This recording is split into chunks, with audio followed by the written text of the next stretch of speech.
So I want to break the presentation up into two parts.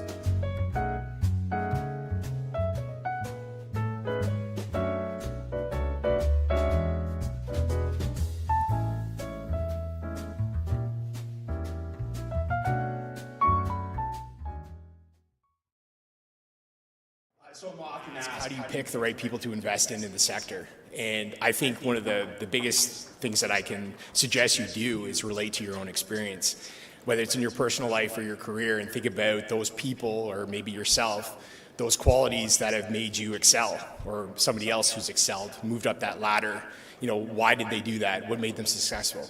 And I think if you parlay that into the people you see and you meet in this sector, I think you're well on the way, maybe 50% of the way of finding the right people to invest in. For me, I got into pharmaceuticals right out of school, specifically homogenization, high pressure, low flow systems. It was a super small company in Ottawa, around 20 people, and they were able to generate millions of dollars in revenue each year. And it was actually quite an amazing thing to be a part of. The owner was directly involved in the operation and someone I learned a ton from. And I think the two biggest takeaways from him is he had this crazy obsession with the details and making sure that all the products that were released were of the top quality. And I truly believe that was what set him apart from some of the other competitors in that niche sector of the pharmaceutical industry. And so I took those away with me when I left the company and got into steel manufacturing, process engineer on the floor, and then into management. And that perspective from being a technical guy and then to a manager, you really get to see what makes people tick and what people are really going to contribute to the success of the company. A couple things that I learned there, that the formal education doesn't necessarily contribute to what a person's ceiling is going to be in terms of their contribution to a company. Not only that, but the Pareto's Law, or the 80-20 rule, is absolutely correct, that 20% of the people provide 80% of the value. And I think when you parlay that to the junior resource sector, you'll see the longer you're in this, that it's absolutely true. 20% of the people or 20% of the companies are going to be the ones that actually bring value to you as an investor. Finally, this isn't a point about people, but it's more of a point about life and something I've learned, especially the transition from working in industry and then being an investor full time, that you have to take calculated risks in your life to make discernible differences. And the big thing is that you constantly ask yourself, what am I looking for in that investment? What do I need to be better? And I think that sort of leads you, sort of where the path I've taken, to the people that might influence you and make you a better investor. So today I want to give you 8 people that have made a tremendous difference in my life. In terms of mentors, it's not like I had any formal relationship with these people. I really learned from afar, and that's why I think you guys can apply the same thing and become better investors yourself. But it all starts with you and what you want out of this sector. For me, it all started with Doug Casey. Doug was able to ignite this thirst for more knowledge in terms of personal freedom, and how that parlayed into the resource sector. Specifically, gold and silver is where I got started, but certainly branched out into everything else. From Doug, I moved on to Rick Rule, who I'm sure everybody in this audience knows and should be listening to on a regular basis. The amount of knowledge that I've gained from Rick is incredible. One of the things that stands out is the whole idea of price to value and buying things that are cheap. As he says, you are a contrarian or you will be a victim. And this has continued to come up and should be a cornerstone of how you approach the market. You need to buy things that are selling for less than they're worth. Brian Dalton, CEO of Altius Minerals, a company I've been investing in for a long time, and he's a leader that I absolutely respect, and I think he parlays this sort of mentality to a T. If you look at how Altius generates projects in the down parts of the cycle and then sells or options them off in the higher portions of the cycle, you can see why they've gone from a single-digit market cap to a well over $1 billion market cap. It's really that shining example of a project generation company gone right. Next is Jayant Bhandari, not only a mentor, but I've been lucky enough to have him as a friend. Jayant's taught me so much. One of the big ones was you can't predict where metal price is headed. He often uses the example that the top commodity traders in the world who have access to the most information hedge their bets. So if you parlay that to yourself and you think about how much information you have, how can you not, or how do you think that you know where the metal price is headed? And therefore, you shouldn't be investing in a junior company because you think the metal price is going to go up. The metal price is just one way you can lose money on a junior resource company. Next to that is the importance of selling. And I can remember being in Asia actually with Giant, talking about the markets and him talking about selling. And one thing I've learned is there's certain things that are going to sink into your head at certain points in your life when you're ready. And at that point, I was ready to fully understand what it meant to actually sell and sell your positions, take profits, and move them into other things. And that really clicked for me. And that's why 2020 was such an amazing experience. It was the best financial year I've had to date, but it was because I learned how to sell. Nikki Adshed-Bell has given numerous presentations and talked about this in a bunch of different podcast interviews. And again, I think she's someone that you could listen to and glean a lot from. Next, this presentation is all about people, and thinking about the people in the company and the roles that they play is super important. David Lotan is one of those people that really crystallize how or what ingredients are needed in a company. He uses the adage of a scientist, a strategist, and a salesman. You need all three of those components in a company, and you need to make sure you understand which people in that company or part of the management team is playing that role. And if they're playing that role, should they be playing that role? And so that's something that you need to decipher yourself. Next, Neil Adshed. I would say for the most part, Neil has been just started to come out onto the scene in terms of doing interviews and such, but he's got a tremendous reputation, and he's someone I've definitely looked to listen to, again, to glean information from. And just recently, I got to meet him in person, and he gave me some time one-on-one, and we talked about a certain thing that was on my mind, and this whole idea to stick to your analysis and don't necessarily look back and be upset if you're wrong, because it's going to happen multiple times. Last but not least, Justin Tolman. He's a geologist. He's also a fund manager at Sprott. Justin constantly reminds me how much I don't know about geology. And you could say that it's the same for any of these 8 people. I constantly see what that differential is between where I am and where I want to be. And I think that's a good thing. It's a constant learning process, and you need to be in that mindset that you don't know everything. And really, I owe my success, why I'm talking to you today, for these 8 people, and I highly suggest that you look them up and follow along with what they have to say. And again, led to Junior Stock Review, Field Notes, my YouTube series. So leaders in the sector. I'm going to break this part of the presentation up into 3 parts. First, the company leader attributes, followed by 5 controllable factors that these leaders have on the companies that they control, and then 5 CEOs to invest in or to look at. So company leader attributes.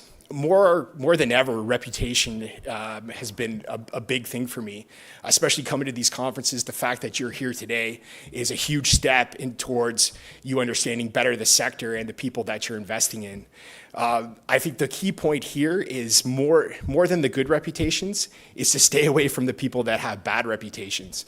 Again, my experience tells me that usually these bad reputations, especially depending on that person who you're seeking that opinion on, mean more and more. And usually that bad reputation is attached to something very real and a reason why you'll probably lose money with these people over time. Next, the ability to articulate the story. To me, as Dave Lotan talks about, you need a salesman as part of the company. And to me, the CEO or the leader of that company is most often the best person to be that salesman, that's to be able to articulate where the company is and where they're headed. And really, the market's impression of that company is going to be centered around that communication. It's so very important. Next, singular focus. I've seen way too many companies, especially leaders, that are involved in multiple deals.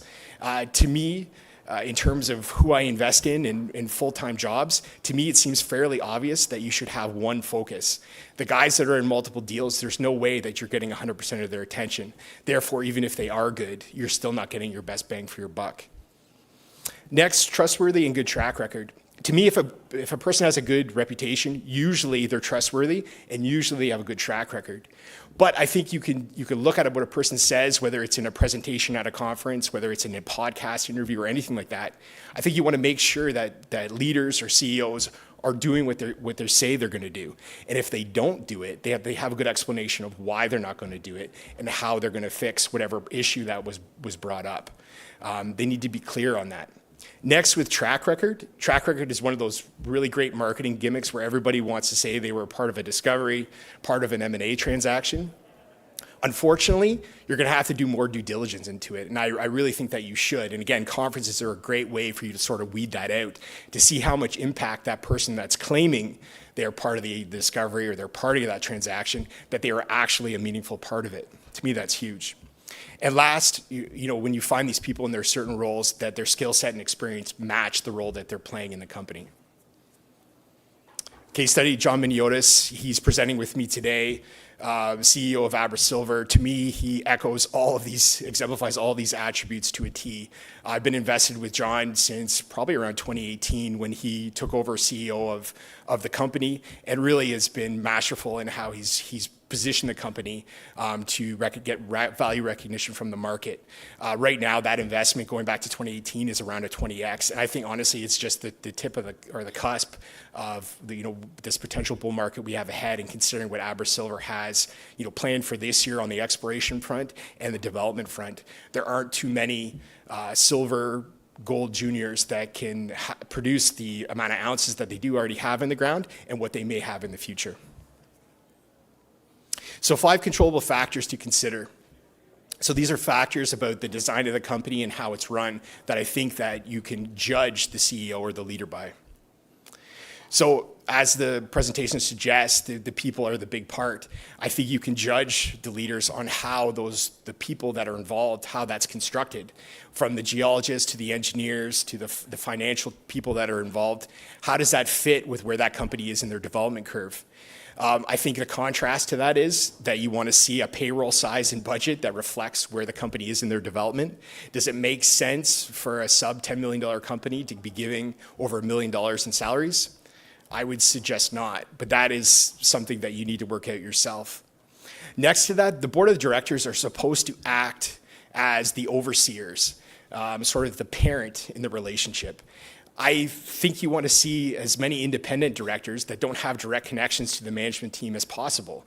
These people are relied on by shareholders to sort of be that overseer. And so when boards of directors are a little bit more incestuous, I think there's a problem there. Share structure of a company. This is absolutely controllable, especially newer companies or the genesis of a company. This is something you want to find out. You want to see that the management team got skin in the game, that they've got the price of their shares or their position is relatively close to yours, especially if let's say this company is IPOing or RTOing, if they're already sitting on a 10-bagger because they got free founder shares in the genesis of the company. Do they have as much motivation as somebody that's maybe only sitting on 1 times their money? Again, this is going to be a personal thing that you need to work out yourself. But the fact is, I think you just need to look for it and pay attention. And obviously, the tighter of a structure and the more aligned management is with you as a shareholder, the better. 2 great examples, Kenorland Land Minerals and FPX Nickel. The project, absolutely controllable by the management team. Where it's located, what business model they're going to use to explore and develop it, and obviously the geological potential. The leader, the management team should be able to articulate to you all those points of why they're there, how they're going to navigate political risk, and what the potential is of their targets. For me, definitely what I've learned, especially on the exploration side, you need to be going after things that are big projects, big tracts of land, big potential. The uncontrollable factor, especially in exploration, I don't think that you can put any onus on the management team if the drill target doesn't end up producing a discovery. That's something that's hidden in the rocks, and really the drill is the only thing that can tell. Next is financing. Management teams have control of these. When, how much, if there's a warrant, is it a half warrant, is it a 2-year warrant, these sorts of things. Is it a brokered financing, a non-brokered flow-through, charitable flow-through, life financing?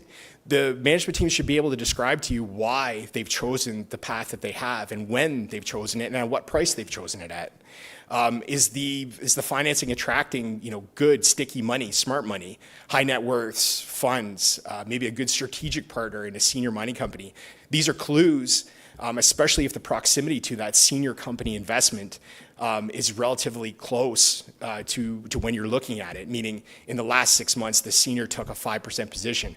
That's much more meaningful to me than 10 years ago via a property transaction that Agnico Eagle has a 5% position in us. So you need to do a little bit of digging, but that involvement of a strategic can give you an idea of the potential of that project. The uncontrollable factor is these companies are constantly burning money. You have to expect that financings are coming and plan for it. Finally, marketing and promo.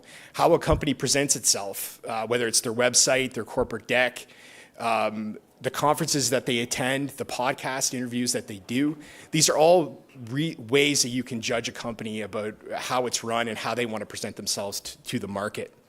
The uncontrollable part about that is you can't always control what the market is going to value the company at. Depending on where you are in the market cycle, maybe where you are in the Lassonde curve, there are just some points where you're not going to get value or recognition for the value that's in the company. And really, as an investor, you're trying to find these opportunities, find things that are selling for less than they're worth, and recognize where you are in the cycle. Again, the longer I've done this, the more I've seen, you're not always going to get this right. You're not always going to invest in the right people. And I sort of view it as a moving target, sort of. You want to make sure that you find people that are sticking to timelines, sticking to budgets, and that they don't transition to mining the market. So now 5 CEOs that I think you should take a look at. Start with Martin Turenne, CEO of FPX Nickel. I've been invested in Martin since around 2018. He's done a masterful job as he's taken over CEO, positioning the Baptiste project in central BC into one of BC's highest priority projects to be developed in the future. They did have some complications with some First Nations about a year and a half ago, but I think Martin's the absolute best guy, best mentality to deal with that situation, and I hope 2025 they get a public resolution to that. Next is Zach Flood, CEO of Kenorland Minerals. Kenorland could be at the top of the list in those attributes and those controllable factors. Zach's done a great job, along with the rest of the management team, in positioning Kenorland the way that they are. They've already made one discovery in the Renault discovery, and I think they could be on the cusp of another discovery with Oranova's 15,000-meter drill program at South Uchi, which they're doing right now. Next to that, the big picture is they're doing $36 million worth of exploration work in 2025, and I don't know another junior where you can find that. Next is Matti Talika, CEO of Orion Resources. Matti's a geologist, specialized definitely in exploration within Finland, which is the perfect scenario for him to be the CEO of a Finnish-focused junior company. I think there's a ton of potential in their current drill program on their 100% owned Risti project, and really the icing on the cake and something that I think that we'll know yes or no in the sort of short term is whether they do a deal with Rupert Resources for their joint ventured Helmy project. Next is Ewan Webster, CEO of Thesis Gold. Ewan is somewhat new to me. There was a new pick in the newsletter in investing by me last year. He's a geologist. I think, again, he exemplifies all those attributes that I was talking about. He's able to sell the story. He's able to talk about where the company is now and where they're headed. They should have a PFS done by the end of this year, and then the exploration or the blue skies in their ranch project. And last but not least is Chad Peters, CEO of Ridgeline Minerals, someone who isn't new to me. I've known Chad for a while now, but last year they became a pick. I invested in their 12-cent placement, and I thought that was tremendous value for Ridgeline at that time, especially considering what they have. They have 5 projects in Nevada. 3 of them are JV'd, 2 of them are 100% owned, and I think you're going to see drilling on all 5 of those projects in 2025.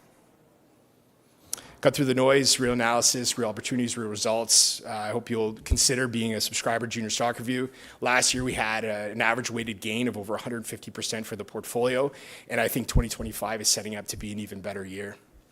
If you have any other questions, you can grab me in the hall, or of course, email me here. Thank you very much. Next, we have CEO of AbraSilver, John Miniotis.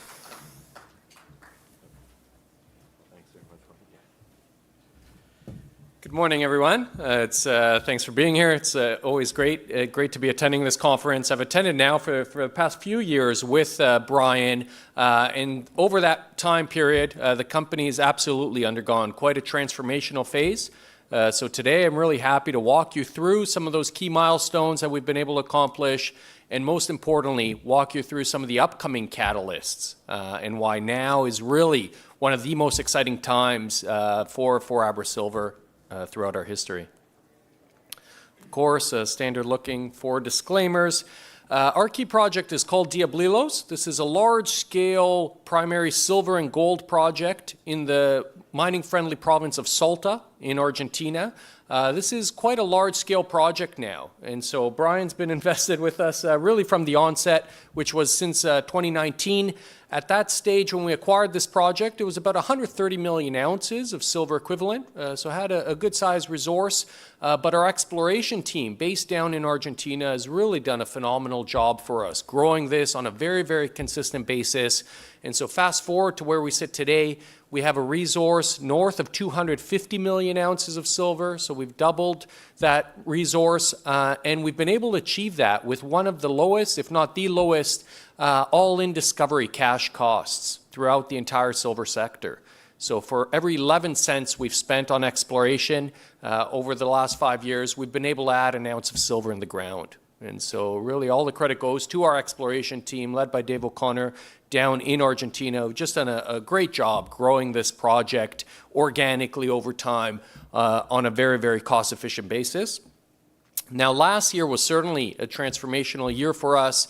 In fact, we announced 2 pre-feasibility studies. So the first one we announced in March, very, very robust returns. But then in July, President Javier Milei introduced this strong economic incentive package, which I'll talk about. It's known as the RIGI package, which for projects that qualify, which we do, lowers the corporate tax rate significantly, removes export duties, and so we offered these massive economic incentives, which added hundreds of millions of dollars to our net present value. And so then, after that was announced, we announced an updated pre-feasibility study. We announced that in December, which now includes RIGI, and the updated study done at quite conservative commodity prices. So $25.50 silver, just over $2,000 gold, has north of $1 billion net present value Canadian. And fast forward to current commodity prices, if you use today's spot prices, this project has over $2 billion net present value. So this is a project that's large scale, good production rates here, at the very low end of the all-in sustaining cash cost curve. It's in the lowest quartile, so exceptional margins really under any foreseeable silver and gold price cycle. Now, another key catalyst that we just recently closed was financing. We just raised $58 million Canadian, and that was done with no warrants. And so that was a combination between a private placement of some of our strategic investors, namely Central Puerto, which is the largest utility company in Argentina. They're a blue chip company. They actually trade on the New York Stock Exchange. They now became our largest shareholder. They increased their stake up to 9.9%. And then Kinross Gold, which first invested in us last year, also maintained their interest. And so they contributed to maintain their 4% stake.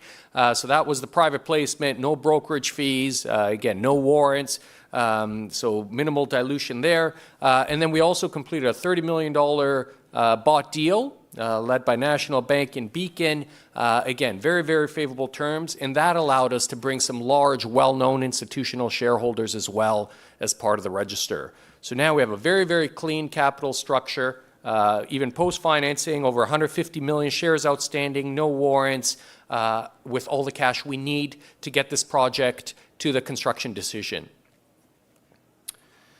Just quickly looking at where our project's located, it's right in the heart of the mining district of the Salta province of Argentina. And so Salta is very much known as sort of the Nevada of Argentina. It's consistently ranked #1 overall by the Fraser Institute and by many other surveys, not only within Argentina, but across Latin America. And so very, very favorable mining conditions. When you drive to site, this is sort of what you see. So our key deposit, Oculto, is just underneath this hill here, and you can see why mining is very favorable here. There's zero agriculture, there's no communities nearby. When you're driving there, it really feels like you're on the moon. So you see nothing but really mines. So around us, there's a number of lithium projects that have recently been built. There's been billions of dollars invested. You drive straight from Salta, so even though this is remote, the infrastructure is excellent. And so you drive from Salta, it takes you about 6 hours, and you drive right up to site, accessible year-round. Now, this is sort of the track record again from our exploration team as they've grown this consistently year after year. So we've completed the pre-feasibility study was based on the last resource estimate announced in November of 2023. We've actually now just completed another 20,000 meter drill program. We're waiting for some of the final results. So we'll have some press releases coming out here over the weeks and months ahead. And then we'll be updating the resource estimate by mid-year this year. And then that will be the basis for the feasibility study. So we're now going into a definitive feasibility study that's going to be ready by this time next year. So obviously a very, very important catalyst for us. Just a quick review of the pre-feas figures. You can see, again, large-scale operation. This is open pitable, easy to mine, easy to process, very good gold and silver recoveries. This has, with the existing resource, already a 14-year mine life, producing at 9,000 tons per day. And so very good production levels, especially in the first 5 years. Where you could see our silver equivalent production is over 16 million ounces for the first 5 years of the production life cycle here, with very, very low all-in sustaining cash costs, again, averaging about $12 to $13 an ounce. So massive margins, massive free cash flow, even at current commodity prices. This is a chart here that was the basis of the pre-feasibility study. We think with the updated resource, we can enhance this even further. And so you can see, we'll be addressing the dip here. We're looking to maintain at least 8 years of 15 million ounces plus of silver equivalent production. And again, very, very few projects out there, really, if you're looking for silver exposure, primary silver projects with no base metals. This is 100% precious metals, 60% silver, 40% gold. At this advanced stage, we'll be getting our permits later this year. We'll have a definitive feasibility study. We're fully funded to achieve all those milestones. And then this is ready for a construction decision in about 15 months' time. Now, RIGI is very, very important. So, yeah, I could talk about this for the entire 10 minutes. But in Argentina, President Javier Milei has really, really transformed that country over the last 12 months. And so some of his economic policies are clearly working. He's brought down inflation from 25% per month. Now it's down to about 2% per month. And some of the large economic incentives that he's offering really stand out and make Argentina an extremely compelling place now to do business. This is the first time you've been able to say that for decades. But fortunately for us, this new RIGI incentive regime is one of those big economic incentives. So basically, this was passed into legislation in July of last year, 2024, and it's only in effect for 2 years. So RIGI, as it stands today, expires after July of 2026. Meaning you have to apply, you have to be approved by July 2026, which we will certainly do. And then once you're approved, you then have another 2 years to spend a minimum of 40% of your CapEx, and your total CapEx has to be north of $200 million. And so clearly, again, we qualify for this. We'll be applying by this time next year. We expect to have RIGI approval, and then you have a 2-year period to start spending at least 40% of your capital costs. And so this is really meant to encourage private investment into the country. I know to date, there's been over $11 billion of new projects that have already applied for RIGI. And so those are going to be in direct investments into the country within the next 2 years. And Diablillos on the silver and gold side, on the precious metal side, is the only project that we know of in a junior company that qualifies for RIGI. So if you're an existing operator in Argentina, you don't get the benefits of the lower taxes, the elimination of export duties, et cetera, unless you're investing over $200 million. And so we're really very, very fortunate to have RIGI, and the fact that this timeline coincides perfectly with our existing plans is extremely fortunate for us. So maybe I'll just skip ahead. In terms of exploration, we've been drilling around Oculto and Jack. We'll be announcing the updated resource there, which we expect to grow. And there's this new area, Cerro Viejo, that we're very, very excited about. We drilled one hole into that zone, that was right here. And you could see some of the gold intercepts we encountered in oxides. 36 meters, almost 2 grams of gold. Just downhole depth of 87 meters. So that's a new area that we're looking to focus on now as we, advance Diablilos towards a construction decision. Just one of the final slides here. You look at our pre-feasibility study. Of course, our market cap has grown significantly over the last few years. So now a question I'm getting asked quite a bit is, look, have I already missed the opportunity? When you look at the existing pre-feasibility study based on existing conservative commodity prices, the net present value, again, is $1 billion Canadian. We're trading at about 400 million market cap. So on a net present value per share, if you divide that by our current shares outstanding, the net present value here is close to $7 a share, and we're trading at around $3 a share. So we're still trading at a deep discount to the conservative commodity price assumptions used in the pre-fees. And again, if you apply current spot prices, the net present value per share we already have based on our existing resource is north of $13. So still, significant opportunity to unlock value here for shareholders. I'll just skip ahead to the final slide that shows you the timelines.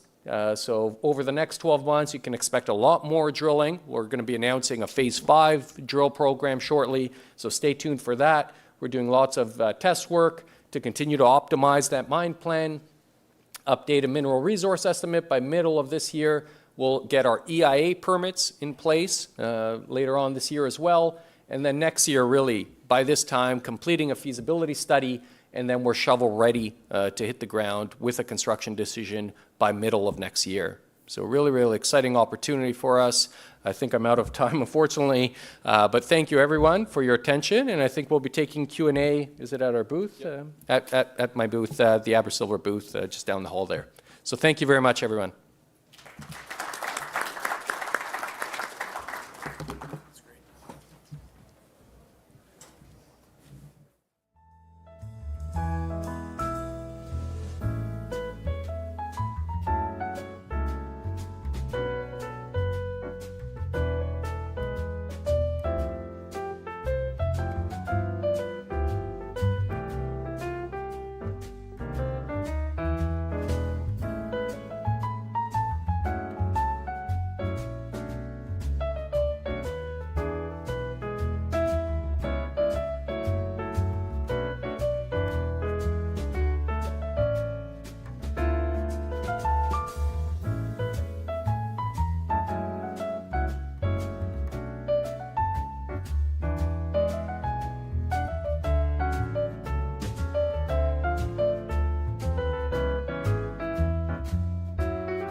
All right, we're here at the PDAC Metals Investment Forum. Thank you for showing up.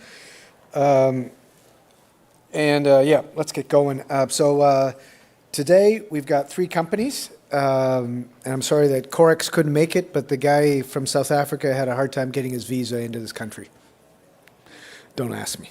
So we've got Liberty Gold, development, heap leach development project in Idaho with a potential spin out of an antimony gold project in Utah.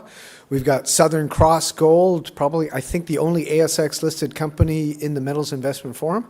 at PDAC right now, and they have a development advanced exploration project that looks to be a Fosterville-esque project down in Victoria. And then finally in New South Wales, looking at the extension of the Macquarie Arc to the north, is Inflection Resources, which has an earn-in agreement with AngloGold Ashanti. They'll all talk about that, and I'll talk about this. So what I'm going to talk about now is a bit of the M&A that we've seen. We'll talk about a bit of the hangover from M&A, which actually translated into divestitures, and the M&A overhang, which is just talking about how this divestiture scheme led by Newmont really had a little bit of a negative impact on other potential M&A as people waited for this to be over. So let's get going. So first, the rationale. So I've shown this graphic before, but all I'm trying to say is that here are the factors why people invest. In the gold sector, you want leverage to gold, you want to diversify, sustainable dividend. Not too many people want that, but the majors do. They want to offer that. Then exploration upside. That's really what the juniors here, most of them here, are for. Financing risk, that's what you take on. Trading liquidity, that's a big issue. And then operational and capital expenditures. So the operational part for a junior mining company, really, when you ask them, how much does it actually cost you to drill a meter? Then you realize that, okay, that money that you're getting, $5 million, will only get you maybe $1,500 meters. So bang for buck might not be a great proposition. So we're talking about the senior precious metals producers. That's what I've highlighted. And their big competition is not only the ETFs now, but also the streaming and royalty companies. Because if you look down the line, they offer leverage to gold just like an ETF. They're now offering diversification. They're much bigger now, lots of assets and everywhere. They offer some exploration upside. They're liquid just like an ETF. But they've got the risk of blowing out their capital and being exposed to higher operating costs. But what they're trying to sell you on is the dividend. The problem for them is the streamers can give you all of that without the OPEX and CAPEX issues and lower cost of capital. So even though that their competition is supposedly the ETFs, I think really their major competition is still the streamers and the royalty companies. But for them, there's fewer of them. But as we'll show with the mega mergers, there's fewer seniors as well. And one big takeaway from this is on the trading liquidity side. And I've mentioned this before, and I thought it'd be a good idea to say it again. It's inversely proportional how much you want to invest, not only your money, but your time, which is almost a bigger deal, and the liquidity of the company you're investing in. The lowest liquidity, you want to spend a lot of time. So you don't have that time, get a more liquid stock. That would be the biggest takeaway from anything you do. Because if you do have time to spend, then it's worth doing the juniors, but then you have to invest your time. And don't always proxy other people to take your time because they'll have their own biases. Okay, so moving up weight class. So recently, earlier this week, the BMO had their Miami conference. You saw a lot of deals happening, and one of them was Equinox Gold, all-share merger of equal transaction with Calibre Mining. And now this was a $7.7 billion union, Canadian, with a focus, what they're trying to sell you on is Canadian exposure with two advanced projects, one that just went into commercial production, Greenstone, and Valentine Lake, which is Calibre's advanced project in Newfoundland. Combined, now they have 24 million ounces of reserves, plan to get to 1.2 million ounces a year from 0.95 around that consolidated. But then the hangover from this will be the deleverage, prioritization of assets, divestitures, share structure, because they've blown out their share structure, obviously, and also fixing their balance sheet. So as you can see, they're both intermediates, and the idea is scale. And scale attracts a different investor audience and also lowers your cost of capital. And that allows them to build cheaper. That allows them to do projects that other people can't do, mostly the intermediates or the single asset developers or even the single asset producers. So what Newmont did was they went mega with respect to getting Newcrest, and prior to that, Goldcorp. We'll also touch on a little bit of Anglo, because Anglo bought Centamin, single asset developer in Egypt, carrying a lot of geopolitical risk, higher cost of capital. Anglo Gold takes it over, lowers that cost of capital for that project going forward. So if we look at that, Anglo Gold Ashanti came out with their full year, and you could see leverage.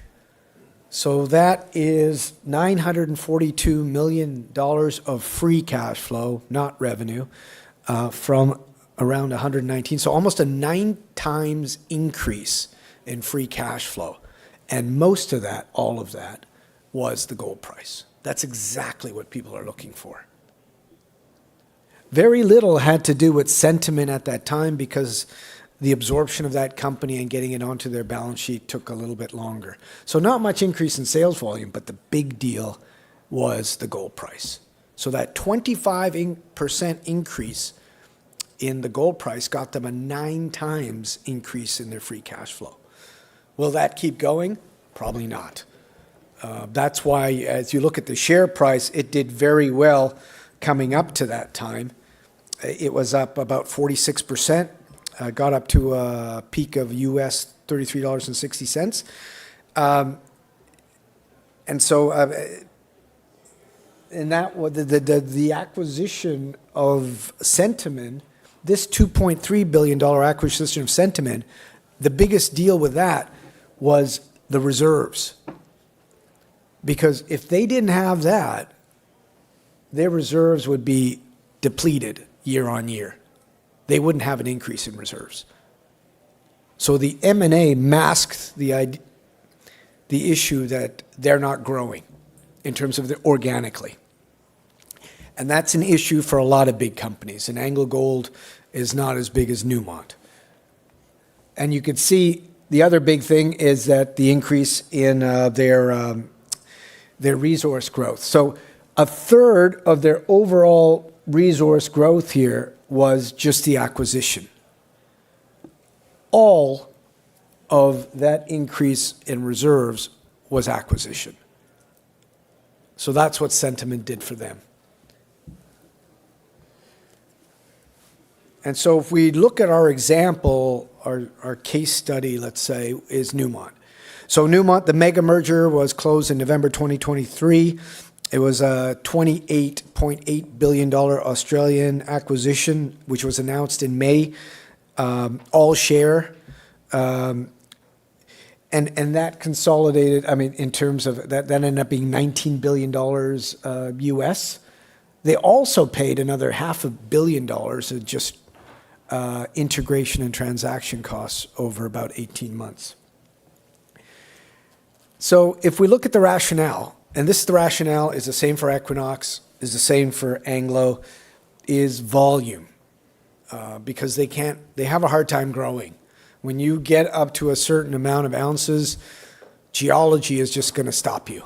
They don't exist, a lot of these big deposits. Exploration takes a long time, 20 plus years from discovery to production, and the tier one assets are getting fewer and fewer and fewer. And so a lot of these guys are looking at more copper gold assets now than gold, because that makes more sense in terms of geology. That gives you more revenue, so more ounces, more exposure to gold. I mean, you saw what happened with Anglo. That helps. Prioritize assets, because you want to slim down management, but you want them, because it takes as many people to manage a big project sometimes as a small project. So you want them to focus on what moves the needle. So prioritizing your combined asset portfolio. So if Newcrest wasn't acquired, Newmont's reserves probably would have been flat. But they can actually get rid of assets, take on Newcrest, and still show an increase in reserves. Their reserves and resource statement is still not out. It'll come out, I believe, in the March. Should come out soon. And the other thing is that they're trying to attract dividends. And I showed you that dividends was the thing that would set them apart from an ETF. But the problem is that they will attract people that want the gold equity ETF leverage and then say, okay, but we offer a dividend. So they might get those people, but they will not get the generalist investor that's just looking for dividends. Because most of these companies, and I'll show you, their dividend policies aren't stable enough for them. So all of this, like any typical financial or economic puzzle, has its constraints. So you're not going to do this to infinity. So you want to maintain a healthy balance sheet. You want to control your share structure, which they blew out, 45% increase with the acquisition of Newcrest, and manage your corporate expenditure, exploration, and also G&A. But it was the biggest M&A. So right now they're sitting at the biggest production market cap company, and probably they might be there for a while. But as we see in terms of their actual proportion in the GDX, which is one of the bigger senior equity ETFs, they're actually very close to Agnico. And Agnico did make that merger, combined merger with Pan American to acquire Yamana, but they didn't buy, almost a merger of equal company. And they're, in terms of proportion, almost the same as Newmont. So this is who you're competing against, which is the equity ETF, but the bigger you get, the bigger proportion you are of your competition. So you move more in lockstep with them, the bigger you get. Because right now, Newmont is about 12% of the GDX. So let's talk about leverage. Okay, so the blue bars are gold production. So this Q3 is the Newcrest merger. So average production quarterly was about 1.46 million ounces.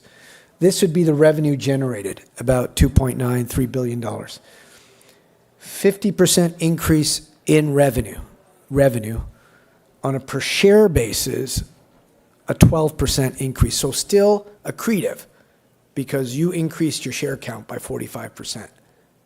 So that is a positive. So you can see here the revenue per share, $3.62, got up to $3.93, 8 to 9%, sorry. So this was the increase in share count from 799 million shares to 1.1 billion. And so that in itself was 45%. They're doing some share buybacks, they're getting it down, but I mean, that's a lot to make up.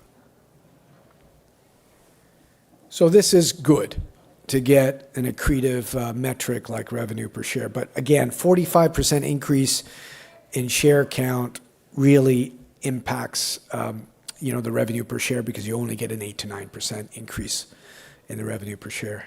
This is just the average since the merger was announced in the consolidation, so since the last quarter of 2023 and a full year of 2024.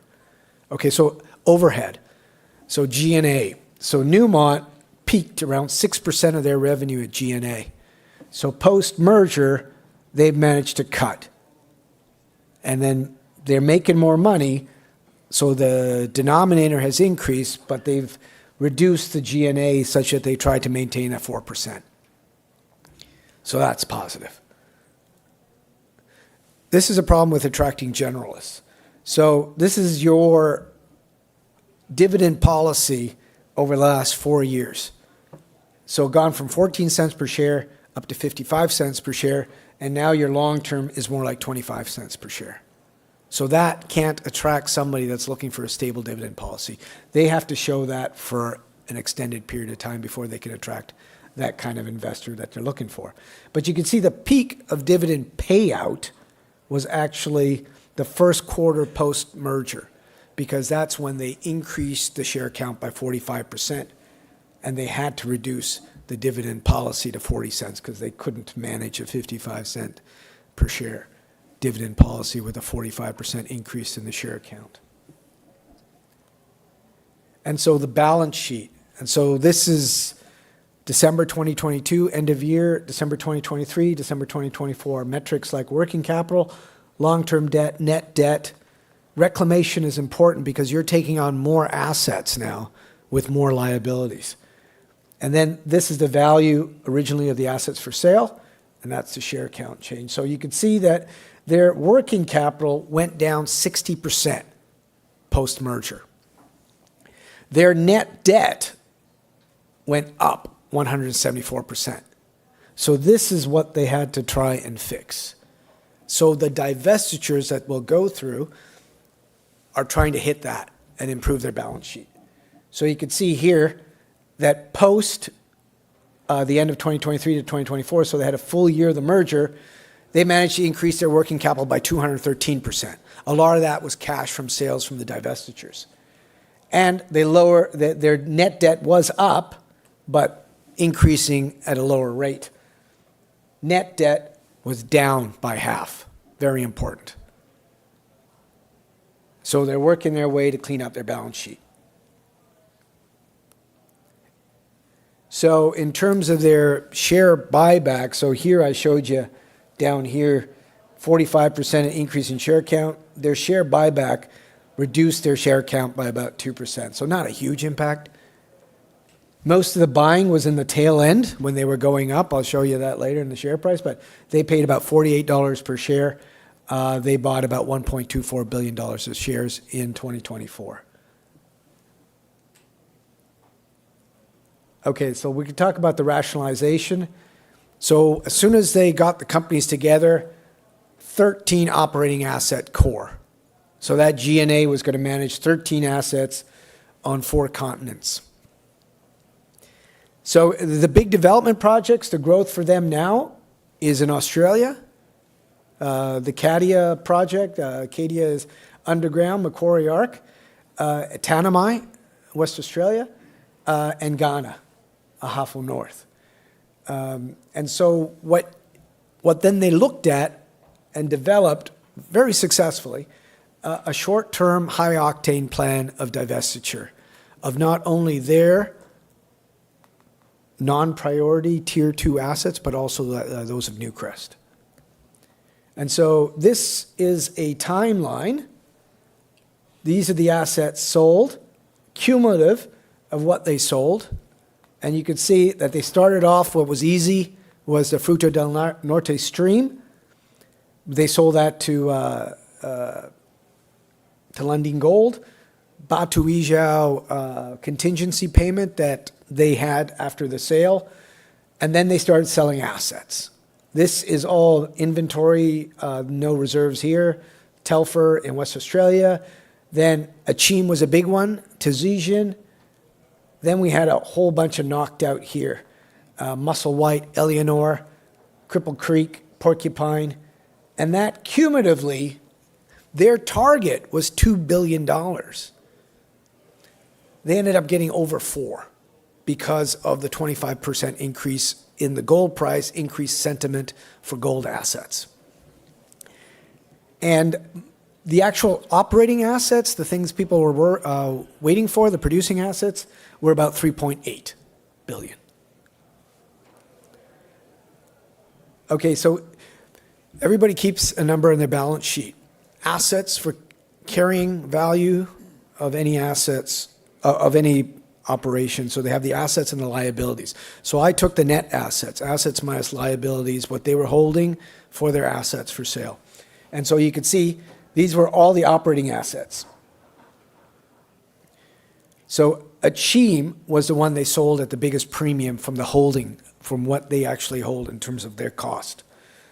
And Porcupine was the biggest discount. But overall, they managed to sell at a slight premium, 16% of their book value for these projects, what they hold in terms of assets versus liabilities.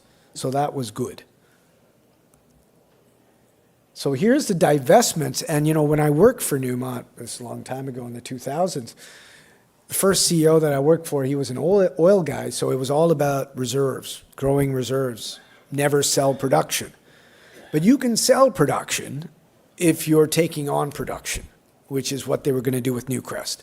So they sold 7.6 million ounces of reserves and about 23.67 million ounces of total mineral inventory in 1 year. And so if you look in terms of cost or sale for them, so this would be the number for the total mineral inventory. The total here would be what they sold per proven and probable. So Akyem got the biggest number, operating asset in Ghana, followed by Musselwhite, Eleanor, and then down the road. So the average that they got was about $160 an ounce for total mineral inventory, which right now is about the going rate. They got about $440 for reserves. That's probably low, but because there's companies and projects like this that get a lot more.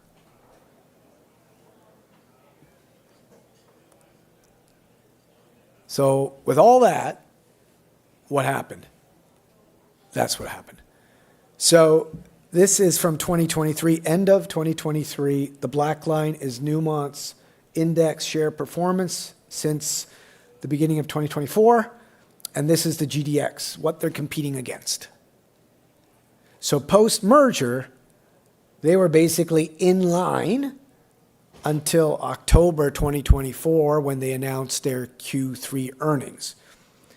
Problem was that there was embedded in there potential for cost escalation. That did that. So since then, they've been underperforming. So you could say, well, that was a big waste of time. So if you look at the revenue per share, like I showed you, that was accretive. But if you go to free cash flow per share, it wasn't accretive.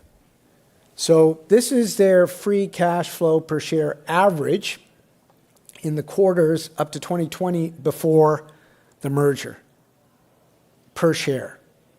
Share base of about 800 million shares. Volatile, but an average of 64 cents. Increased the share count 45%.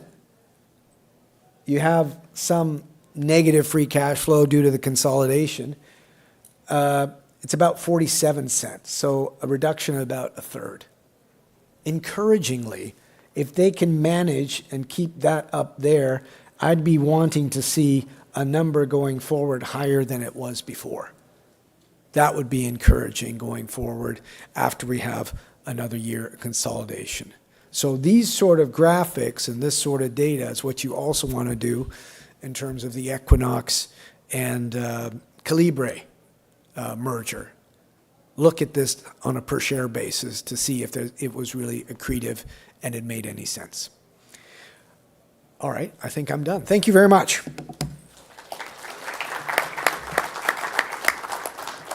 Okay, first up, we have an advanced gold developer in Idaho with a potential spin-out in Utah. John Gilligan, the Chief Operating Officer of Liberty Gold. John. Thank you, Bernie. Cheers. Good morning, ladies and gentlemen. Thank you very much for attending the Liberty Gold talk, and thanks to those online. Liberty Gold, we're a company that's focused on oxide gold in the Great Basin of the US.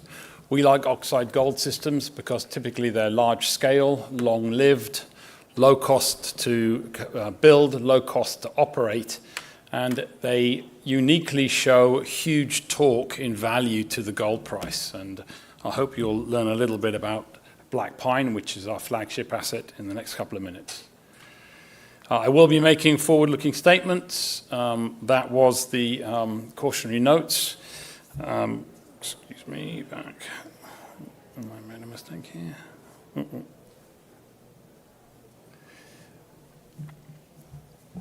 How do I go back? Go back? Yeah. Thank you.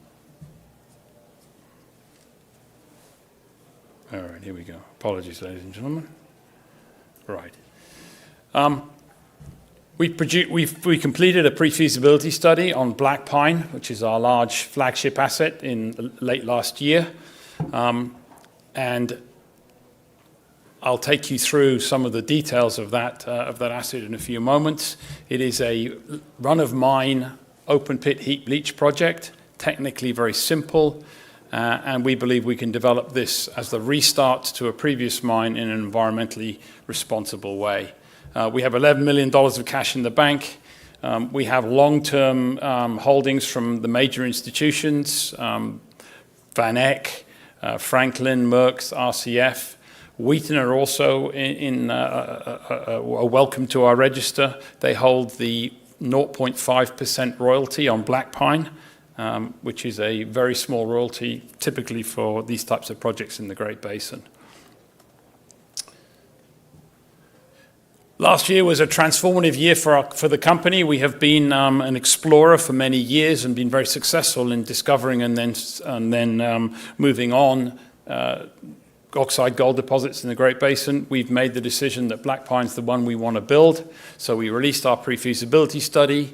We expanded the footprint for drilling or for drill exploration around Black Pine. We cleaned up our asset base and finished the divestment of our assets in Turkey.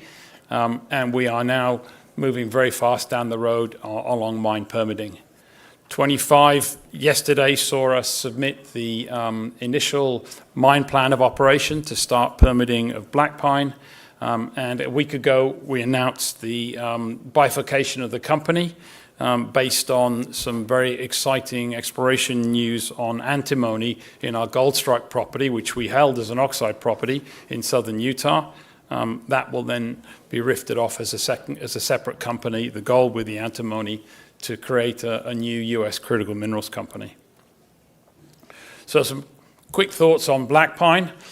We have a just under 5 million ounce resource that accompanies the PFS. The reserve, 3.1 million ounces.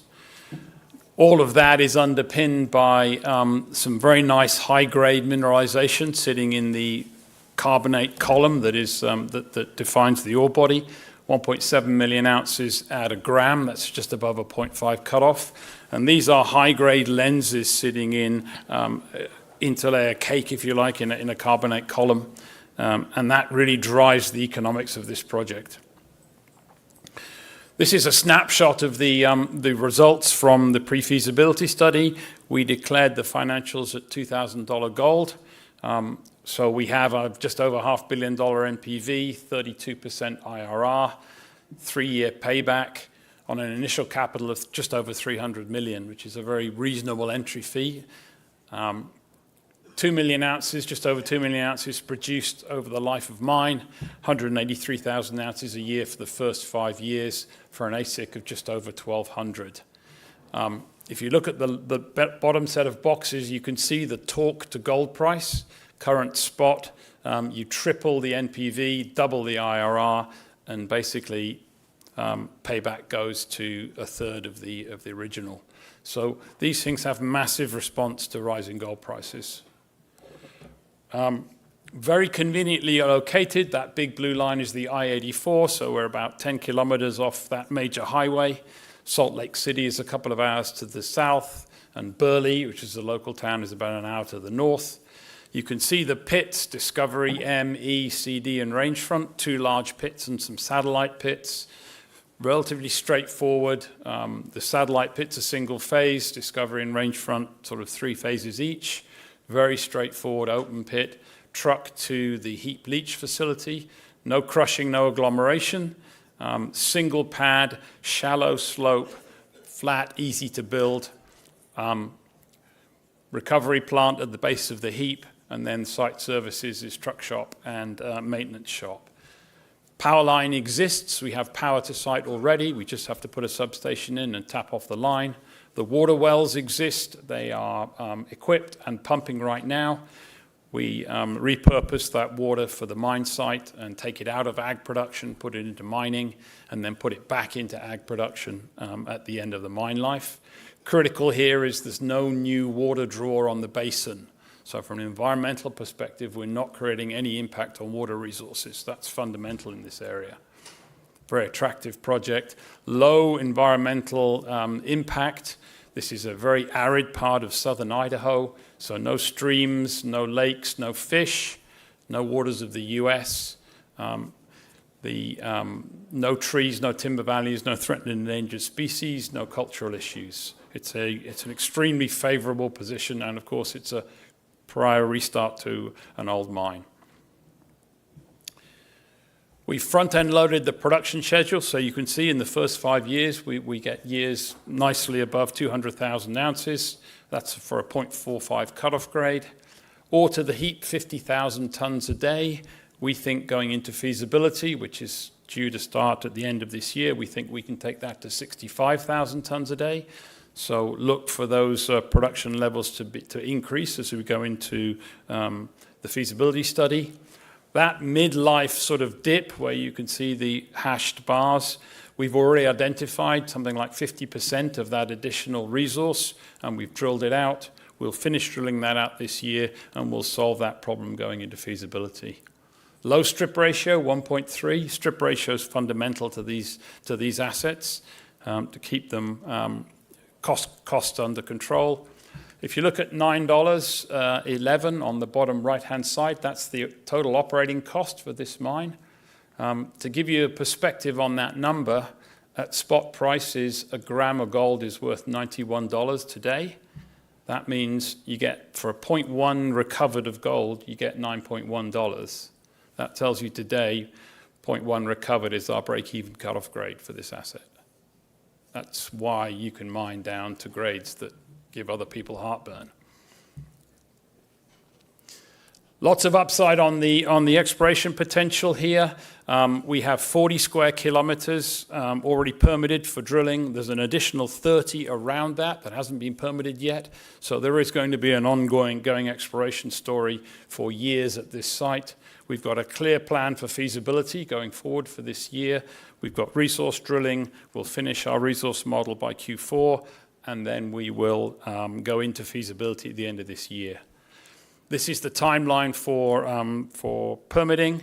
We're on the very left-hand side here, mine plan of operations submitted. We're now officially in the NEPA process. We expect to see our notice of intent, third bar over. That intent, we expect to have that in Q3 this year.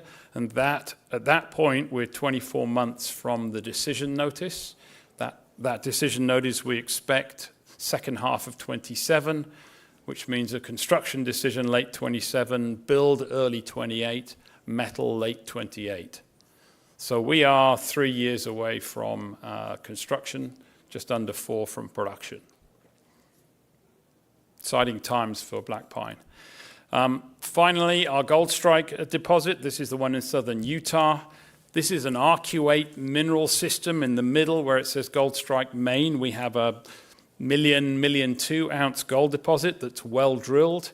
We have been working on a water resource for this part of the world. We went back into the field late last year and sort of rediscovered this antimony mineralization on the flanks, on the eastern flank there. The assays here are surface channel samples. We've got percent level antimony mineralization across a very wide area. We've got 2 kilometers of this silicified breccia exposed, mineralized, and another 3 kilometers that we can see in soil geochem. We've done some initial met work. We can get a 50% antimony con at a 70% recovery. So it's looking good, and this was the basis of then making the decision to rift out this company into make SpinCo.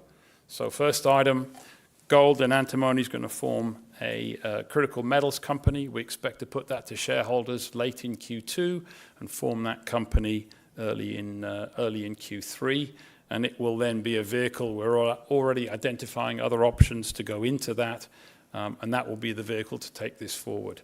That hand specimen, by the way, that's bladed stibiconite, which is an antimony oxide, and the gray material in the middle is stibnite, which is the standard antimony sulfide. So this asset has the potential to be a significant US-based antimony producer, and we think taking it into a new vehicle and funding that vehicle is the way to go. So Liberty Gold focused on oxides, Black Pine deposit in permitting, 3 years away from a construction decision, and we're taking out to shareholders the opportunity for involvement in a US critical metals company. exciting times for the asset. Thank you very much.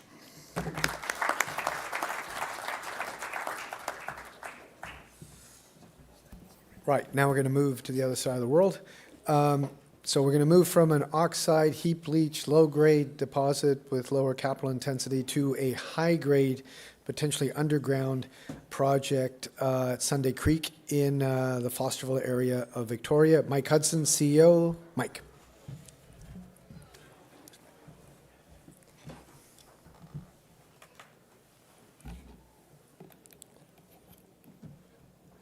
Good morning, everybody. Thank you to Metal Investor Forum for hosting Southern Cross Gold Consolidated. Thank you for Joe. Thank you for your work in the industry, Joe. You're very unique. Thank you to all of you for your time to come and listen to this story. It's a very exciting new discovery. It's only been around for the last few years, and I'm very much looking forward to the next 10 minutes. Just running through the disclaimer, should you be thinking of investing, please make sure you go back and read that. I'm the Managing Director, Michael Hudson. I helped co-fund this company a few years ago, and over the last 2 and a bit years, we put 70 kilometres into a discovery that is called Sunday Creek down here in the southern part of Australia.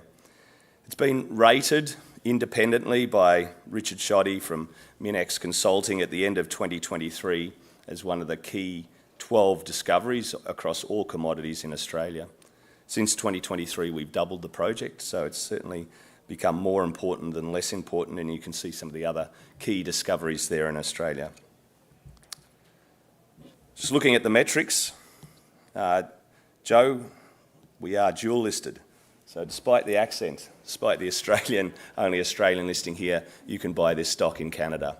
So it is dual listed. You get the benefit of both listings there. We are cashed up. We've got a market cap around 750 million Canadian. A key aspect of this company, before I get into the metrics, is the shareholder base, who are really focused on per share value. Very, very, very important. We never want to create companies with higher market caps and keep the share price steady. So that takes a lot to execute, and there's a shareholder base who I'm learning a lot from on how that happens. So we've got Pierre Lassonde is one of our major shareholders there with Firelight Investments, a guy called Darren Morecambe, who some of you may know there, and a group who hunt together. So that's 30-odd% of the register. 20-odd%, 25% is the normal institutions perhaps that you'd see, but some of the best institutions globally who've come in to get behind this discovery. Just from a high level, from a hit rate point of view, we've got more than 60 100-gram metre hits into this deposit. Divided by the 70 kilometres of drilling, that hit rate is better than anything else that I can see globally in a discovery for the last few years. So it's a very good start, very good exploration metric. Doesn't make for a mine, but certainly makes for a very, very good discovery. And what you want to see in any deposit is the hit rate getting better as management understands the deposit and more data informs us, and that's exactly what's happening here. So 70 kilometres in, but we've got 60 kilometres to drill within the next year. So we're really focused on increasing the drilling in that. We've got 6 rigs at site. We've announced we're going to bring another 2 to bring it up to 8 by early April. Another key aspect is we own more than 1,000 hectares of freehold in Australia. The state owns the mineral rights, but the farm land above the discovery is owned by the landholder, and now we're the landholder. And we've got not only the discovery area, but to the area kilometres from that discovery to develop a project into. A lot of data here. I'm not going to read out drill intersections for you, but here's the top 10. That many of these intersections, or most, have come in the last 6 or 12 months. So that's that hit rate getting better. You can see gold, and then the antimony also. It used to be the most important metal you'd never heard of. Now everyone seems to know about antimony. This is an 80-20 mix for us. So the gold will pay for it. The antimony will help permit it. This will be one of the largest antimony projects in the West, and will create a key part of reforming the supply chain that we've lost. This is gold and gold grade and width, just to show you the data set at 2 metres at 1 gram per tonne. Some extremely high grades that you can see, but you can see the median widths are around 3 to 4 metres of every individual structure, and we've got over 70 of them at the moment. So that just shows to that point. And this slide's a new one. It's never been shown before, and it's just showing just the growth of this project. So when we got to this project in 2020, 2021, we spun it out of a company out of here in Canada, actually, and it had a few hits. You can see the grades down here showing the very highest grades. And in 2022, we really made that key discovery down there where we said, oh my goodness, this is getting better and bigger, and what have we got? And then 2023, we grew it, and you can see we've doubled it in the last year. So it's growing with all those drill rigs, and it's getting better. This scale here, you can see, is 500 metres, so we've drilled it about 1.2 kilometres down to about 1 kilometre. Here's the project location. We're 60 kilometres north of Melbourne. That reinvents how you can actually design a project. Also, waste rock won't be waste rock. We've got a quarry within 10 kilometres of us who are willing and wanting to take that rock from us that won't go back underground as paste fill, etc. This is Fosterville that Joe referred to, 100 kilometres, an Agnico-operated mine. It was the highest grade gold deposit on Earth for 4 of the last 8 years. It's still the second highest grade gold mine. It was the lowest ASIC. It was a top 10 producer. And what we have is the next cab off the rank, if you like. Geologically, these systems are very similar, as is one other here called Costerfield, which is Australia's only antimony producer, a gold project with an antimony byproduct owned by Mandalay Resources. Zooming in, this project can grow a lot bigger. We're only about 5% of the way into the discovery. So that's, oops, sorry, lucky it's before lunch. That discovery there is the key area that I was just talking to. So we put about 70 kilometres into that area. A key point is that this can get a lot bigger. So there's a string of old mines with a little bit of drilling that we've done along the trend, which is 12 kilometres, which is a very similar footprint to Fosterville, about 12 kilometres. So we've got one rig now going to be dedicated into that exploration area, because the talk of exploration in these discoveries is vast, and you don't want to rely on new discoveries. And when you need them, you've got to plan a year or so before. So we're doing lots of geophysics, etc., in that area. Let's just zoom down with only a very short time frame. This is the band of rocks that hosts the gold, and then within that band of rocks, there's all these veins. So it very much looks like a ladder looking down flat. Here's 200 metres of that core 1 kilometre area. And that's the structure that continues for 11 kilometres that way and 1 kilometre back that way. The same geology continues across that whole trend, and there are actually parallel zones that we're starting to find too. So lots of upside, as I've pointed out. Going back and looking at the underground here, you can see the scale. Some of the old mines. This was an old mining district for 50 years. In fact, it was kept open by the British during World War I for its antimony under the Imperial Munitions Act. But it's heartbreaking to see what the old timers actually left behind, if only they had the technology that we have today. Now, in the blue area here that I'll just outline, we're coming out with an exploration target upgrade. So you can see that it's all drill constrained. The yellow holes there are those that we're putting into that we've got in the lab. The black are those that we've reported. You can see the very highest grades. 300 is greater than 10 ounces is in red, greater than 10 grams per tonne in green, and everything in between. A year ago, we put out an exploration target, something around that area like that. Now we've more than doubled that, and a year ago that was 1 to 1.6 million ounces at 7 to 10 grams per tonne. Gold equivalent, with 20% coming from the antimony. So look for that news flow. We've announced that it's coming early March, and you'll hopefully be as impressed as we are of the success that we've had over the last year of drilling. It won't stop, of course. It's going to get a lot bigger. There's a lot of the area that's not included, with some very good results out here to the west, too early stage. And if this continues down to its natural area, down to the bottom of this area, it's going to get a lot bigger than what you'll see on Monday. Of course, this won't stop at 1 kilometre. Surrounding mines go to to around 2 kilometres, so it can double that way. And then this slide's only 10% of the larger trend. So it is going to get a lot bigger, even though it's already one of the key, very rare, high-grade, multi-million-ounce discoveries made in the world over the last few years. These discoveries are extremely rare. So it is early days. We're expanding that core area. We're testing a long strike, as we've talked about. Lots of work behind the scenes going on, metallurgy, mining, all the baseline work that you'd expect professionals in our industry to do, as Liberty outlined. Lots of rigs, the 6 rigs now at site, 2 more coming, and we'll be looking at permitting access underground shortly also.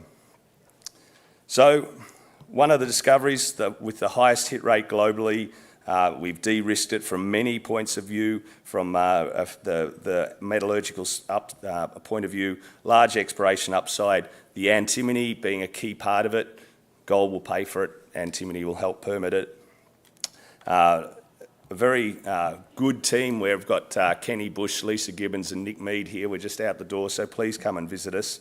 And that unique shareholder base to create value, help us create value per share and create this very high margin gold project that's one of the better discoveries globally. So thank you very much for your time. Thanks, Joe.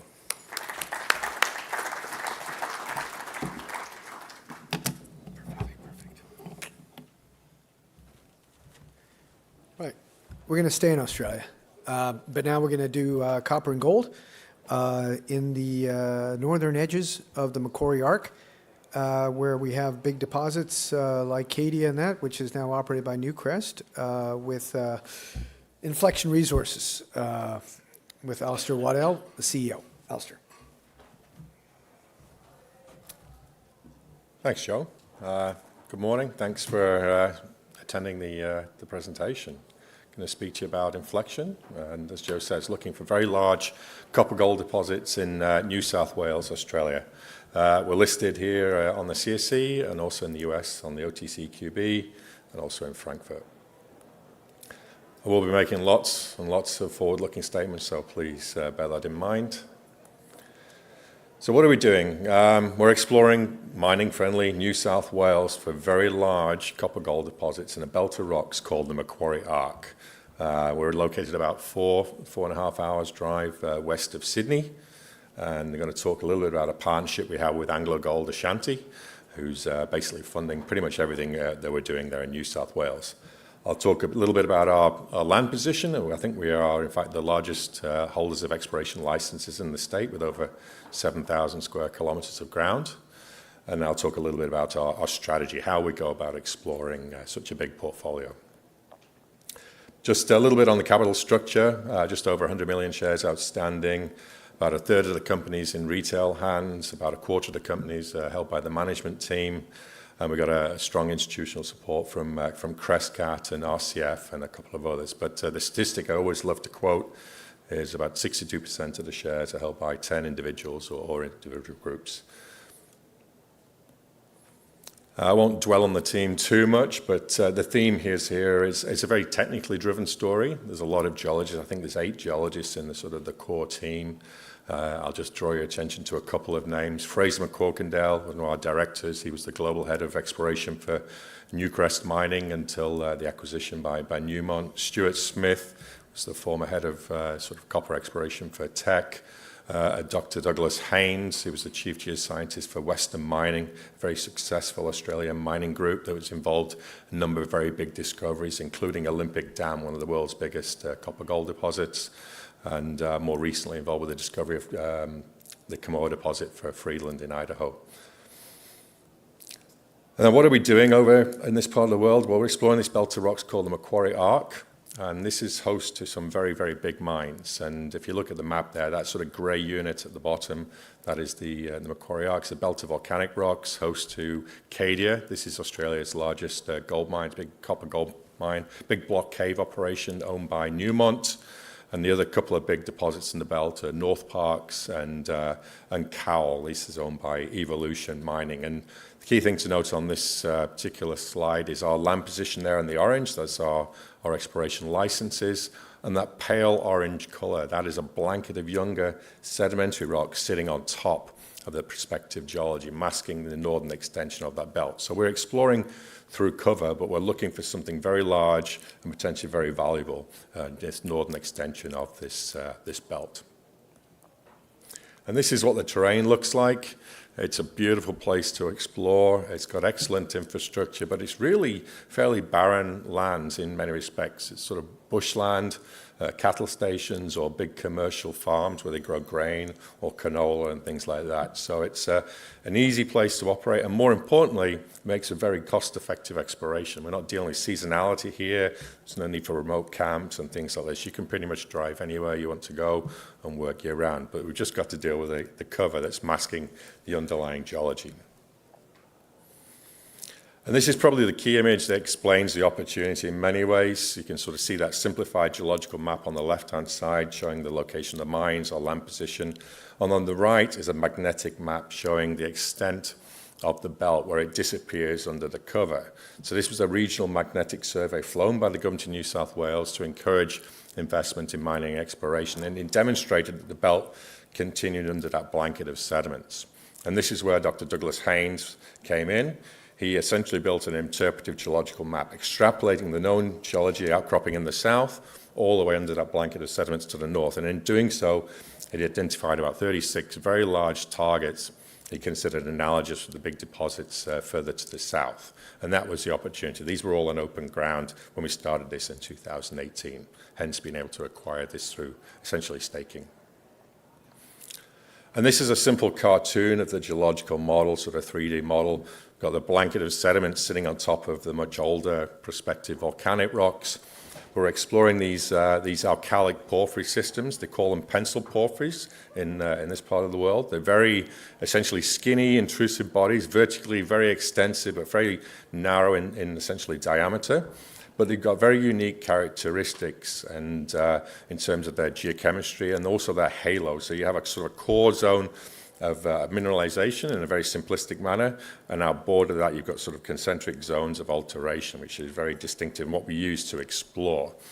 The other key part of this is they often form in clusters. So if you think of sort of fingers of mineralization or porphyry bodies coming up through the volcanic rocks, that we're looking for these fingers, and it makes them very amenable to underground block cave mining as well, this vertical nature of these bodies. They're also typically gold rich as well. And we explore for these things by drilling multiple drill holes through the sedimentary cover, doing cheap diamond core holes into the basement, looking for favorable geochemistry or alteration or mineralization.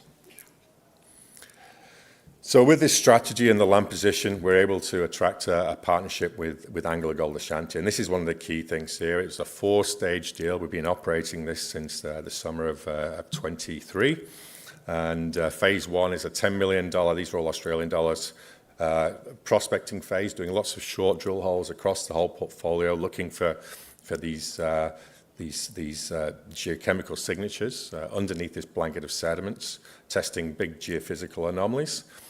Yeah, that phase 1 is coming to an end over the coming days, and ultimately at the end of that, AngloGold retains the right to select up to 5 projects where there's a mechanism to earn all the way up to 75% by spending initially $7 million on each target to get to 51%, and then an additional $20 million on each target to get to 65%. And then the big one is to get to 75%. They have to deliver a pre-feasibility study and deliver to us a 1 or a 2% net smelter royalty as well. So it's a very good deal for us. We also receive a 10% management fee, which has been wonderful that we haven't had to raise capital in these soft markets, and it covers all of our overheads and a few new business opportunities as well.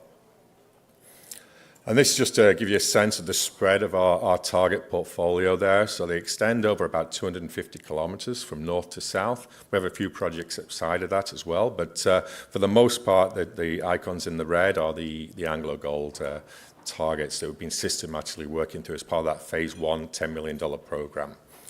I'll just highlight the Duck Creek project there, which I'll come to in a second. So this is a project that was actually accelerated by AngloGold. They brought that already into phase 2, and we're doing sort of phase 2 work on that right now.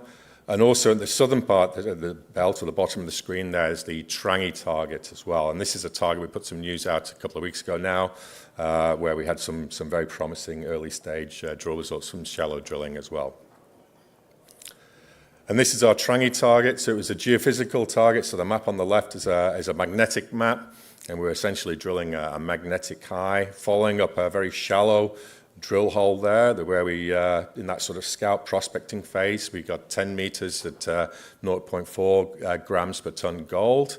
And we did a step-out hole from that, hole 23, where we got sort of several tens of meters of similar grades, 0.3s and 0.4s over tens of meters and things. So not necessarily the screaming headline numbers that perhaps get the market excited, but they were very significant from our perspective. They really are grades are very typical of that you would see in proximity to one of these porphyry systems. And that, in combination with the geochemistry and the alteration we're seeing in the core, gives us a lot of confidence we're on the right track. So right now we're gearing up in the coming days to do some step-out holes around these early stage holes, just to see if we can vector into a warmer spot, getting closer to the sweet spot. So we still think we're a little bit distal to where we need to be, but we're certainly very encouraged by these early gold grades. And this is our Duck Creek project. I won't get into this, but this is another target, the one that was selected by AngloGold. Again, broad areas of alteration of a very large area. We've not yet drilled the boomer of a hole in terms of gold and copper values, but lots of favorable alteration, very classic alteration you would see outboard of these porphyry systems over a very, very large area. And in terms of what's ahead of us here, just in terms of what's potentially going to drive the share price here, there's the drilling on our Trangie target, where we just hit that favorable gold intercepts.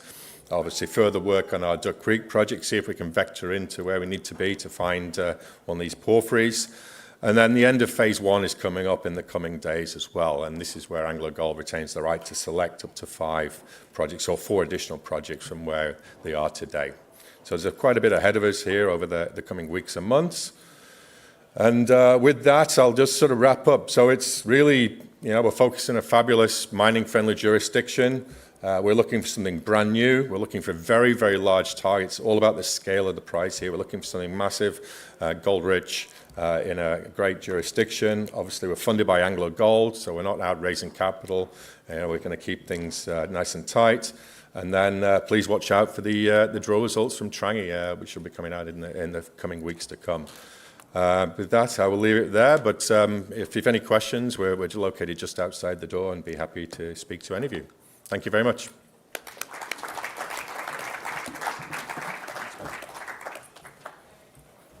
So endeth the session. So we're going to do a Q&A. I think there'll be food there. Thank you.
All right. Hi, everyone. Thanks for taking some time out to be here today at the Metals Investor Forum. Thanks to the organizers for having me here once again, and all these great companies as well that you're going to get to hear from. I'm going to kick it off right away, and I'm going to be talking about silver and why I think we're still in the very early stages of a secular silver bull market, and that it's really just getting started. I'm going to start off on a lighter note, talking about global debt. Someone got that joke. That's good. You know, if you look at the U.S., which is, of course, you know, the world's biggest financial market, it's certainly not encouraging. This chart shows interest costs on the national debt in the U.S. And, of course, in that circle that I have over there, that's the 2020 to 2025 or till today range. And you can see how it's spiked up. Of course, massive quantitative easing, not just in the U.S., but globally. And the section after that dotted line, that vertical dotted line, is actually the projections by the Congressional Budget Office, which shows that net interest or interest payments on the U.S. debt are going to double over the next 10 years. Right now, if you look at the OECD and you compare the U.S. to all of the other members of the OECD, they're actually the worst of all. That is their net interest payments to GDP levels. Believe it or not, they're actually more than double the next country, which is Greece, of all countries. So not saying a lot. Inflation is creeping back, and people see it, feel it, realize it. And here's just sort of an interesting sort of note. If you look at the monthly inflation rate in January and look how it's been climbing since October, it's actually been rising. If you annualize, I know this is not scientific and I'm projecting, but if you were to annualize January's 0.5%, we would actually be at 6% per year. And I think that really what's happening is consumers are actually feeling that, not believing the official numbers and feeling, you know, these kinds of annual inflation rates.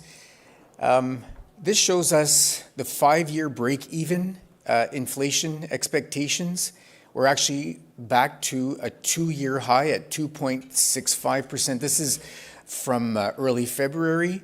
And the University of Michigan, that does a lot of research on this and does surveys, and they look at consumer inflation expectations. Consumers actually think we're facing 4.3% over the next year. So well above, in fact, almost 50% above the official sort of 3% current rates of CPI.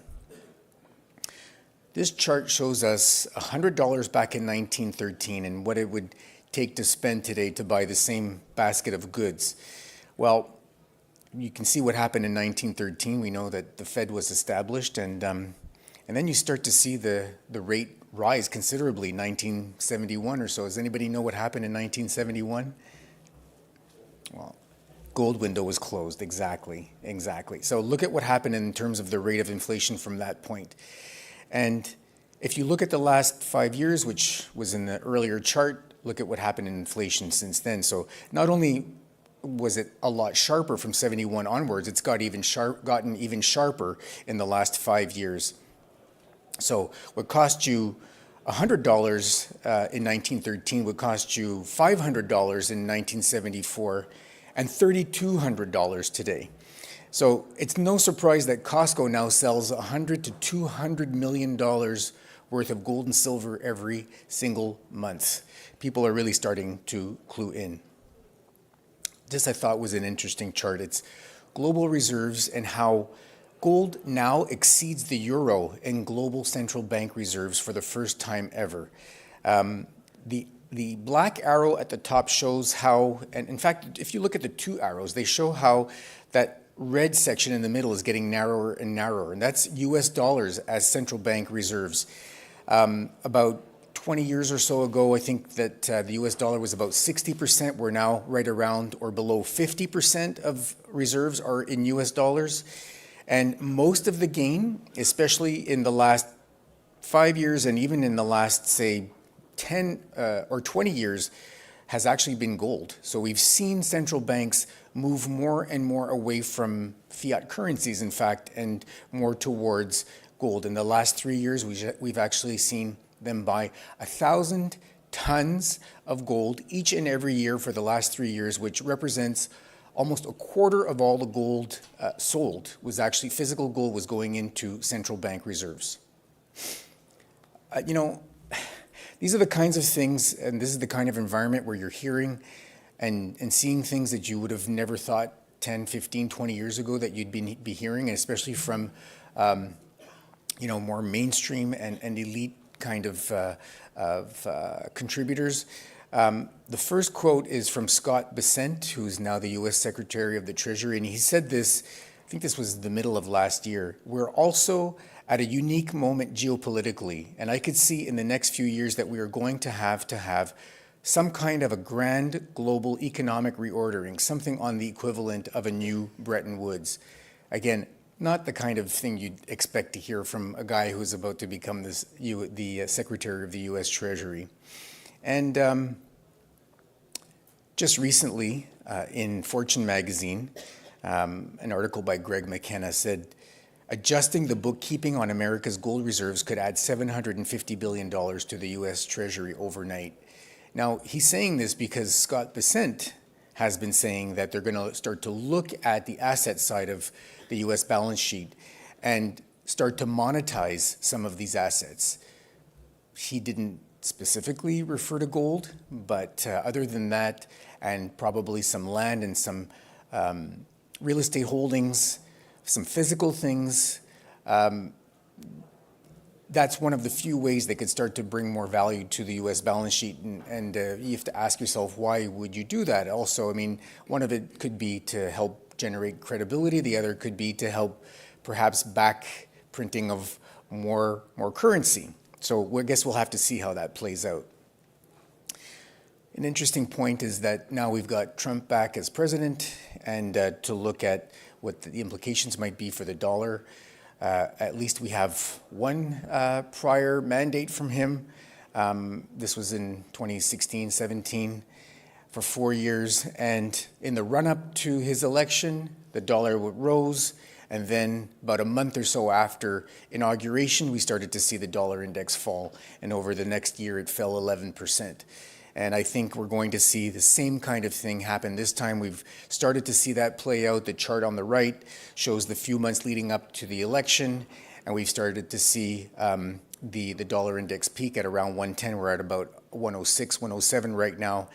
And if you look at how the U.S. dollar, the history of U.S. dollar cycles, how that has played out, you had a peak in 1984 or so, another one in 2001. Successively lower peaks. It looks like the most recent one, around 110, is the most recent peak. Both prior peaks bottomed around 85, 90. I think that's maybe a little bit generous this time, but even if we do bottom in that level, that's still around 10 to 15% below where we are now in the U.S. dollar index.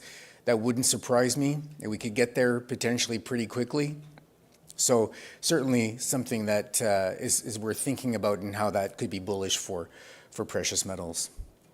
So let's switch to silver more specifically now, and why I think it's really what I call a generational opportunity. We've got rising demand for silver. We have industrially, we've got increasing investment demand, and all of this in the face of limited supply and even a squeeze recently, which I'll get into in a moment. But really, if you add all these together, you have a very, very bullish case for a secular silver bull market.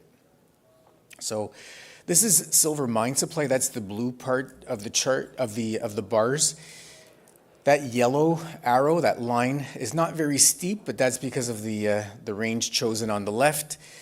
But so mine supply peaked in 2016. It's been falling since. S&P Global believes that even over the next few years, we're not going to see that recuperate at all, especially from primary silver mining.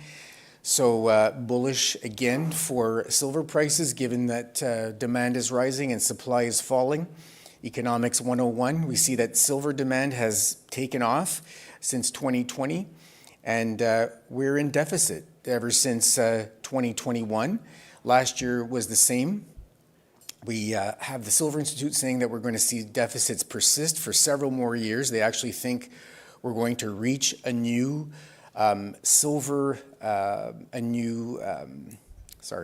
a new high in silver deficits, a new record silver deficit at some point over the next 5 years. So that's something to watch once again. It's kind of like the perfect storm in many ways for the outlook for silver. Now, I was talking about a squeeze earlier in one of the previous slides, and just in the last few months, something very interesting and intriguing that's been happening is that since Trump has been talking so much about tariffs, we've seen a lot, like record amounts of metal flowing, silver and gold flowing out of London and mostly into New York, to some extent into China, to the Shanghai Futures Exchange. And in London, just in January alone, we had the largest single monthly drop. It was 70 million ounces flowed out of London. Again, most of that going to New York. And these are the lowest, this was the largest drop in the last 10 years since they've started tracking these numbers in London. So as you can see, the COMEX in New York has been the beneficiary. We see that spike in the last few months. Traders and investors are trying to get ahead of the potential of tariffs on silver, for example. And if they have to deliver into their contracts, that they don't have to buy that metal at, with a 25% markup on it, potentially. So they're trying to get their hands on it right away so that they don't have that risk. And if you're a bit of a conspiracy theorist, there's some talk about how, and if you go back to that slide I had earlier about a global economic reorganization, some are thinking that the idea is to actually try to get the metal back into the U.S. before some kind of a financial reset.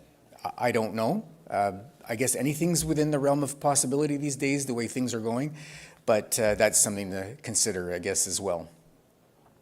This is an interesting chart that's put out by Incrementum. They do some fantastic research, and so that gold-colored line is actually what they call the world silver price. They take silver priced in a bunch of currencies around the world, and they compare it to the US dollar silver price, which is the dark blue line at the bottom. And so what's interesting here is that you see that for about 5 years, from 2015 to about 2020, there was a gap, which is fine. If you look, by the way, that gold line is the price that everyone else pays for silver, let's say on average globally. So that's really what they sort of see as the silver price. We see that gap, and that gap kind of maintained itself for about 5 years, and then COVID hit, and it had this global, money printing extravaganza take off. And so the gap was there, but the gap widened. As you can see, the gap is wider here than it was for those previous 5 years, and it stayed wider. And in the last few years, it's gotten even wider. So what that means is that if you imagine that you're a non-US silver investor, you're seeing the price of silver just go higher and higher and higher. So again, really quite bullish for silver. Some perspective on silver, how silver has performed in the last year. The blue line at the bottom is the S&P, which did pretty well, up 22% in 12 months. This slide was actually produced a week or two ago, so given the last few days of action, that might not be quite so accurate, but it still gives you a good perspective. S&P up 22% in the last year. Silver doubled that return with 44% return from about the end of February or so, 2024. So really pretty spectacular. Silver still represents less than 0.1% of the wealth globally.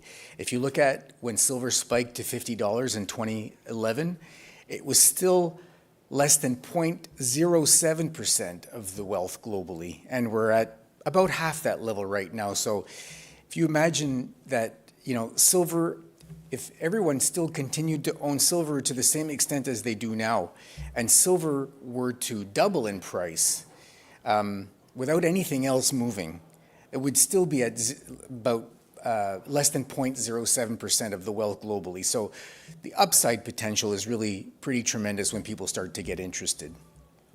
This is a really interesting chart from a colleague, Jordan Royburn, who writes an excellent newsletter called The Daily Gold. And he generated this chart where he looked at how silver behaves after gold hits an all-time high and breaks out.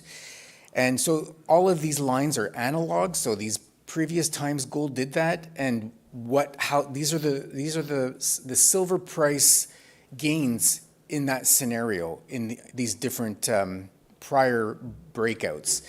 Now, where I have the red circle, which is hard to kind of see, it's actually the middle of the black line that starts over here, which is the current bull in silver, which started about a year ago. And so to just get some perspective, if you took the average, which is this dotted line, silver would have to basically double to do what it did on average the other 3 or 4 times, which is pretty spectacular. And if silver's at, say, $30 today, it would have to reach about $60. And I'm not saying it's going to do that, and that would be within the next sort of 12 to 18 months. It's possible. I'm not saying it's going to go there, but if we've got these analogs for how it's behaved in the past. And so, again, anything can happen. Again, just, supports the bullish case for the metal. Now, how silver has behaved in the last sort of 8 weeks, maybe 10 weeks or so, very, very bullish, very indicative of some strength. It did something it has not done since the late 70s, 1980. It's only the second time ever silver has done this. It has closed 8 weeks consecutively higher. And I was hoping it was going to beat that record. It didn't. It was down last week on the 21st of February. But nonetheless, very exceptional for it to behave like this. Again, doing something it's only done once before. And when it did that, that was a mania phase. We're certainly nowhere near some kind of a mania phase in silver, and yet we're showing this kind of very, very bullish behavior. Levels to look at in silver for a breakout. If you look at certainly long term, I think 35 to 37 is very much a key area. We've seen, it's kind of like a staircase. You see the price kind of consolidate, move sideways, and then you get this rally. It moves up. It kind of moves back and forth and stays in a new range. But that new higher level tends to become the new step and a new floor and support for it to eventually work its way to a new higher level. I certainly see 35 to 37 as that new range. And then ideally, ultimately, of course, we've seen silver test $50 twice in history. I think, it's very interesting to watch because technicians are calling this one of perhaps 2 of the biggest technical breakouts in at least modern history. To have such a long period where the price obviously has backed off and moved sideways, eventually tests, and then eventually test again, has almost not happened in any other asset before. So what it speaks to is the potential on the upside once it finally breaks through those levels. To give you some idea of inflation-adjusted prices for silver, if we were to go back to where silver was in 2011, silver would have to go from its current price of around $30 to about $65, and this is official inflation-adjusted prices. To go back to its 1980 level, it would have to reach about $145 today. And again, this just speaks to the potential upside in silver. This is gold miners, to be specific, but it gives you, I think, some idea of what's going on in the silver mining space to some extent as well. We've just reached the highest level in 13 years for cash flow per share for gold miners. They're just cash producing machines right now. And the reason that we're still below those 2011 levels is because there's been so much share issuance by the gold miners, and that has sort of capped right now these cash flows. But if you were to look at gold miners as a sub-index, for example, of the S&P, it's by far the most profitable sector, would be the most profitable sector of the entire index. So gold miners are certainly a place to be right now. I'm going to speed things up. Just to kind of summarize, the potential in the juniors is really pretty spectacular. We have an analog. This is the Silver Junior ETF relative to the silver price. In 2016, we saw it absolutely explode higher. The silver price was up 48% within about 6 months at the beginning of that year. The silver juniors were up 240%. So they were up 5 times what the price of silver was. If we saw, looks like we have potentially a double bottom right here now. If we saw something like that happen again, silver would go from where it was in January, about $29 to about $42 by August. And the silver junior ETF would be basically 2.5 times what it was, from $10.50 to over $25. Just to kind of sum up, I write silver-focused investment newsletter. It's the only one available that is silver only, everything from physical and mining ETFs all the way down to junior explorers. This gives you some idea of the kinds of returns we've had just in the last 12 months, in some cases as little as 2 to 2.5 months, and we've had some companies more than double in that time frame, and we've certainly taken some profits on those as well. Recently launched a free newsletter. I invite everyone to go and subscribe to that. The price is pretty good. We follow high potential silver stocks in there, and you get basically, I follow the news that these companies put out, analyze and comment on that. So you can go to thegoldadvisor.com/registration to sign up for that. Again, it's free. And you can follow me at Silverstock Investor. I'm on X, I'm on LinkedIn. And if you want to get an idea of the overall potential in silver, my book, The Great Silver Bull, it's on Amazon. There's also a few hard copies you can buy over at registration. And that's it. Thanks very much.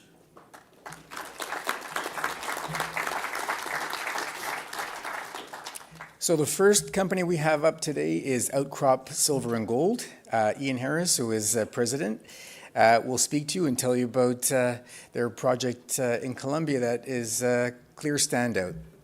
Thanks very much. Thanks, Peter. I'll leave you that. Well, thanks, Peter. You did a great job of making it the first half of my presentation a whole lot easier, so I don't have to talk as much about silver. But in terms of silver equities and silver exploration companies, out of all the commodities, it seems that silver is one that is actually trading to commodity price. A real strange thing that's happened recently, as we've seen commodity prices increase and then the underlying explorers haven't really moved, and that is not the case for silver. And so I'd like to enjoy talking to you about Outcrop Silver, which is a true primary silver deposit. Peter alluded to this, but only about 25% of all the silver produced from mines in the world come from primary silver mines that are actually true. The majority of their production is actually silver. And that's important because as silver price runs, right, it means the other commodity, if 30% comes from copper mines, they are pretty much agnostic to silver price. So it means it's harder to get an excessive amount of new production online. Obviously, lots of forward-looking statements, and I'm here to talk to you about our flagship Santa Ana project located in Falan, Tolima, Colombia. So first, a little bit of a backdrop of what makes Outcrop so special. The first, I think many of you know about, is the overall grade. It's the highest grade undeveloped project, primary silver project in the world that I personally know of, a true standout for the overall grade. But the other piece that's very, very special, I'm a mining engineer by background, like being part of projects that become future mines, is the recovery. We're seeing a 96% recovery in silver and a 98.5% recovery in gold on the project. 73% of our resource is silver, the remaining is gold. But the third piece is a very high concentrate grade that is important because A, it's a precious metal concentrate. That means that we would see a very, very high payable due to the grade and the cleanness of it, and that it's actually being sold as a precious metal. It's not silver contained in a zinc or a lead concentrate. And it's so high grade that it is even possible to smelt directly. So we could recover and create silver doré without the use of leaching, no cyanide. But it's more important, I guess, from an economic standpoint that you have a very high grade. We're talking, rock that's worth about $600 a ton, maintaining the value through the production stream, through a high recovery and a high concentrate payable. that means that we will see, we'll maintain the valuation of that silver within that deposit. But it's also the reason why that we carry the valuation. There's a group of companies that carry that premium primary silver valuation, and that is on the back of our 37+ million ounce resource that we have. And I'm going through this because I get asked, what is the catalyst? What are the things that are going to create value for Outcrop Silver? And the truth is, our value is underpinned by a valuation per ounce in the ground. So in order to create value for shareholders, pray for silver price to go up, which I agree with Peter. It's going to happen. Don't know when. In the meantime, how do I create value for our shareholders? So our 37 million ounce deposit is based really off of 6 different veins, individually adding a big important component to those ounces and also continuing high grade. So we said, how are we going to add additional value?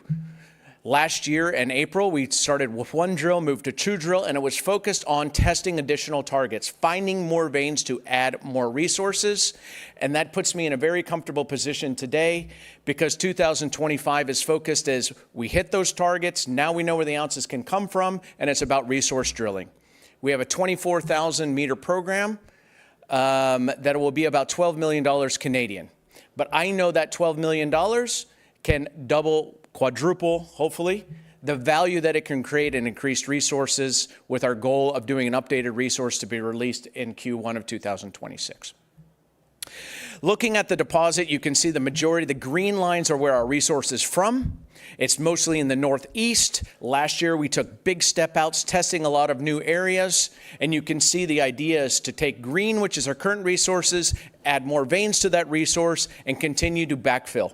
So we look forward to creating a lot of new value through an increased resource, which is what is underpinning our value. I call it accretive exploration. We know how much it costs per meter we drill, and our goal is to be drilling on the areas that convert resources on the cheapest dollars per meter cost. Right? So my point is that we have a plan that we believe can create significant value for our shareholders independently if silver price goes up. And if it does go up, we are extremely leveraged to, as our share price shows, we track very closely to actual silver price, can create significant value for our shareholders. The rest of the summary is we are in the classic mining district of Colombia. We have Aris Mining with 2 mines in very similar narrow high-grade veins, but in gold producing over 200,000 ounces a year, producing 2,000 tons per day. So people ask, is it possible to mine? Of course it is. There's existing mines, but it's also an area that knows mining. We have a gold mine directly south of us, which is private. And we're in a district that has known mining since colonial times, about 400 years ago. The next is we are a part of the identity of our local community. So we've gone past just do they like us, are they going to prove it, or et cetera. They know it, they're accustomed to it. But this is Fallon, which is the closest town to us, and they've actually identified in their letters in their town square, each one a part of their identity, and L is about the legacy and the future potential of silver, and actually with the geologist looking at a piece of core, one of our geologists actually. So we are now part of the community. We are a part of their own identity, and we've aligned ourselves with the Tolima government and seeing obviously the association of silver, the energy transition, solar power, which is now solar panels, which is now over 25% of all use of silver. Myself, my background, mining engineer. Of my almost 30 years, 25 of those are working in South America. Joined us recently, Rob Scott from Great Bear, Thiana Alvarez, who's with us, just named one of the most influential women in Colombia based on her work, especially with sustainable development. Guillermo from Mexico understands, our VPX understands these narrow vein systems. Kathy, I call her the most silver of us all. She's previously from Silvercorp. Joe, who was the original CEO of the company and a geologist, discovered it. Ana Milena is the director of Freeport-McMoRan in Colombia, ex-executive vice president of Collective Mining, president of Women of Mining in Colombia. So an extremely strong team. I live myself in Medellin, Colombia. I'm fluent in Spanish and like being a part of driving these projects forward. How can they become mines, and how can we create value for our shareholders in the meantime?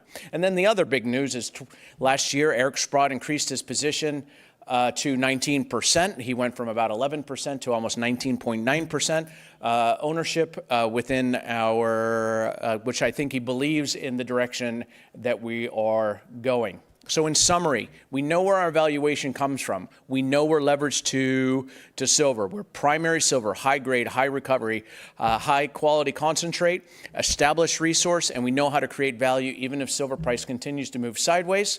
But the long term, we have that accretive growth that we can create more value than we're spending by increasing our resource. We're positioned very well to execute on that in 2025. And obviously, Peter would agree, the outlook on silver could never be better, and we are highly leveraged to silver price. Thank you.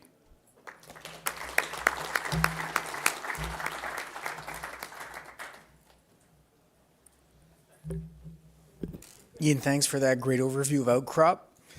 I hope everyone's excited about Colombia now. Next up, we have Galina Meliger, who is VP Investor Relations at Esquina Gold and Silver. And they have quite an impressive project in BC. She will tell you all about it.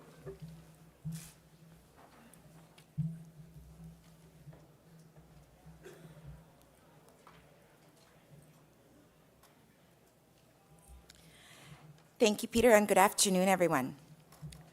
So the premise for Skeena Gold and Silver is really based on our flagship asset, Eskay Creek, which is a past-producing, underground, high-grade gold and silver mine that was previously owned and operated by Barrick. Barrick placed it on care and maintenance in 2008 during the global financial crisis, and we started work on this asset in 2017. To date, we have put out a significant amount of work. We have advanced the project, and we're at the point now where we can say that we are reconceptualizing Eskay Creek as one of the highest grade open pit projects in the world with initial production in 2027. I will be making forward-looking statements, so you are duly cautioned. And at the highest level, with the investment thesis, there are so many tier one attributes that make Eskay Creek an incredible project. Firstly, on the production side, we are targeting 450,000 ounces of gold equivalent metal per year in years 1 through 5. That is very, very sizable production coming out of a significant reserve of 4.6 million ounces of gold equivalent metal. This is backed by a robust grade profile of 5.5 grams per ton gold equivalent, again in years 1 through 5, which is approximately triple the global average for open pit gold mines. So that in itself makes this asset incredibly valuable, but there is so much more to the story.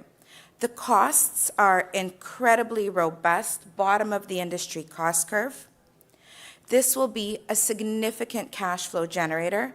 At spot prices today, we'll be generating about $800 million in after-tax free cash flow per year in years 1 through 5.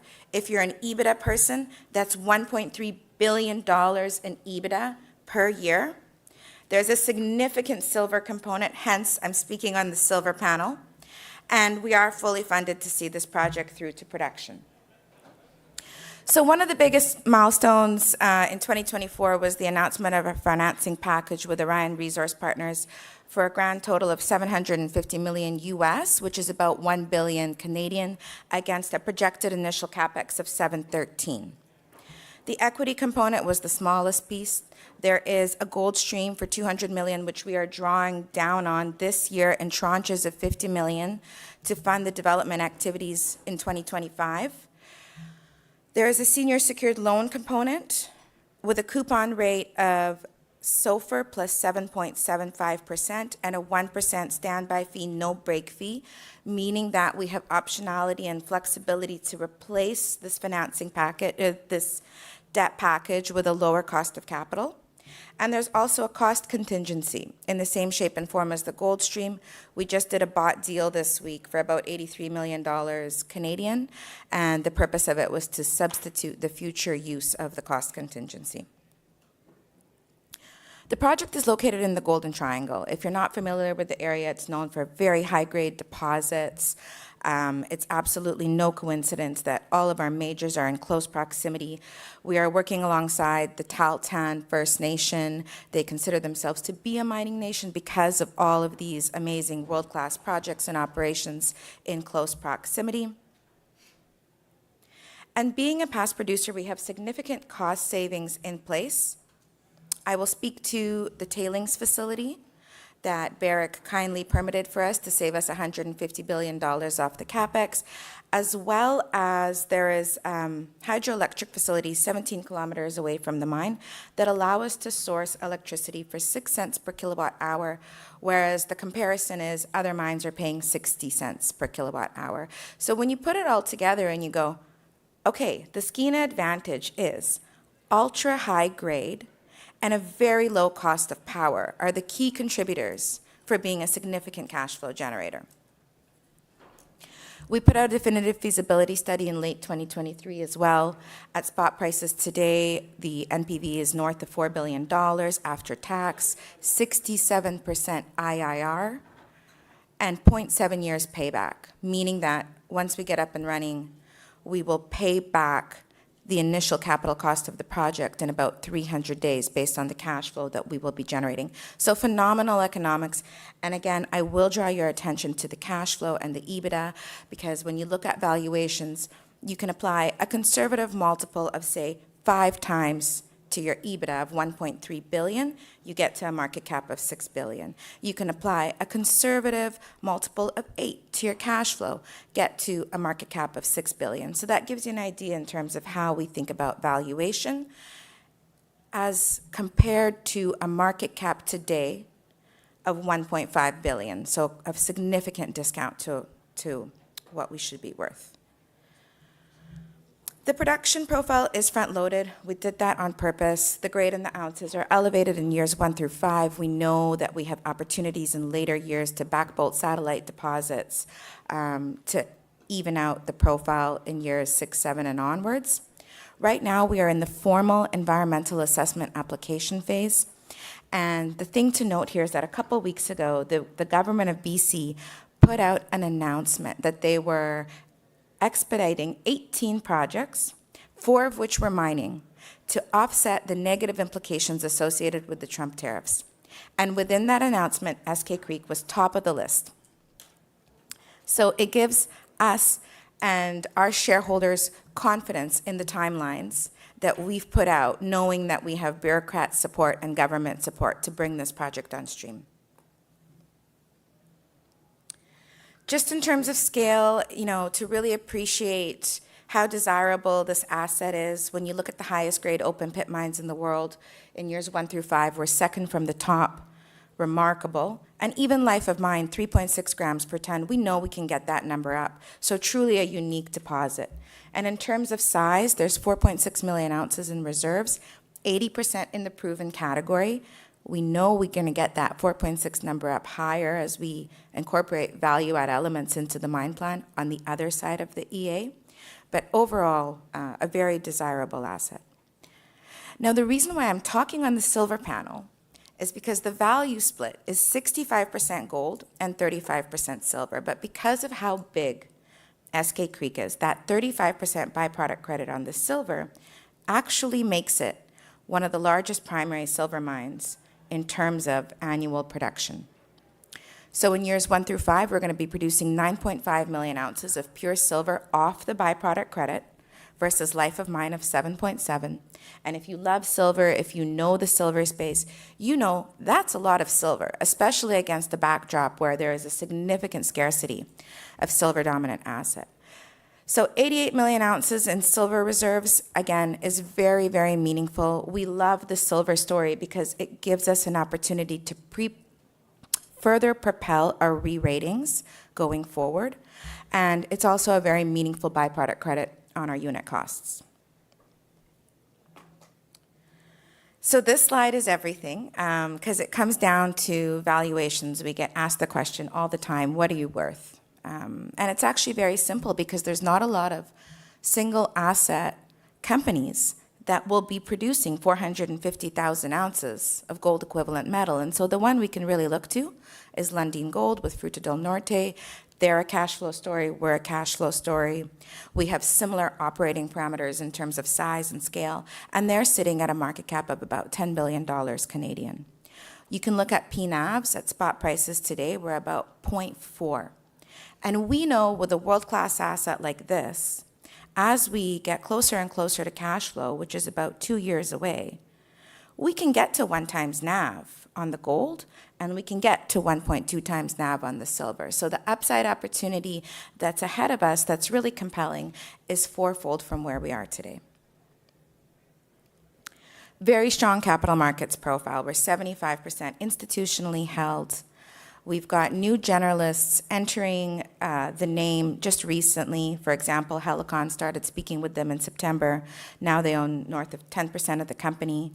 But all of our shareholders here are certainly in it for the long term, understanding the value of the asset. And the retail float is only 23%, meaning incremental amounts of inflow can have a dramatic impact on the share price. We've got 114 million shares out, which is very, very small. Disciplined equity management strategy. We have all the funding in place. And 11 banks on the Canadian side that follow the name. So tying it all up, I'd just like to say that I do encourage every Canadian to take a look at Skeena as an addition to the investment portfolio, given where we are today on the development timeline. It's just such an incredible opportunity, one, to make a profound impact in the province, in the country, and I think just joining us along for this journey as we build this project, the valuation that we have today is incredibly attractive at 0.4 times NAV. I'll leave it at that. Thank you so much.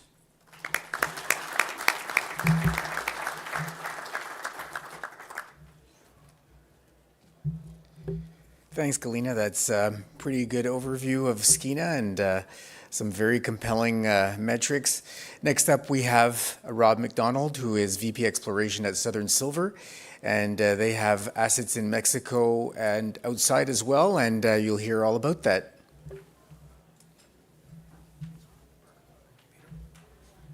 Hey, thank you very much, Peter, and thank you all for coming out to see the presentation. I'll be focusing primarily on our Cerro Las Menitas project located in Durango, Mexico, but I will also touch on other exploration projects that we have in the company. And yes, I will be making forward-looking statements as I go through the presentation, so please be warned. The main focus of the company is the flagship at Cerro Las Menitas. It's a silver-lead-zinc project located in Durango, Mexico. It's currently one of the largest and highest-grade undeveloped silver-based projects in the world, with indicated and inferred resources totaling 302 million silver equivalent ounces, an average grade of about 255 grams per ton silver equivalent. Is located in a well-established mining district in Durango, Mexico. We're surrounded by producing and past-producing projects. We filed a PEA in July of 2024. This called for a 17-year life of mine. It's an underground mine, sulfide mineralization with robust project economics, very strongly leveraged to both silver and zinc. It features high revenues and free cash flow. We own the project 100%. There are no royalties on the project. And we've just completed a financing. Our treasury is at $4.6 million. And so we have enough money to continue working through the project through 2025 and into 2026. We've had a new acquisition in the company. It's called the Nazas Project. I'll touch on that later in the presentation. Again, it's within a new emerging world-class exploration district. A quick look at the capital structure. We've, I think, come off a little bit since February 18th, but at 24 cents, we're at about a market capitalization of just under 70 million. However, we do lag a little bit in our enterprise value per ounce in the ground. We think that there's some opportunity there and improvement there. And you can see how we've traded over the last couple of years. We feature a experienced management team and board with mine finders with a history of success, particularly in Mexico. And if you go down through the resumes of particularly the board members, you see people that have been involved with the development of some world-class projects like the Peñasquito project, discovery of the San Nicolas project in Zacatecas, and bringing projects like El Limon and Nuestra Senora into production. So a group of people that know what major projects look like, they know how to advance them to production decisions and to get them into production either within the companies that they're operating with or through sale or joint venture of the projects to deeper heeled partners for the benefit of the shareholder. So this is our property package. We have two earlier stage projects, the Oro project and the Hermanas project located in southern New Mexico. But our main focus is right in the heart of the Faja de Plata of north central Mexico, where we have two projects. The flagship is Cerro Las Manitas. It sits in southern Durango, just 70 kilometers away from the city of Durango. And now the recent acquisition, Nazas project, is located immediately adjacent, comparable resource size, and we compare quite favorably as well to some of the high margin projects. So with Cerro Las Manitas, we sit on the edge of the interior altiplano of north central Mexico. So we're out of the mountains. As I like to joke, we're out in the middle of the bean fields, not the marijuana fields. It makes it a very safe jurisdiction to be working in. We're located just 70 kilometers to the northeast of Durango, Mexico. We have two federal highways running right through the project. There's a rail line running through the project, power line running right through the project. Very easy access. Our base of operations is the town of Guadalupe, Victoria. It's a 15-minute drive to get to the project. We utilize local people, our geologists, our Mexican nationals, one of them from Durango, other from just outside of Mexico. We utilize local people for their geotechnical staff, as well as, again, Mexican nationals to work as legal and administration for the company. So effectively, the face of Southern Silver within Mexico is Mexican, as it should be. And this is Cerro Las Manitas, the Hill of Little Mines that we're turning into one large mining district. We have identified at this point 7 different deposits. They wrap around a central intrusion, and it's basically the skarn-altered halo is that little ridge that forms the Cerro.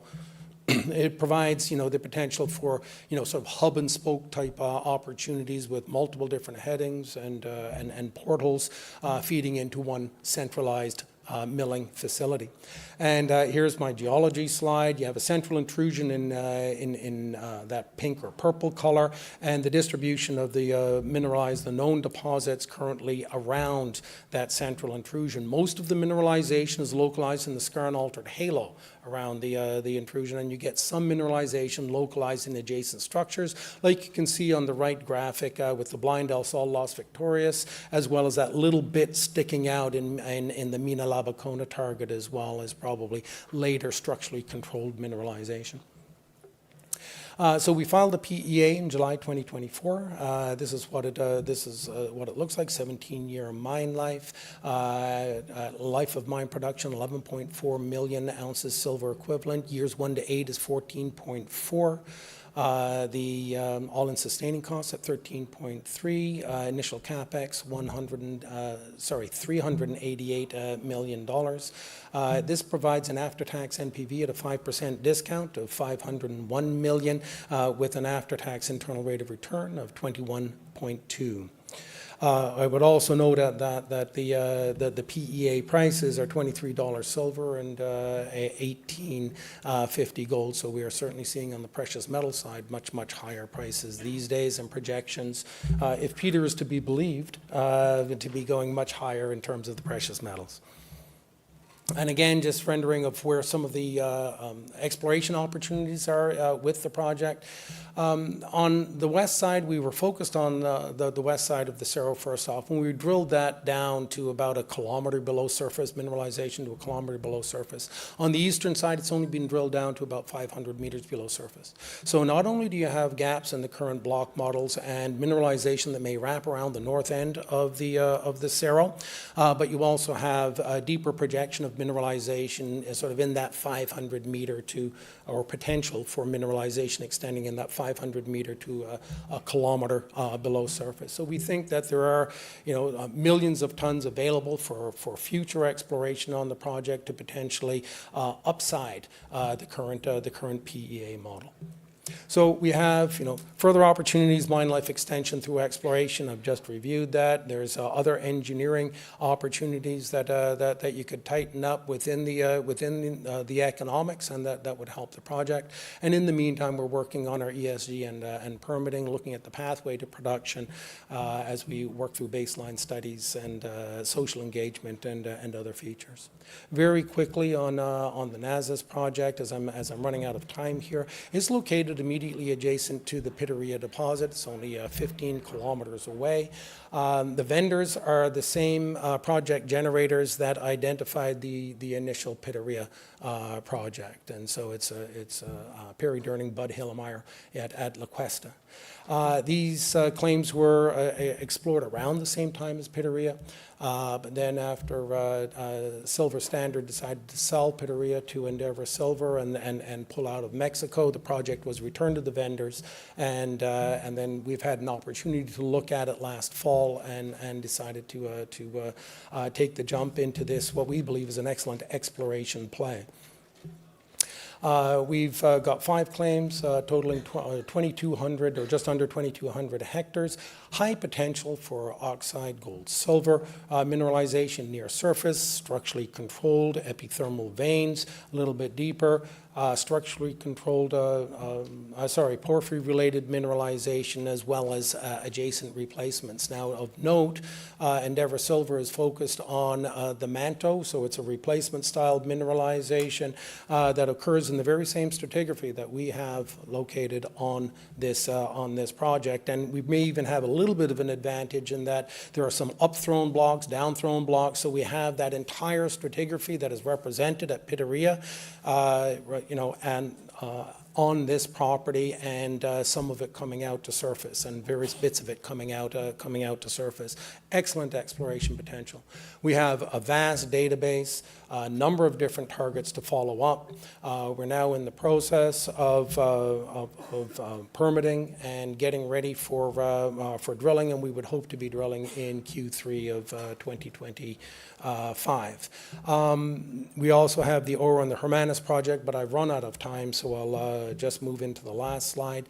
CLM, underground mine in a world-class mining district. It's infrastructure-rich area, easy access into the projects. It's a sizable silver and zinc project with significant upside, and the new acquisitions represent further value to the company moving forward. Thank you very much.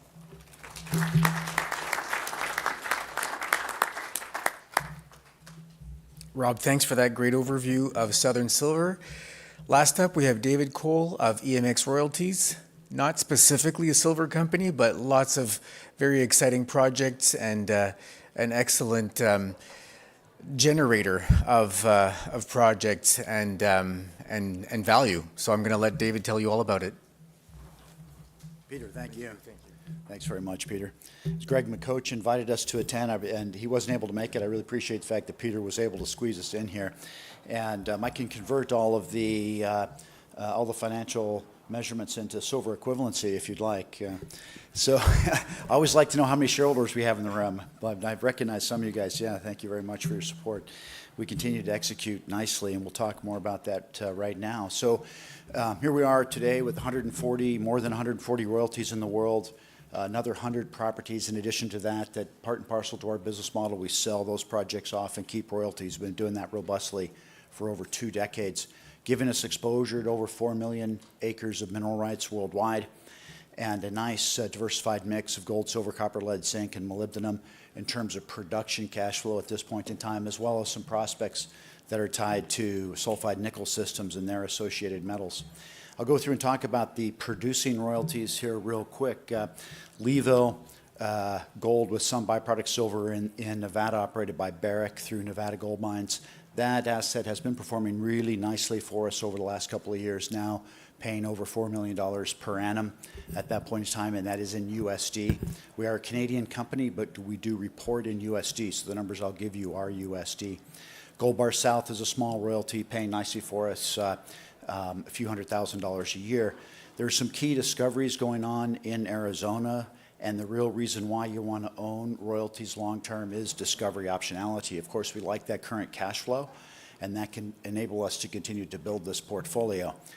But what you want is for people to make big discoveries within our ground. One of my overlying premise of building the portfolio is that the value of mineral rights over time will increase, and has throughout my lifetime, as Peter very astutely pointed out. And the best way to be exposed to mineral rights is royalty ownership, because it's the counterparty that is paying for everything: exploration, development, environmental work, on and on and on, engineering studies, all to our benefit. And so it's just wonderful to own these royalties on an ever-increasing portfolio of assets around the world, and discovery optionality is where the real value is created. We like commodity price optionality too. That's been working in our favor. It will likely work even more in our favor in the future. But discoveries is where the big money comes in. So I'll mention those. In Arizona, 2 nice copper deposits being found on our properties there.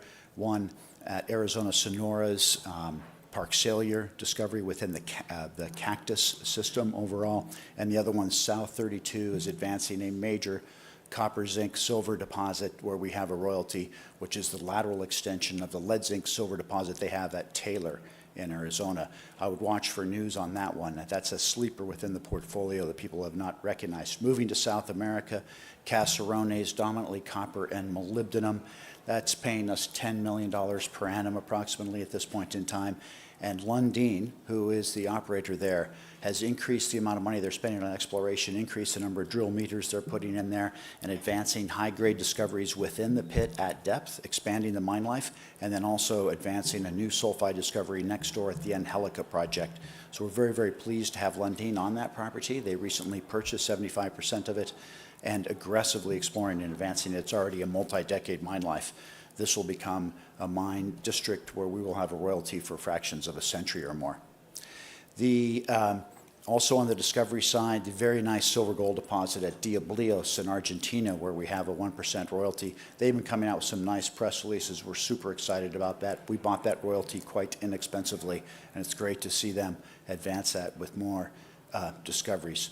Moving on to Europe, we're one of the largest mineral rights holders in all of Fennoscandia, Norway, Finland, and Sweden.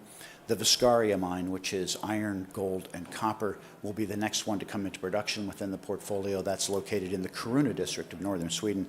That'll be a nice medium-sized royalty for us. Arguably our most valuable royalty and most valuable position in this portfolio is Timok in Serbia. Serbia has the Timok magmatic complex. That's a geological terrain that has the largest historic production of copper and gold in all of Europe.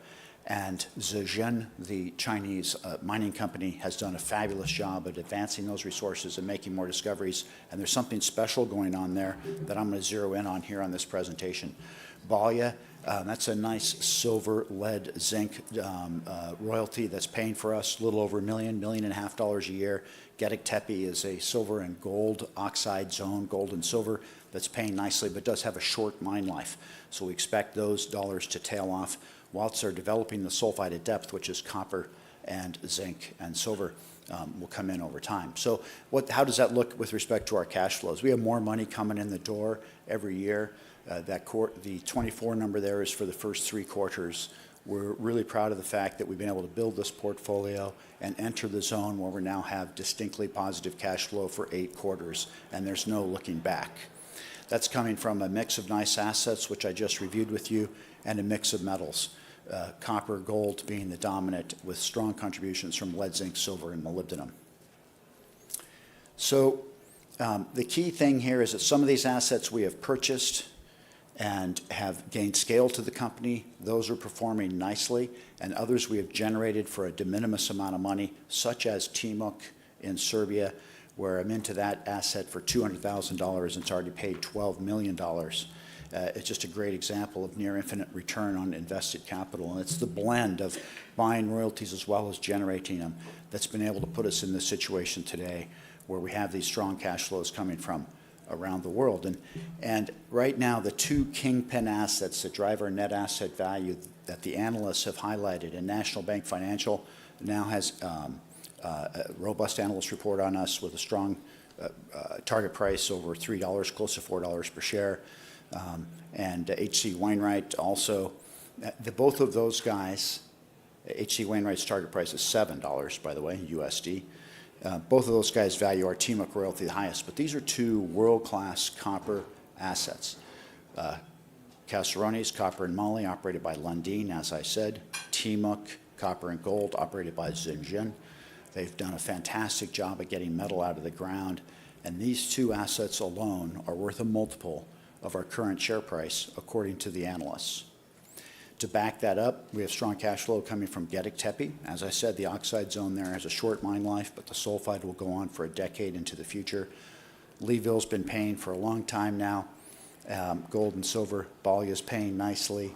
We just purchased the Chappie royalty. That is a copper mine that will come into production next year. These are the assets that are coming into production in the forthcoming couple of years. Viscaria, copper, gold, iron in Sweden. Diablios, nice discovery, operated by Abra Silver, silver and gold in Argentina, and the Park Salyer discovery in Arizona are great examples. Now, the footprint of our royalty with Lundin is huge. This is the size of a major city, probably about the size of Toronto, and a greater Toronto with all the suburbs. And our royalty is effective throughout that entire yellow box, and they've increased the amount of money that they're planning on spending here. This is to do exploration and find more deposits, in addition to current cash flow of about $10 million per annum coming to us from this asset.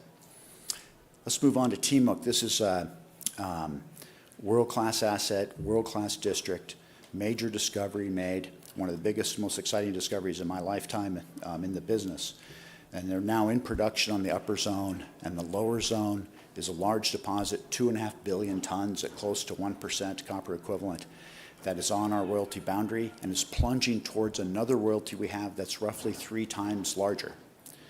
Now, very importantly, this is an immense asset for us. We're talking about an incipient payment from the metal that we can see in the ground today, after you take into account metallurgical losses and mining dilution, et cetera, measured in hundreds of millions of dollars, close to $500 million in metal that will come to us at today's metal price, not tomorrow's metal price, just from those deposits. But there's another major discovery that they're making called the MG zone, further to the south, that you can see on this slide there. And I've got another slide that zeroes in on that. Oops, what happened? Doesn't want to advance, Peter. Oh, there we go. All right. So this is the upper zone and the lower zone at Timok. The analysts say this is worth over $200 million net asset value to us. That's our entire market cap, just this one asset. The analysts believe that this is worth our entire market cap, paying very nicely. Zijin has on their website this beautiful GIF, which shows how that deposit is completely open-ended. Those flashing lines are the drill holes, and you can see there's no drill definition at depth. This thing is getting fatter and higher grade at depth and moving towards the higher royalty rate boundary, by the way.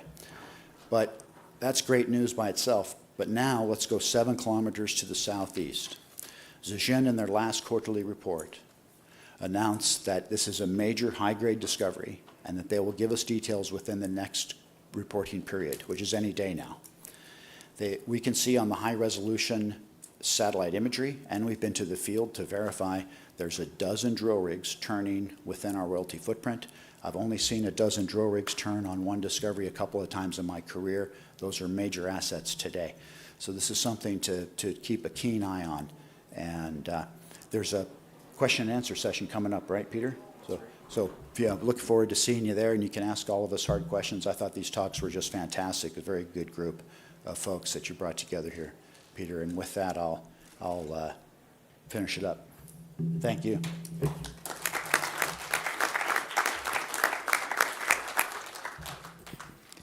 David, thanks for that final presentation. So if any of you would like to ask questions, just make your way over to Parkdale Room. We're going to have a Q&A session for about 20 minutes, starting right away. And thanks very much.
get started. That's all we were waiting for.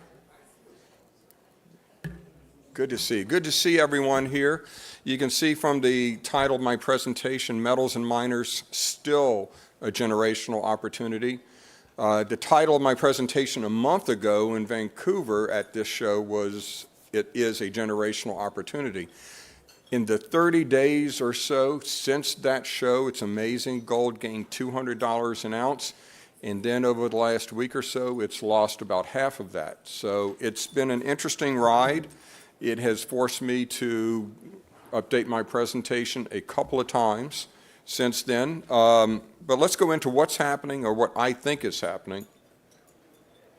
Gold started the year in gangbuster fashion. This is the 1-month chart of gold, and you can see that $200 rise since really since the Vancouver shows, the Vancouver MIF, and then we've lost that $100 since then. This is a 3-month chart. If you pull back a little bit, that decline doesn't look quite as bad, but it still looks pretty serious. If you go back to, well, before we go back to a year chart, this is the chart that I put up last year at this very conference, which basically marked the start of this bull run, this new gold bull market. That was a chart I had. I showed the challenge from last year was that we had hit about 2,000 and not quite 2,100, 1, 2, 3, 4 times, and we had yet to break through. Now, at that show, at this podium, I said, I think we're going to break through pretty soon. What I didn't know is while I was speaking, that was happening. While I was speaking, gold was starting to rise that day, and by the afternoon it was up $40, and it did not stop for about the next month or so. So I had to rush up to my room, get an alert out to my readers, and say the game is on, and all of that good stuff. And it was. We broke through that, and here's our 1-year chart. Now that decline over the past week, 10 days, doesn't look nearly so bad in that context. In actuality, it's very much in line with the kinds of declines that we've already seen in this bull market. We've come a long way, baby, and this decline is, I think, a bona fide correction. I think it's fairly serious, but I think we're going to put it behind us. The latest challenge for gold was that narrowing triangle, that flag pattern that you see marked. At the Vancouver show, I marked that on the chart, and as I was getting ready to go up the next day, I had to update that chart because gold broke through that channel and on that really furious run that we saw over the last week.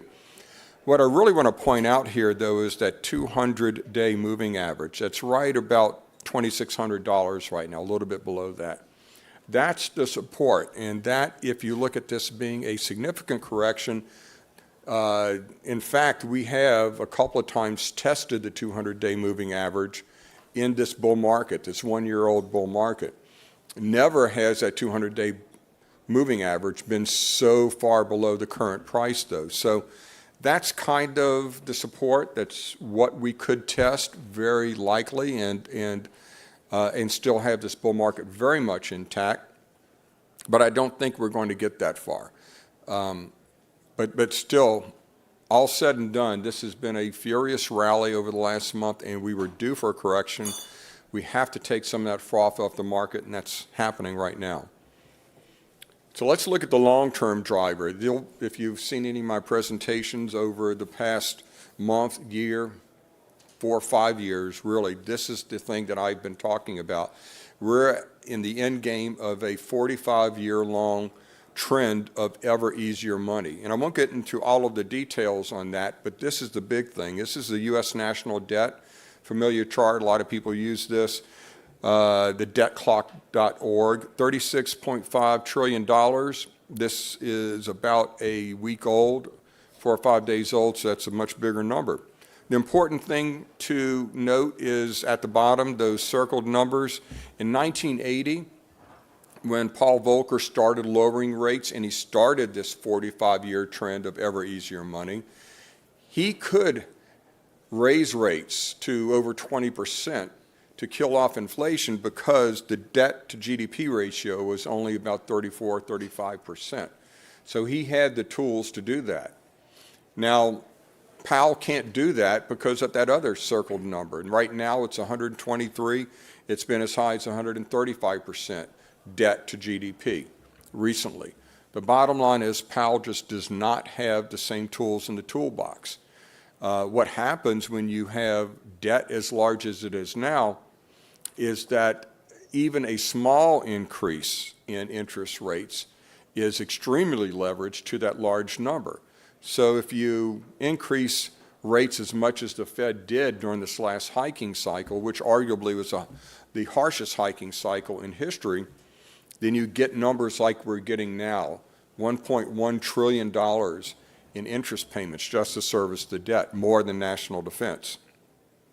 That number, to put it in perspective, is $167 billion at $36.5 trillion debt.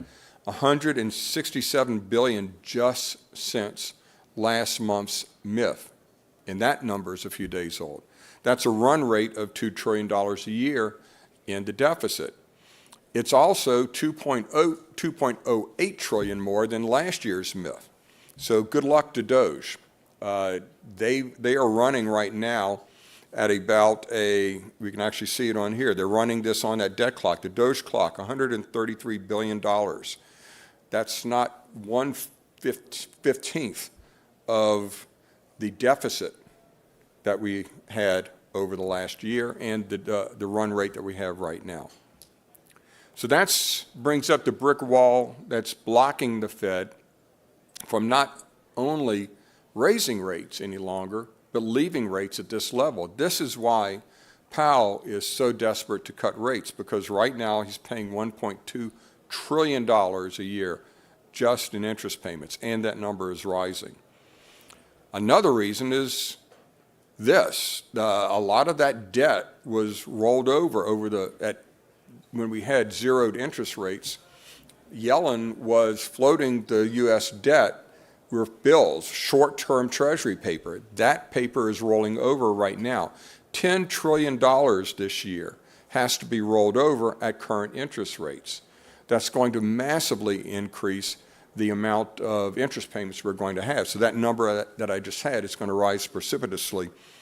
In addition to this, you have corporate debt that has similar issues of debt rolling over this year.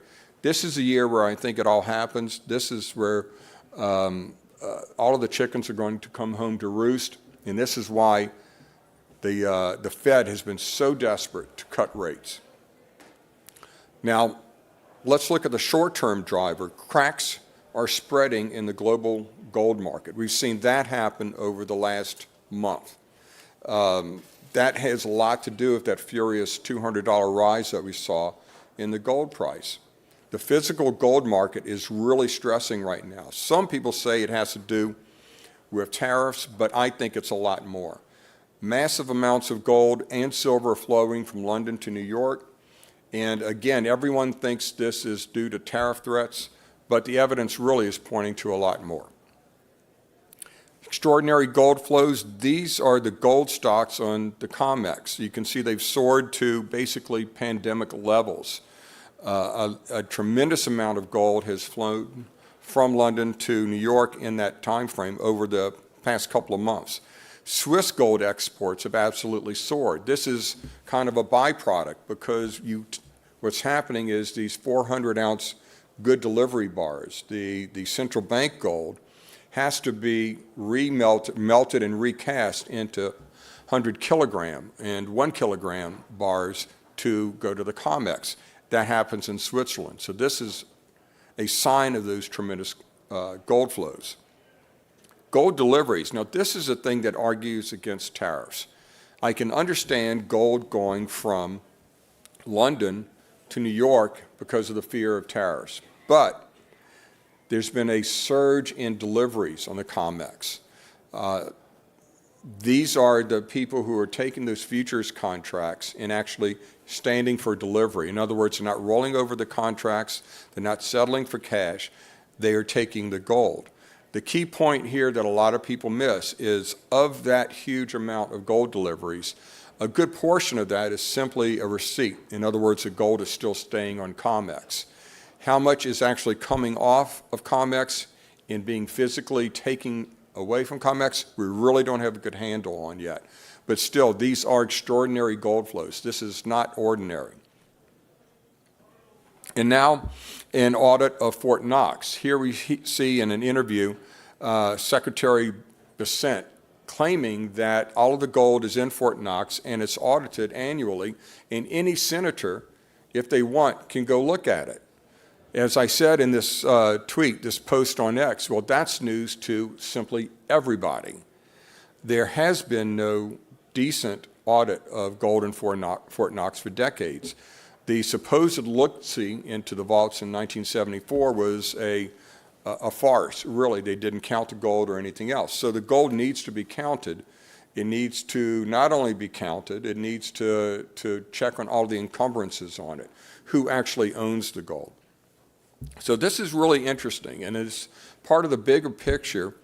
What we have is a bull, or really a few bulls, in the establishment China shop, rampaging through and breaking things. We have a lot of paper being shredded. We have a lot of evidence being burned and destroyed. We have, frankly, an establishment that is scared witless. And I think that has a lot to do with these unusual gold flows that we've been seeing.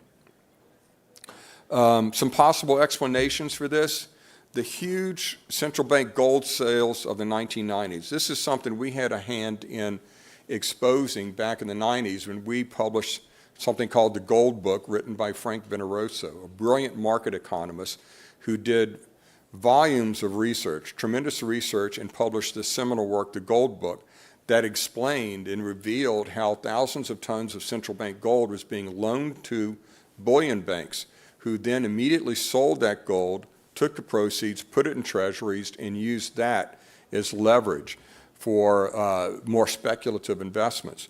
We don't know if that gold has ever been paid back. Now, that gold may have been paid back in cash, but never replaced as bullion. So there's a very good chance that what many citizens think that they have in their government central bank gold reserves just isn't there. And there's a chance that that actually extends to Fort Knox as well. That could be behind these massive physical gold flows. It could be, and this is not exclusive, it could also be that the massive paper gold and paper silver fractional banking schemes out there, where every claim on a gold, every ounce of gold in COMEX may have as much as 100, 150, or 200 claims for each ounce of gold, that this is actually being in danger of toppling. Or this could just be a glitch in the market, like what happened after COVID and already be in the process of normalizing. All of these could be true to some extent. That last point is something that the World Gold Council is very eagerly putting out there right now, that everything's normal, everything's fine. But that's kind of their par for the course for the World Gold Council. We'll see. But some things are unwinding right now, not just gold, but tech stocks and a lot of speculative investments, crypto. So there's a great reckoning going on in the market right now. Gold right now is suffering from that, but gold, I think, will be the ultimate winner no matter what happens. There are some warning signs here. Gold's RSI, I came up with these charts on Monday, warning of a correction in gold. Well, it's already happened, so it's kind of a fait accompli here. But if you look at the RSI for gold in the previous two instances, kind of early on in this gold bull market, where we got overbought, things got a bit frothy, we had a bit of a correction. In actually three previous instances. That happened, and we're in the middle of that correction right now. More concerning to me is this chart by my friend Ron Grease at thechartstore.com. This is, as you can see, he's marked two other occasions, and this goes back pre-COVID as well. Two other occasions where price spikes above the 100 line on the percentage of the Bollinger Band. In other words, the upper Bollinger, the price spiked through that and stayed there for some period of time. Those circled instances were followed by corrections that ranged 6 to 9 months or so, and we're pretty deep corrections. This is the third instance where that has happened. So that's a bit concerning to me, but I do take some comfort in the fact that this is a lot different than the markets we had pre-COVID and after COVID. Something different is going on right now, and the last year, I think, is evidence of that. There is a positive sign in silver. We have a inverse head and shoulders pattern that projects to about a $40 price in silver. And I can tell you that over the past few days, I've had discussions with some friends of mine in the physical metals industry, and there are tremendous silver shortages right now. There's a real supply crunch going on in silver right now. And it's not just monetarily. It isn't the kind of silver crunch where we've seen before, where it's been Western investors buying it for investment demand. That's kind of absent completely. But the physical demand for silver for industrial usages is really putting a pinch on the market right now. So silver looks like it could outperform gold, as it should have been for a long time. And that's in the near future, in my opinion. The bottom line here is that we have a long-term, monetarily based gold bull market in progress. And this is a generational opportunity like we haven't seen since the early 2000s. Now, that was a special time. I can see from this audience that many of you were around in that market in the 2000s, and you knew what happened. You knew that the metals prices were rising strongly, but also the junior mining stocks, and that's the important part.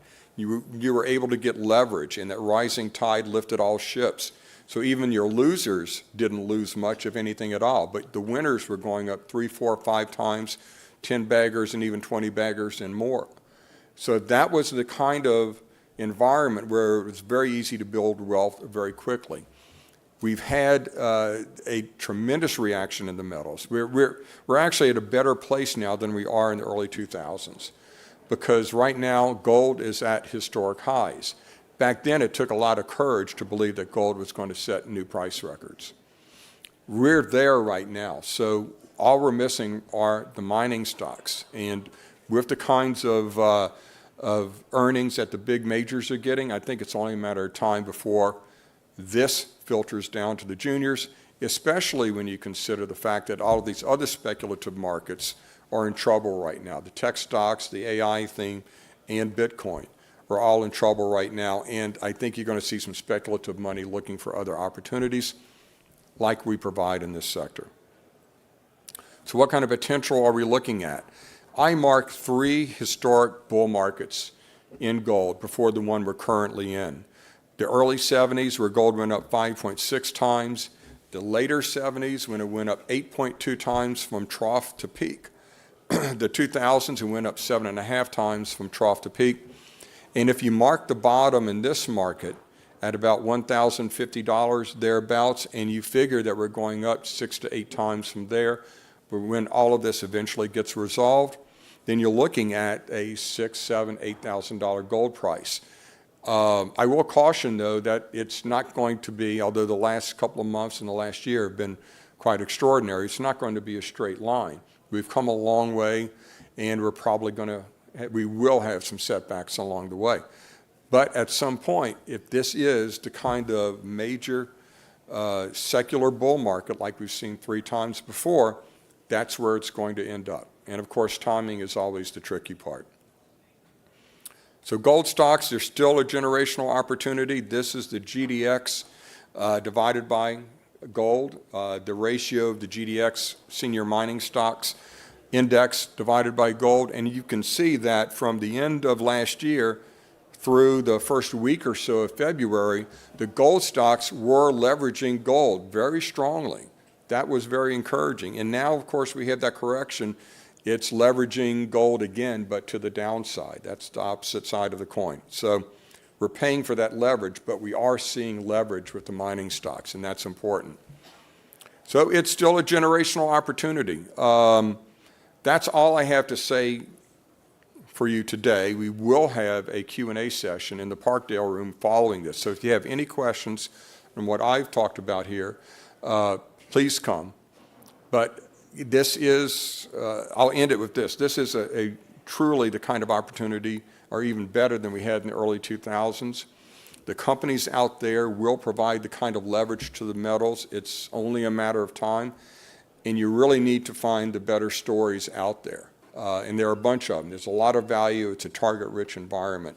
I have 5 of the best companies that I see out there that are in our portfolio in Gold Newsletter presenting today. And they run the gamut. There's a little bit different with each story, and they're all very exciting, so why don't we just get into it right now? And again, we'll have a Q&A session afterwards so you can ask some detailed questions of all our presenters. So first off, we have Bart with Group 11 Resources. This is a great play, base metals play, but it's in the right neighborhood in, of all places, Ireland. And a lot of people don't realize that this is kind of the epicenter for some base metals, for zinc plays. And Bart's found what he's been looking for, some great projects adjacent to some world-class mines and resources, and it looks like he's got a very similar deposit, a very similar discovery in his hands right now. So Bart, tell us all about it. Great. Thanks, Brian. Thanks for the U2 reference there, Brian. That's great. So yeah, my name is Bart Jaworski. I'm the CEO and co-founder of Group 11. I'm a geologist and ex-mining analyst, 25 years experience in the industry. We started the company in 2015, and the vision we had at that time really was to discover Ireland's next big zinc deposit. Ireland is well known for its world-class zinc deposits. The good news is that we have made a discovery. It is the most significant discovery in Ireland in the last decade or so. It is silver-rich, you'll have notes, so it's not just zinc, but it's also lead. We're punching way above our weight in terms of silver, and we're getting a bit of copper in there as well. A little bit of a question for you, a factoid. How long do you think it took us to go from concept to actual discovery hole? It just kind of shows you the scarcity of these things.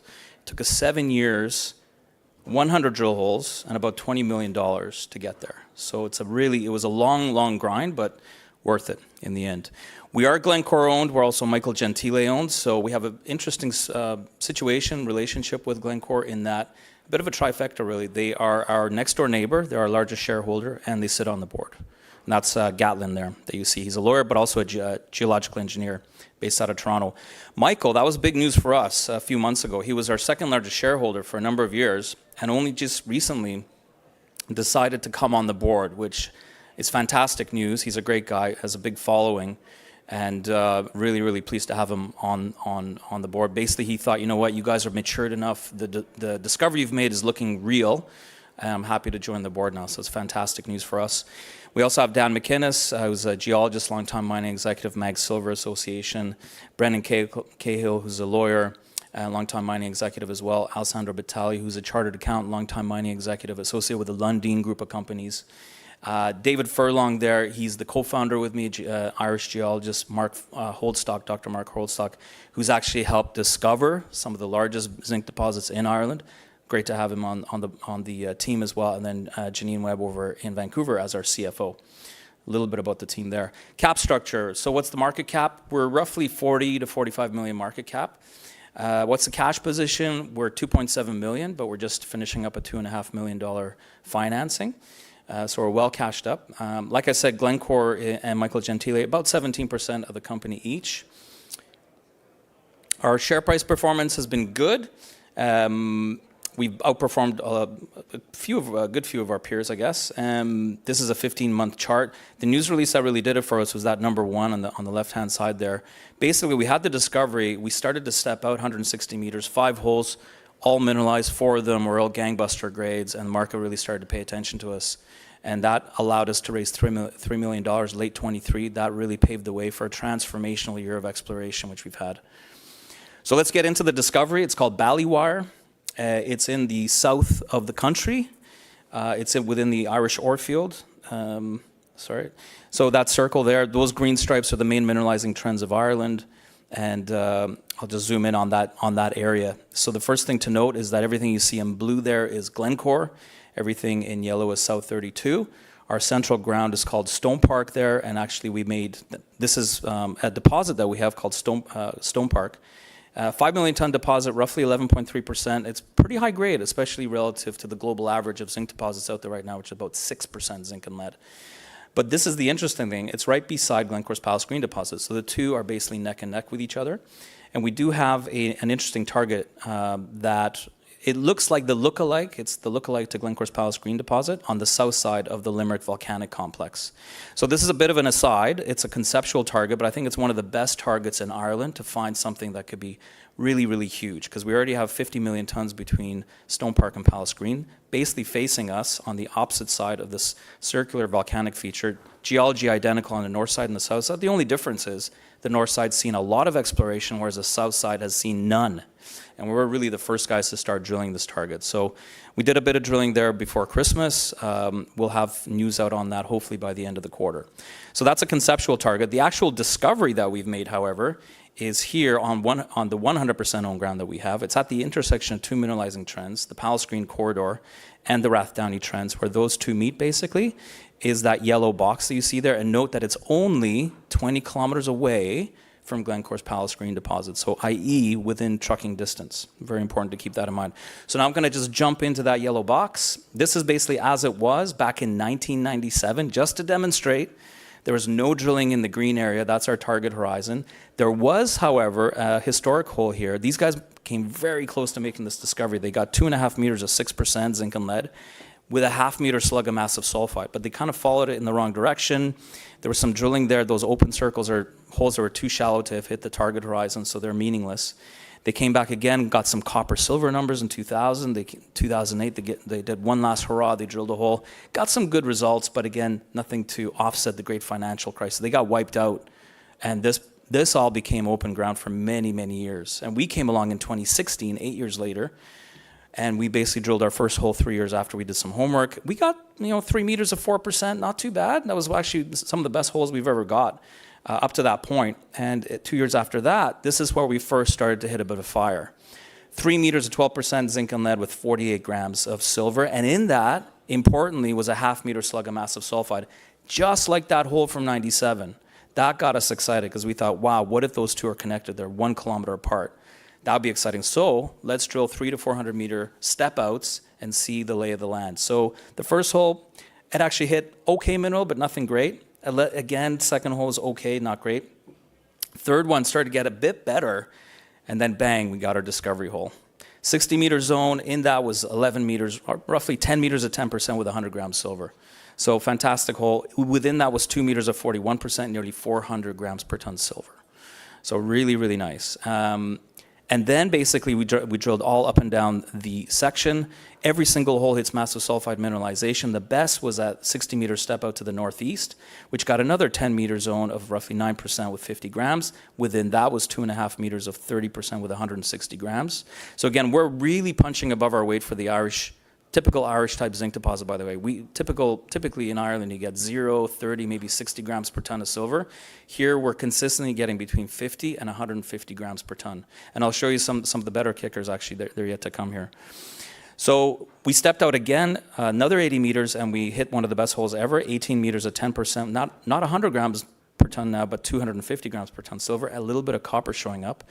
And then this is the news release that really did it for us and allowed us to raise that $3 million. We stepped out 160 meters, 5 holes all hit. I'm just going to zoom in on that very quickly. And if you zoom in on that, you get this picture. 710 meters of strike at this stage.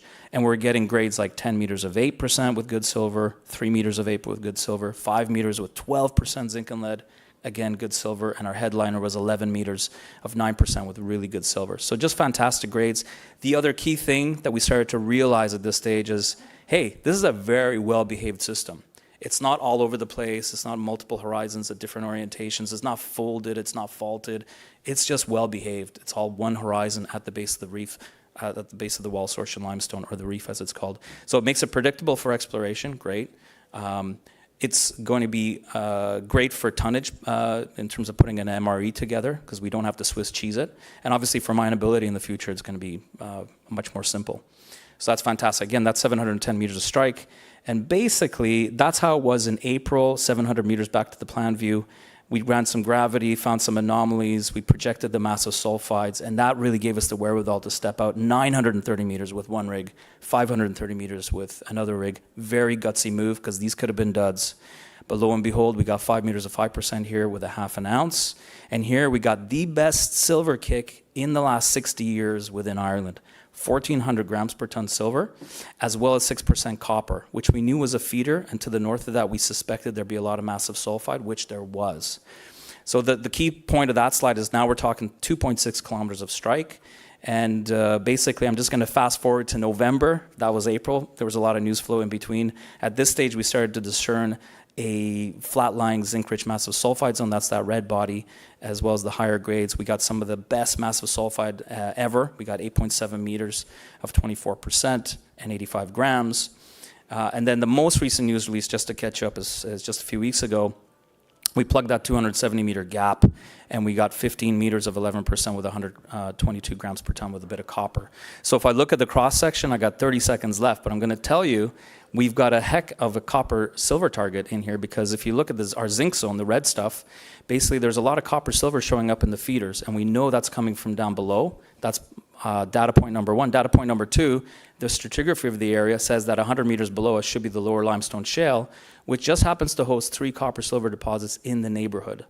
So you put those two pieces of information together, and the scientific information is we've got a great target down below for 100 meters. There's germanium in the system as well. I won't have time to talk about it. And we have a 6-kilometer trend defined by 4 gravity high anomalies, of which we only drilled 1. So there's a lot more for us to do. Thanks very much.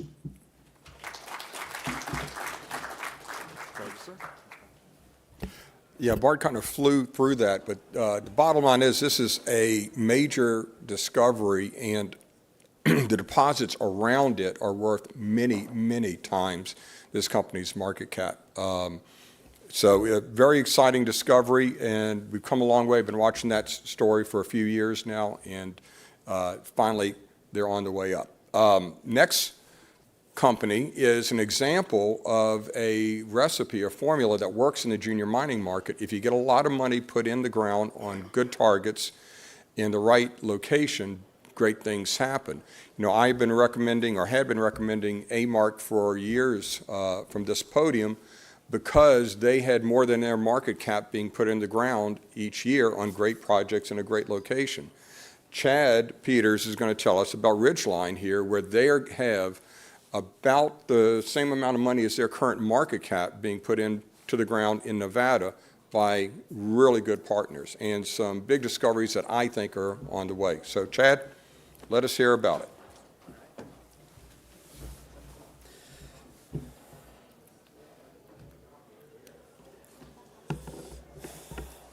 All right. Is that working back there, guys?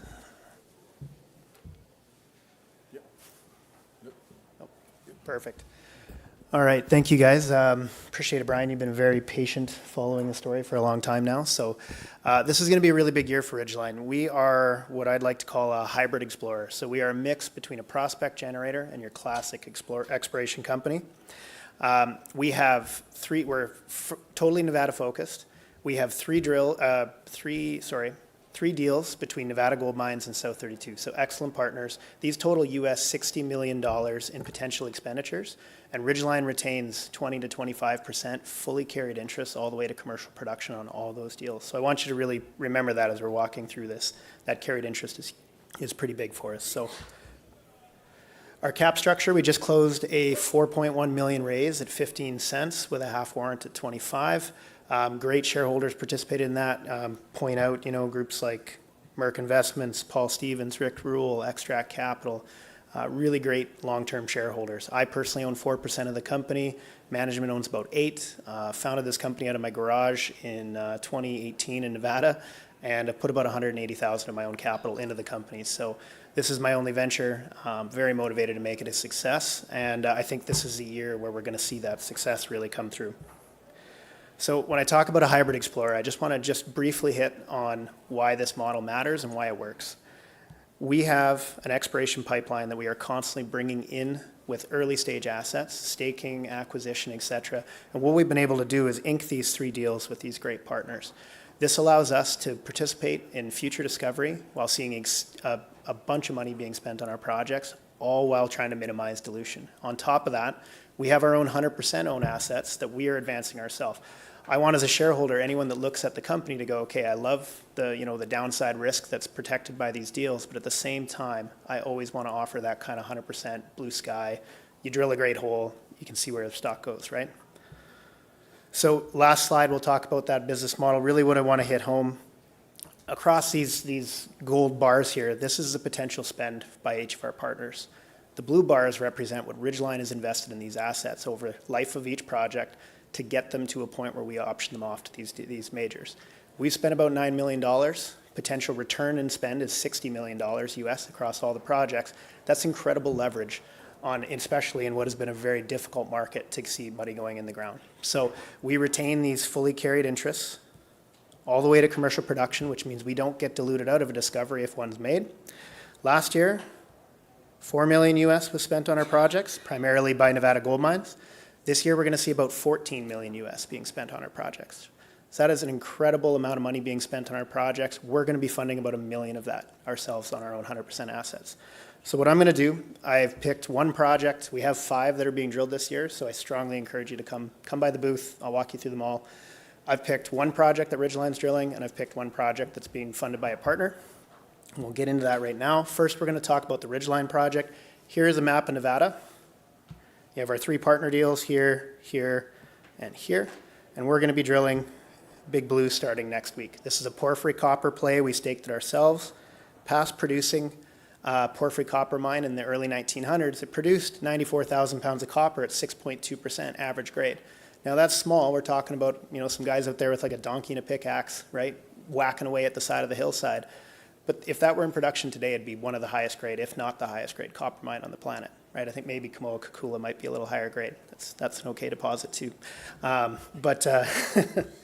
So we have 2 targets here. We have the Ohio target and we have Delker. We're going to be drilling at Delker here starting next week. It's high-grade copper skarn at surface. You can see you get up to 10 grams per ton in rock chip, 6% copper, not grams, sorry, 6% copper. Over at Ohio, we're seeing an enrichment in gold. So we've actually rock chipped up to 4% copper and 16 grams gold in quartz veins directly above what we think is a porphyry copper target. So we did an IP survey. One thing to point out, essentially this entire area is all shallow alluvium. This is sticking out of the hillside, right? So that's the only outcropping ground here and over at Ohio on the entire project. I'm sorry, I'm scribbling a lot. So the IP can look under that cover, right? Hercules had a really successful drill hole. I'm sure most of you know that story. They used IP to target a blind copper discovery.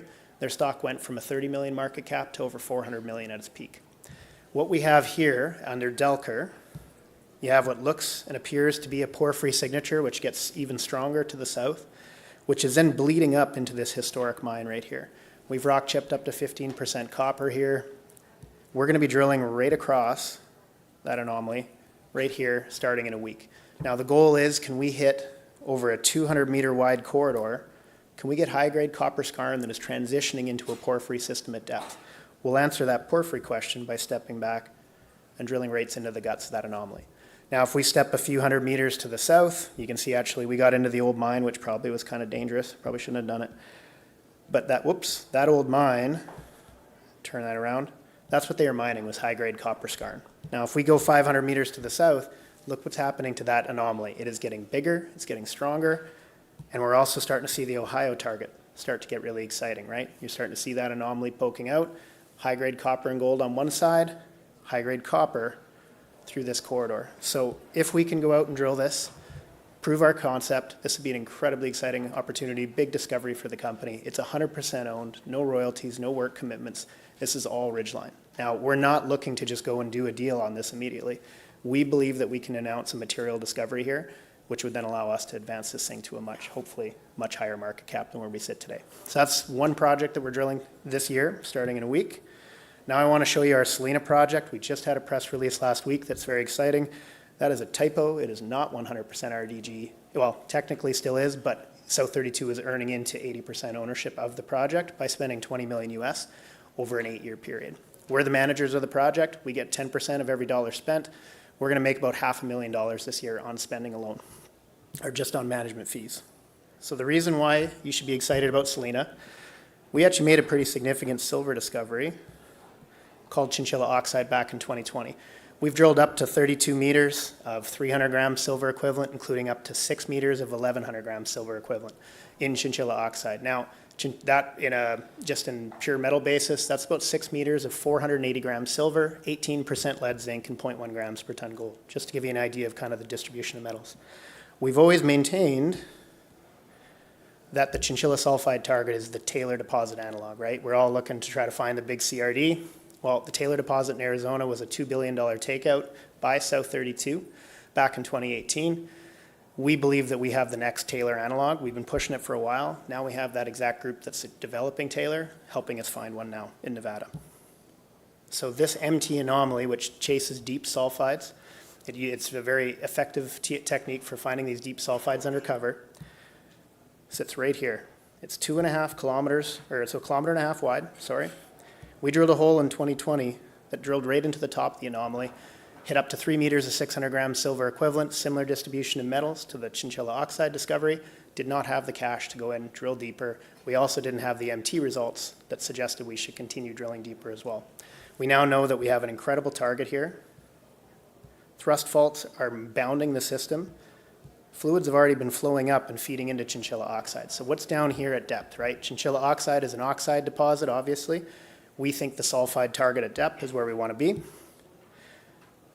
So what could that mean for you as a shareholder? Well, I've done here an overlay of the Taylor deposit. So this is a to-scale overlay of Taylor sulfide. It's a 150 million ton deposit, one of the largest CRDs in the world. That is the footprint that fits inside our MT anomaly, right? So same target here, you got that thrust fault. We need to get in. South 32 is going to fund an extensive drill program this summer to come in and drill across this for over 1.5 kilometers in width. It extends 2 kilometers in and out of this section here. Has an incredible opportunity to be a very big discovery for the company. So I'm very excited about this target in particular. We have 4 other drill programs going on, including a gold project. Can't help but mention gold with Brian just talking about a generational opportunity. 2 of our projects with NGM are both gold-only projects. They just drilled up to 10 grams per ton last year, was largely overlooked by the market. I think that's going to change this year. They're going to be spending about $8 million US on that project. So lots going on in the company. Strongly encourage you to come to the booth. Let me walk you through it in a bit more detail. But really what I want to hit home here, we have a 23 million market cap today. We're going to see, that's Canadian. In Canadian dollars, we're going to see about $20 million being spent by our partners at our projects. So roughly 95% of our market cap this year is going in the ground non-dilutive, right? So I think it's a great opportunity. We'll be drilling 2 of our own 100% owned projects, which I do hope will get folks excited. But I think this is going to be kind of the breakout year for the company, and I encourage you to come talk to me at the booth, and I think you'll see why. Thanks a lot.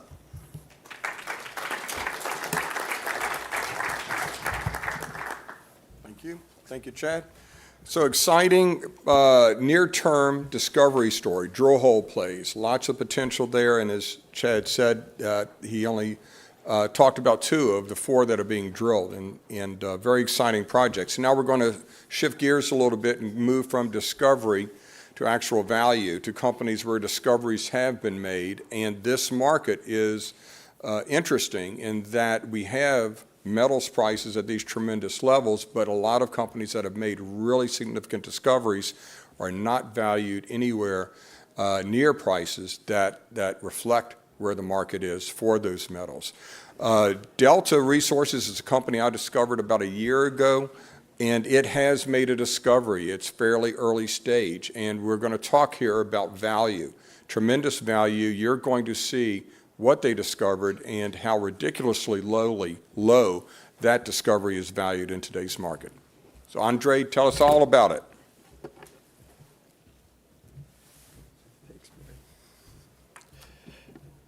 While we get set up, thanks very much, Brian. Thanks very much for the invitation to present here.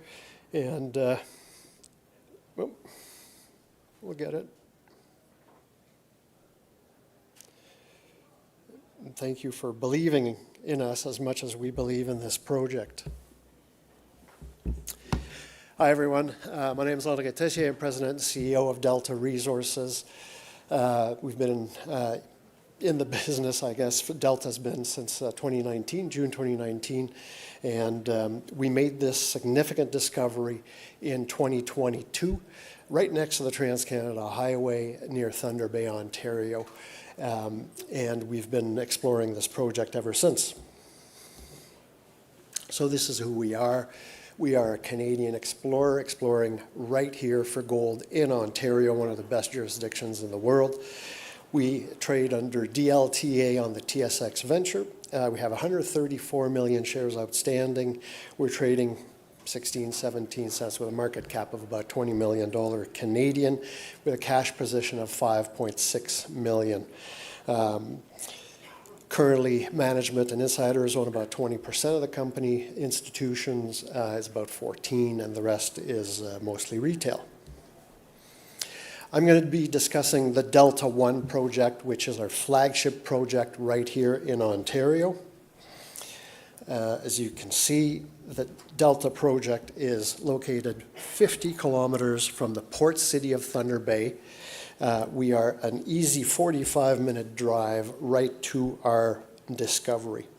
What you can see here is power lines. So the property is huge. At this point, we expanded our property. We've got about 315 square kilometers of property here that is largely unexplored and has not been explored since our discovery. So we've got this new model that has not been tested over 315 square kilometers.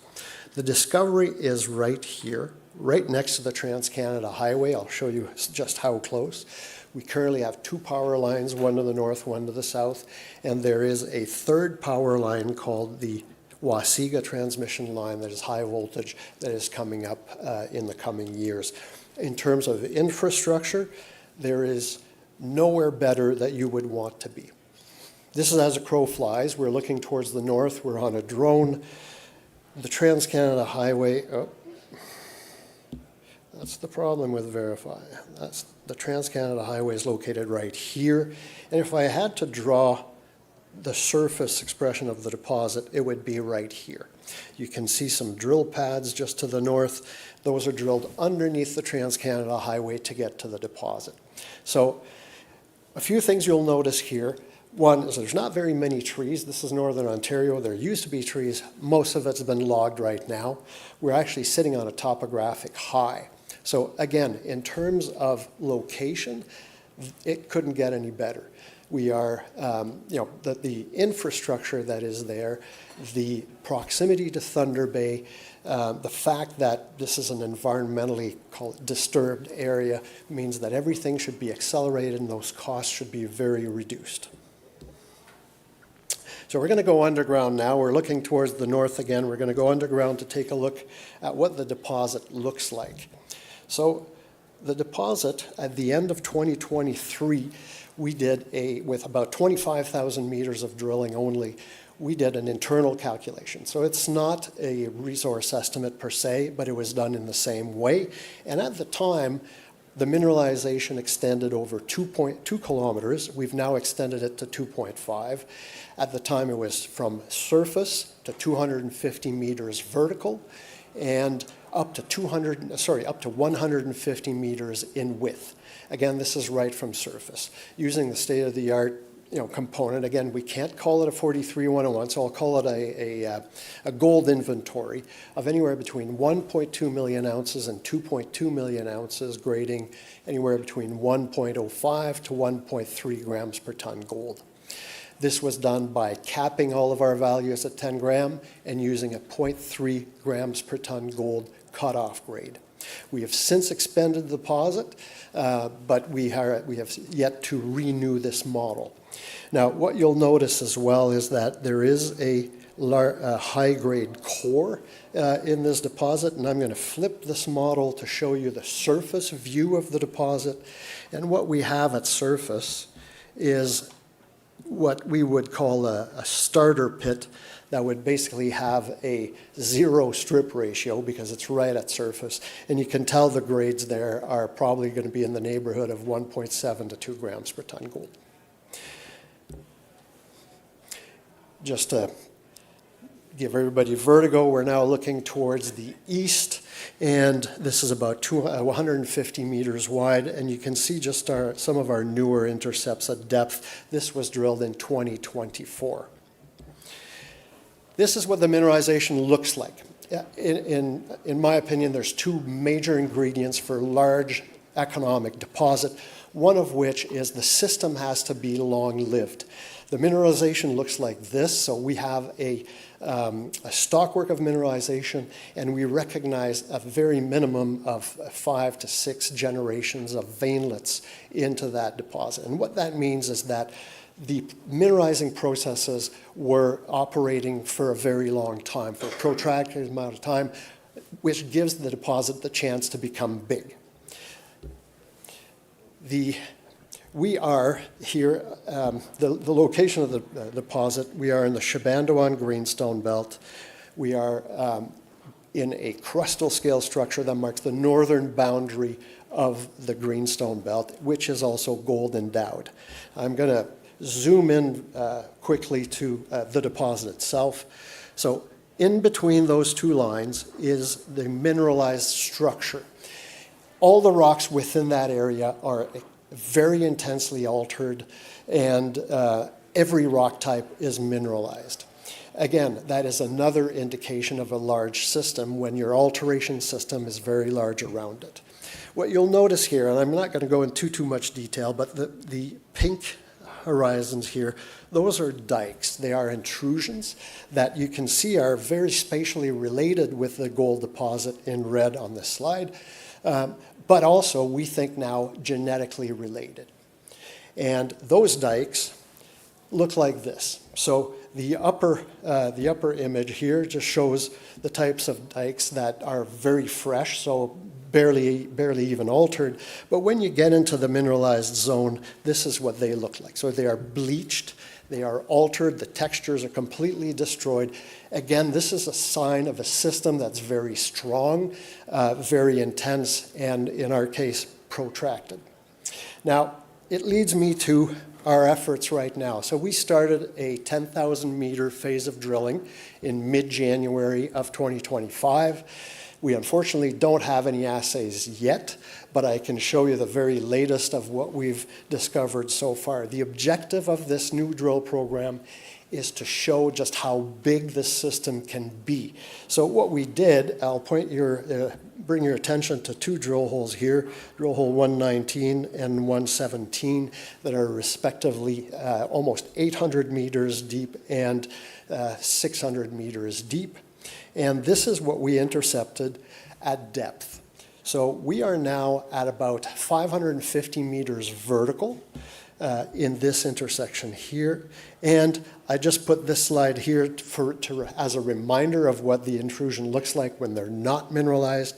But the dike swarm that we intersected here is well over 200 meters, and the rocks are completely bleached, very much like the core of the deposit so far. So again, unfortunately, I don't have assays to present. I wish I did. But what this shows us is that the system is getting very, very large.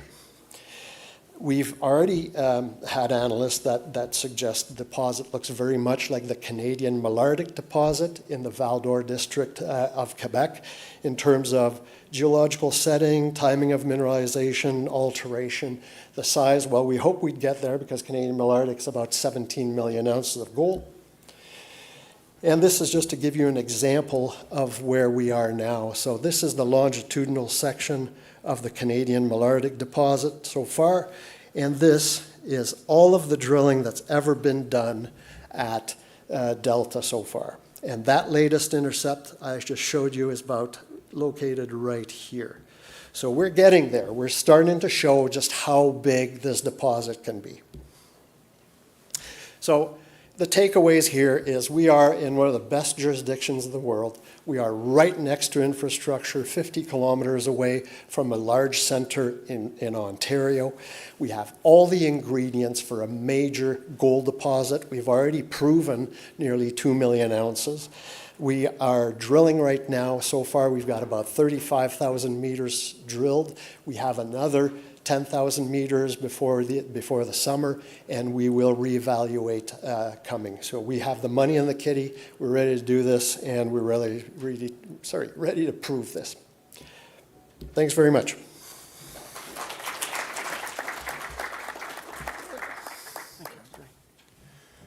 Yeah, I positioned Delta as a value play, but it looks like it's an exploration play too. And it's probably a good thing you don't have those assays out yet because your share price might be a good bit different.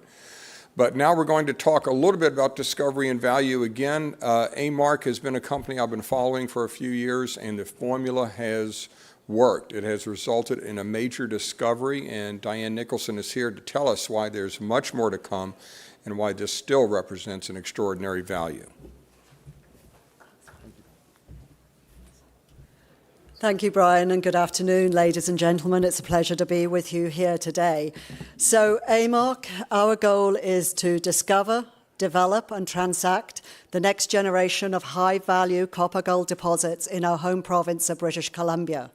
Our first step in doing this was to assemble a team which is second to none in copper-gold discovery and transaction in Western Canada. And the second step was we have assembled 3 large, high-potential copper-gold districts. On one of them, Joy, we are backed and working in collaboration with Freeport-McMoRan, who are one of the world's foremost copper producers.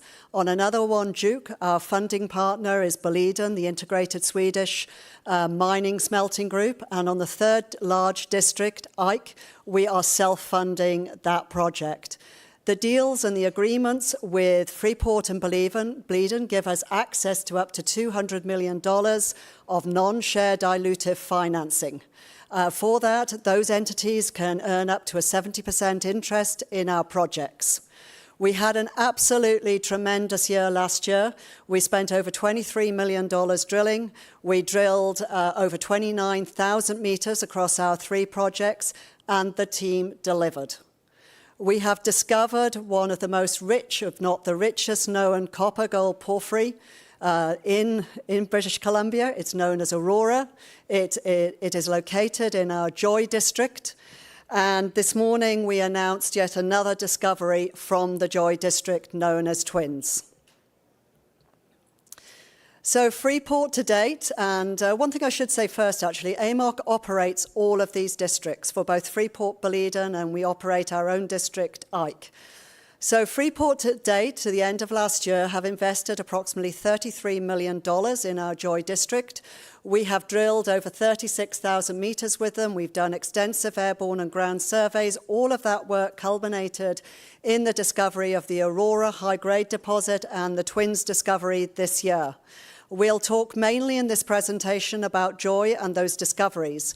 But at Duke, Boliden have invested $20 million into our project. They're going to invest another $20 million this year.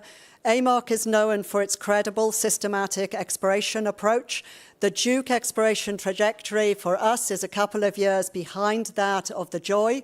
So watch that space on Duke. We feel that this district can also produce. We also went out this year, self-funded, and we drilled the Ike district. We were out there drilling high-grade, 1 to 3% copper equivalent, historic replacement type deposits. We have not put the drill results out from there yet because we were still drilling at the end of November. They'll come out shortly, but I'll give you a little bit of a taste of Ike at the end of the presentation. So every success begins and ends with the team, and this is the team I do have the privilege of heading up every day. They have many accolades from across Canada for their discovery and transaction successes globally. Those transaction successes have been to both the big gold producers and the copper producers. The type of deposits we look at, porphyry deposits, they are very attractive to both those end member producers. So Joy, Duke and Ike, you can see the locations there. We'll start off with Joy. Joy is located in northern British Columbia. There are 3 very important points about this slide. 1 hour tenure is located next to the Kemess Mining District held by Centerra Gold. There is one deposit in this area of BC called the Tutagon, porphyry copper gold, that has been mined out. Who was it discovered by? Members of the AMOC team discovered, developed and successfully transacted it. On the back of that mining development, there is infrastructure into this area in terms of power and road. But most importantly is this hooked blue arrow. You've all heard of the Golden Triangle in northwestern BC. The big world-class deposits are actually hosted there by 200-million-year-old rocks. They wrap round and come down through our district. We have the right rocks. Our tenure is 500 square kilometres. These are big districts. They need commitment, guts, and most of all, dollars, big dollars to explore systematically. These are the results of our induced polarization ground geophysical survey. All these pink and red areas, these are big sulfide systems. A lot of companies will only have 1 or 2 of them. We're developing clusters of trends of them, and they are pregnant with copper.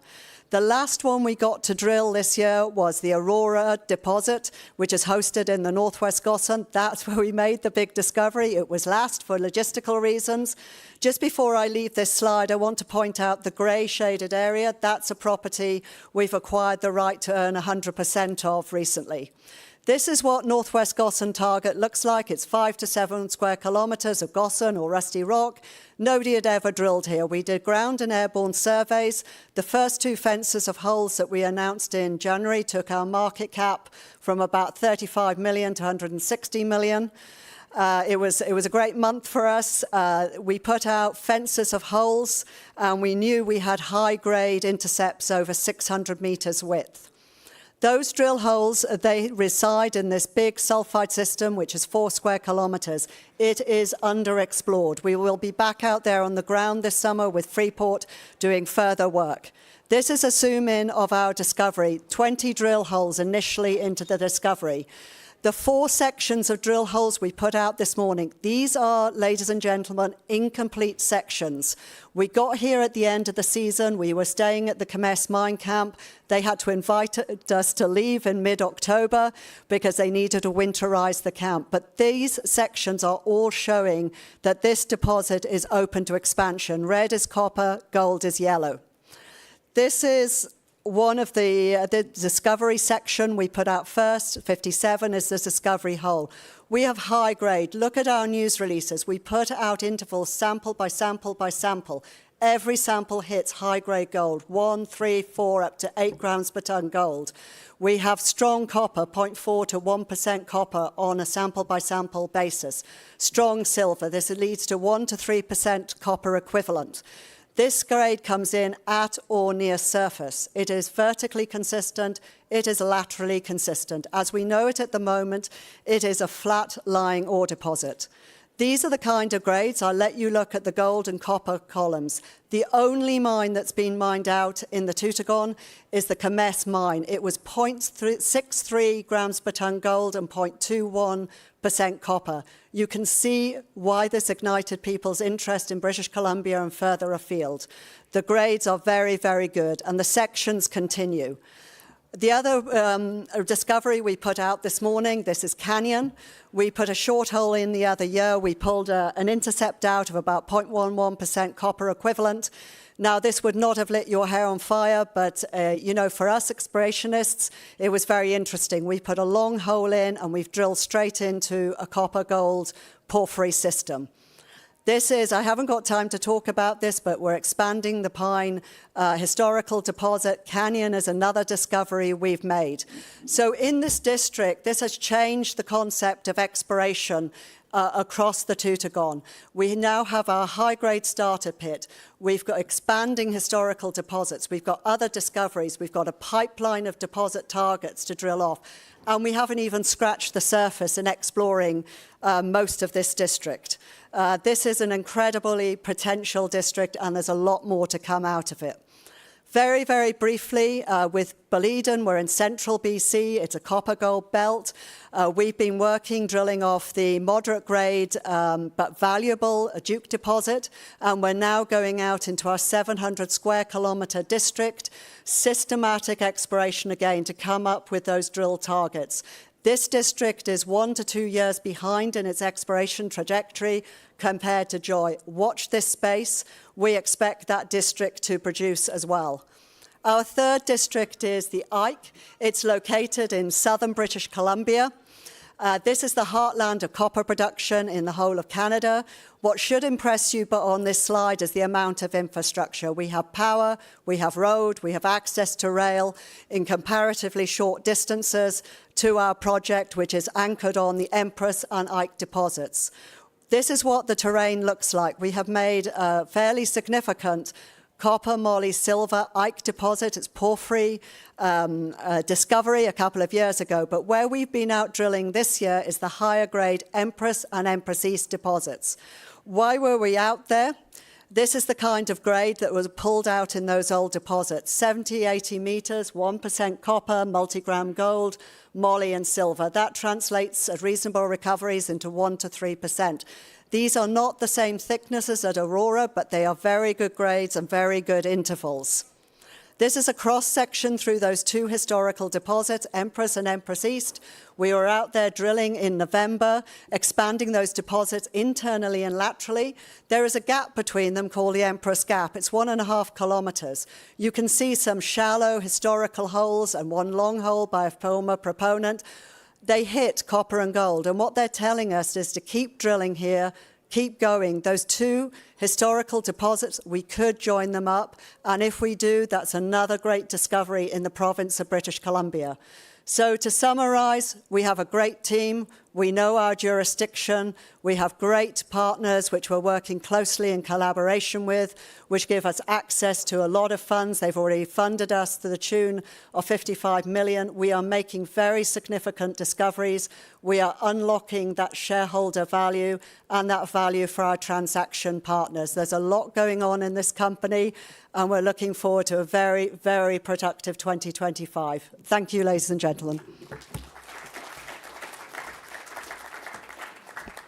Thank you, Diane. So a lot of value built, and the company is really backstopped by the value of a tremendous discovery with lots of upside and other potential discoveries on the way.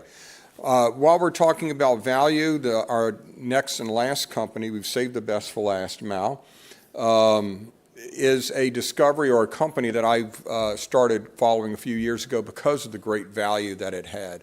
It was undervalued for the resources it had discovered, but the upside was apparent both to depth and along strike. And now the rest of the market is starting to appreciate that. They're raising money, they're drilling, and they're expanding the deposit. So Mal Carrasco will tell us this fascinating story. Thank you, Mal.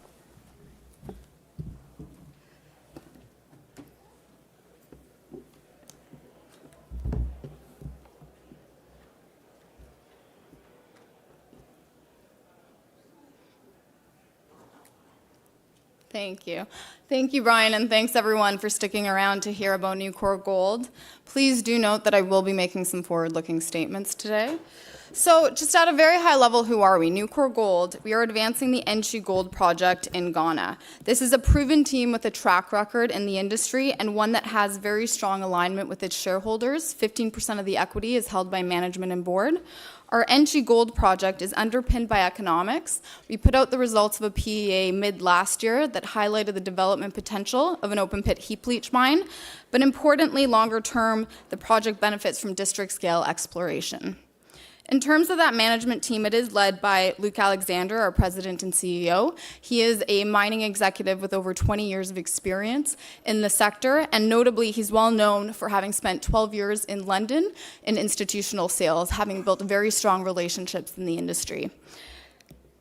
Doug Forrester and Blaine Johnson, they are co-founders of Nucor Gold. They are behind recent successes such as Newmarket Gold that sold to Kirkland, and more recently Calibre, that went from exploration to production and now merged with Equinox Gold just recently. Earlier this week, they announced that merger to become one of America's largest gold producers. And with that track record and the relationships that the team has, that really is reflected in the share ownership of the company. So alongside management and board that holds 15%, we have very strong institutional backing. 55% of the shares are currently held institutionally with long-term value-focused funds, including names like Franklin Templeton, Aegis, and Ruffer. Alongside that, we have very strong capital market support with Canaccord and SCP Resource Finance covering the company on the research side. Market cap currently is roughly $95 million. Importantly, just a couple days ago, we closed a $15 million financing. We are well funded to continue to advance our project with $17 million of cash on hand today. Our Enchi Gold project is located in Ghana. Ghana is Africa's largest gold producer, the 6th largest globally. It has a democratic government. It's English speaking. It's a very safe jurisdiction. Look at who's operating in country importantly. You have major senior gold producers. Just going to touch on Newmont briefly. They are the largest gold producer. They're investing $1 billion into Ghana currently to expand their footprint at Ahafo, which will be one of their largest gold producing mines. So at our Enchi Gold project, we did release the results of a PEA mid-last year that defined the potential for an open pit heap leach mine. At a base case gold price of $1,850, US $371 million after-tax NPV, 58% after-tax IRR, driven off a low upfront initial capex of $106 million. 3 factors there: heap leach, you're not building a mill. Contract mining, very standard in West Africa, so you're not buying a mining fleet. And then importantly, with the type of mineralization we have, you don't need to crush it until you're in the deeper sulfide and transition materials, so you're funding that capex from your cash flow. Alongside that, a very robust production profile, 122,000 ounces a year over a 9-year mine life, generating 1.1 million ounces. We believe this is just a base case. With the exploration potential across the property, we believe there's significant room to grow that mine life and extend the production profile. And all of that can be funded through cash flow. So this is the cash flow profile after tax based on 2 different gold prices. We're just going to look at $2,350. That was the peak when we put out our PEA study mid last year. That generates an after-tax life of mine cash flow of $855 million. That not only funds your sustaining capex, but leaves plenty of room for exploration to continue to build out that mine life. And leverage to the gold price. Our Enchi project is well positioned there. At a gold price of $2,350, let's look at the valuation, $632 million after-tax NPV. Compare that to our current market cap of roughly $65 million US. We're trading at just 1.1 times the value that we've defined in our PEA study. So we believe as we continue to advance and de-risk the development of the project towards a pre-feasibility study, that we should see the market re-rate closer towards the value that has been defined within that economic study. So alongside the development path that we've defined at our Enchi Gold project, a key point here with our Enchi project is that longer-term potential from the exploration. Enchi is located on a prolific belt in the southwest of Ghana, on the Sefwi-Bibiani belt. That belt hosts a number of large-scale gold mines. Newmont's Ahafo mine has an endowment of over 20 million ounces. You have Asante's Bibiani and Chirano mines. That's a mining complex now with an endowment of over 10 million ounces. So with a current resource at Enchi of 740,000 indicated with 970,000 inferred, we think we've only just started to scratch the surface of that longer-term potential. This is just a snapshot of our Enchi project. So 248 square kilometers, 40 kilometers from end to end. Currently, our resource is defined within 5 deposits, predominantly Sium, Boyne, followed by Nyam, Kwachikrum, and then Tokosea. All of those deposits are open along strike and at depth. In addition to that, we have a number of targets where we've drilled, but we have yet to define a resource. That includes Arati, Kojina Hill, Sium South. Add on top of that a number, 15 plus exploration targets that have yet to be drill tested. We see a lot more room for growth, resource growth from our open pit near surface resource mineralization. So the second leg to that exploration story is the depth potential. What you're seeing here is a comparison to Chirano. Chirano is an operating mine located to the north of Enchi, 50 kilometers. It's been in operations for over 20 years now. That mine started as a series of shallow open pits. As they drilled and explored, they defined higher grade at depth, these higher grade chutes. Currently, Chirano's mining down to a depth of about 800 meters vertical, 1.5 to 2 grams per ton. Compare that to the drilling we've completed at Enchi to date. most of our drilling to date is down to 100 to 150 meters vertical. Maximum in a handful of drill results has tested up to 350 meters. So we believe that that longer term potential exists to define these higher grade shoots, and we're actually starting to see that with the limited drilling we've done at depth. So looking at our Niam deposit, that's where we've done most of our deeper drilling to date. This is a long section of our Niam deposit. This highlights all the drilling completed to date at Niam, along with that resource pit shell that contains the resource for our PEA. What you see here in yellow is the mineralized blocks from 0.5 to 1 grams per ton, and then importantly, 1 gram per ton and higher in red. What you clearly start to see defined here are these higher grade shoots at depth. Importantly, this is all the drilling we've completed to date at Niam, and it's only down to a maximum vertical depth of around 250 meters. So we're seeing results such as 5.6 over 8, 5.8 over 7, 6.6 over 4 meters. So we believe that with additional drilling, we'll continue to define that proof of concept that we're seeing here of that potential higher grade as we drill at depth in the sulfides. So what's next in terms of work program? We're very busy at the moment. Just this morning, we announced an increase to our drill program. So on the back of our financing completing a couple days ago, we're now able to advance the exploration on a more rapid base. So 35,000 meter drill program underway. That is predominantly the first phase focused on resource conversion. One of our key priorities is to continue to advance the development of our project, and drilling is a key component of moving Enchi from a PEA to a pre-feasibility study.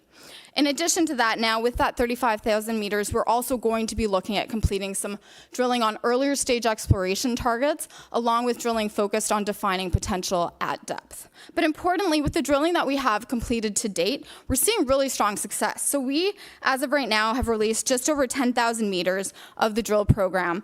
That has been focused on Boyne and Sium, our two largest deposits on the project, and we're seeing strong success. So not only have we hit our highest grade interval to date, 204 grams per ton over a meter, importantly, what we're encountering is mineralization beyond the limits of the pits that constrain our current resource. So what you see here is the limit of the pit that constrains the resource, and you see mineralization, wide zones of mineralization encountered beyond that limit. So we believe that with the drilling that we're doing right now, which is focused on resource conversion, there's also potential to see resource growth from that drilling as well. And in addition, we're seeing wide zones of mineralization. These results from Sium were just released late last month at the end of January, and they encountered very wide intervals of mineralization in both the sulfide and the oxide mineralization. 1.85 grams per ton over 62 meters, 0.75 grams per ton over 68 meters. So we're really excited about the potential that this drill program has, not only for infill, but also for resource growth. So with that, really exciting year ahead for us. 35,000 meter drill program underway, so lots of news flow to come. We're funded for that drilling, importantly, with $17 million of cash in the bank today. That also funds the development path that we have underway for our Enchi project, taking our PEA to a pre-feasibility study. We are targeting commissioning of that later this year with results in H1 of 2026. So with that, this is a top-tier management and board that is strongly aligned with its shareholders, 15% of the equity held by management and board, alongside very strong institutional support. Please come say hi at the booth tomorrow if you have any questions. Thank you.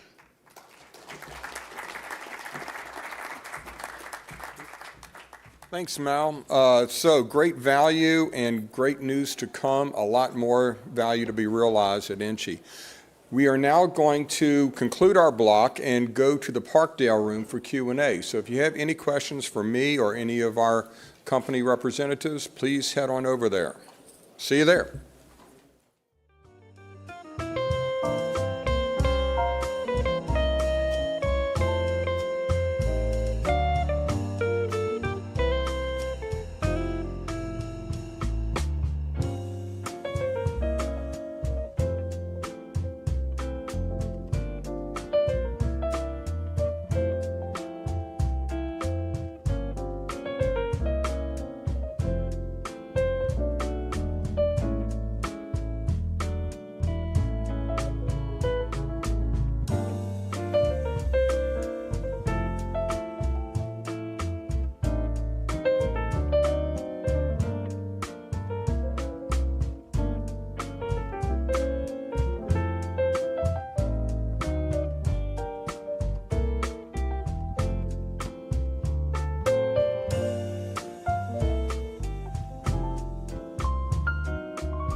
Good afternoon, everybody. I'm John Kaiser. Thanks for sticking around for the last show of the day.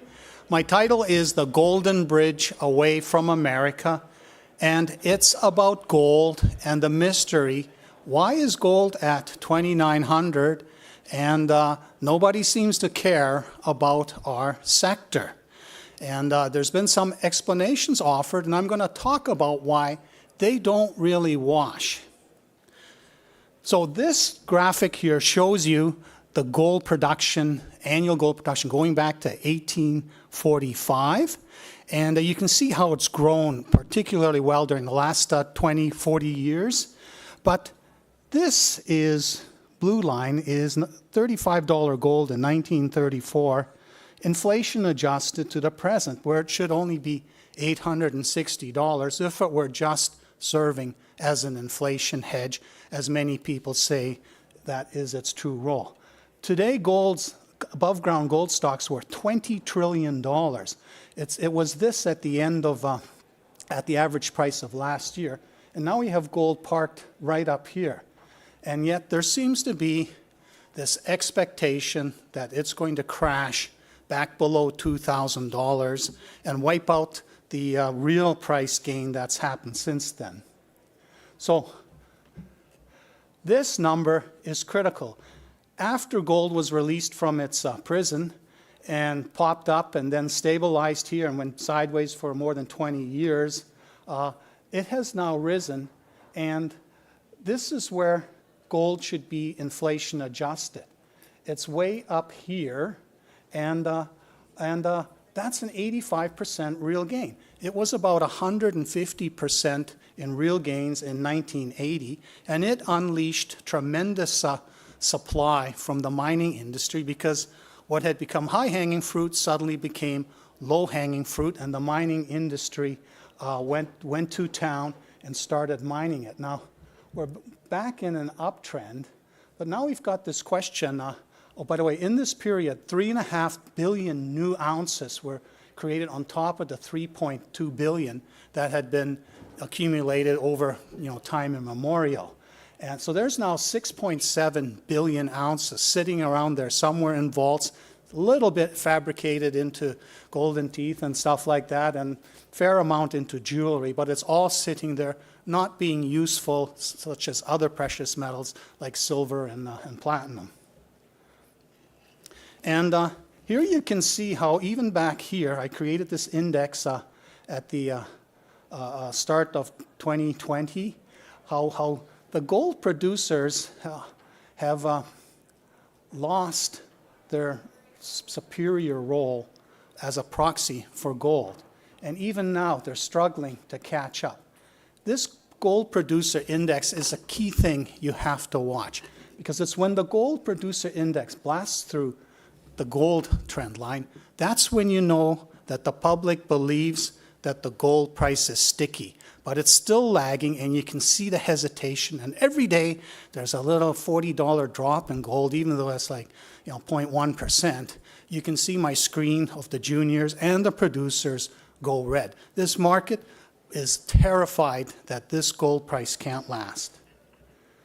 So let's put this also into a sort of a quantitative context. The green is global GDP in US dollars. The gold is the above ground gold stock priced at the average price, and then the red is the average price and the high-low for the period. And you can see the long bear market during which they said it would go to 2,000 and it didn't. Then it finally has, and we're sitting up here. Now that's one way of looking at this. It doesn't mean much. I've juxtaposed the gold price with the GDP and the gold stock. But what if we take the value of the gold stock each year, the average value, and divide it by the GDP and plot that as a percentage? So what was this all about? So most of you will probably remember 1979 Tehran hostage crisis, Russia invading Afghanistan, a period of great uncertainty for the United States. The world was stressed, and the price of gold shooting up to here, that was a function of extreme anxiety. And then as everything stabilized, this was sort of the nadir where it was only 3.5%. This was where the America was the declared hegemon with no competition anywhere, and China was just beginning.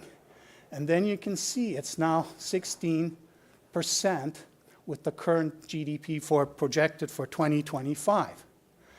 Now, what if you take these number here and there and apply that to the current gold stock? So here you could see $4,000 would be the equivalent of the stress that was happening in 1980. And of course, it would collapse back to $600 when everything was going really, really well here with the internet just coming on stream, and America with no real competition anywhere. So which of these scenarios intuitively do you think the future holds for the world? So the GLD was created in 2005 to give investors a liquid way to hold gold without suffering a premium or discount depending on the mood of the market. And it's been quite effective. And you can see how when it was launched, it tracked it quite well. But look at this. Here we see gold starting to take off. You see a bit of the COVID response, then it stabilizes. But then this tremendous run that started in 2023, the holdings of the GLD ETF have essentially remained flat. This is where ordinary people buy their gold. They don't buy a lot of physical gold because they can't afford the storage costs and all that. The public is not interested in gold. And again, this here you have to watch. When it starts behaving like this, then we know people are no longer fearing gold's going back below $2,000. So during my 40 years I've been to these conferences, there's always been this endless litany about fiat currency debasement, about the growth of the debt and all that. And much of that was happening here when it was nothing. Now it's up here. But where are the debt gold hand ringers today? They're gone. Why are they gone? Well, and here we see what's happening. We've got a debt ceiling problem coming up right here that all of the Republicans have to vote for to prevent default. And you can see the trajectory. It's going to keep rising. So nothing's being done about the U.S. debt. And technically, gold's up because of that. But where do you feel the buzz amongst the people out there that, yes, we're buying gold because America can't sustain its debt? So here you can see where the problem was. This is Trump's COVID response. Monster thing. You can probably argue that was justified to keep a total all-out collapse of the economy. But it's still stuck here, the annual deficit. And that's what's grown the federal debt to $35 trillion and will be $42 trillion by the end of the Trump term, if there ever is one. And here's what's now being done. You got Emperor Musk's Doge Commission chopping away, but he's chopping away at the peanut gallery. This is where the real chopping has to be done. National defense budget, the second biggest item. Social Security, retirees. Can't do anything about net interest, and that's only going to get worse. Health and Medicare. The health is Medicaid and stuff like that. Income security, welfare and unemployment insurance, and veterans. They do want to eliminate these things, but to make any difference, they need to attack this. And are they going to do that? Well, what if they do?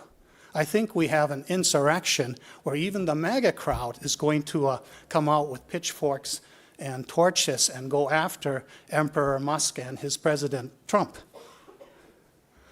So the past few weeks have not been a happy period for the crypto world. And you can see, here's the big Trump honeymoon. Everything takes off, gets over 100,000. But as people, when I was in Vancouver on the 20th, the inauguration hadn't happened yet. And I was saying, I don't think he's going to do all these terrible things that people say he's going to do. Well, I was totally wrong. The things he have done are like totally out to lunch, and nobody really expected these policies that he is now putting in place, nor this grotesque menagerie of unqualified people or whose qualifications appear to be that they were Fox pundits, has put them in important positions and fired all the competent people in the United States. Now, if this breaks down, and Bitcoin has been a big problem for gold because Bitcoin's the new gold. But Bitcoin, what's its value now? The Bitcoin's value is about $2 trillion. But there can be any number of Bitcoins. You can clone Bitcoin over and over again. It doesn't mean anything. Gold, you cannot clone. Gold is the only independent, safe haven asset that doesn't do anything useful, just as Bitcoin doesn't do anything useful, but you can't make more gold except by mining it.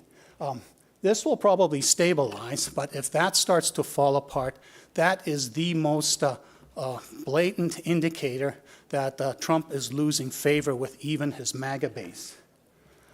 Now, what I have seen as the major problem from the past decade is the rise of China, especially when Xi Jinping took over, and bringing in the autocracy policies of the global East, Russia, China, North Korea, Iran, all the other dictatorships that are out there. You got the global South, which is sort of somewhere in between, and then the global West. And the global West, out of this top group here, they represent 52% of the GDP. So this is it's been a battle of what's going to happen to the global West. And the problem that I've been harping on is this. This is global West metal supply across the entire spectrum of metals. This is what the global East alliance of China, mainly China and Russia, produce, and this is what the global South produces.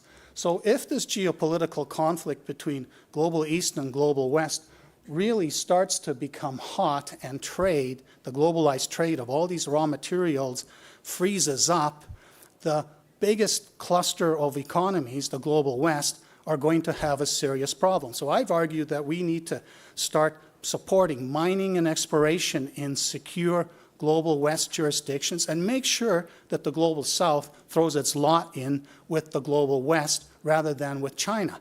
Right now, we have been losing that battle. China has its mitts into all these global South countries, and they're not seeing any support from the global West.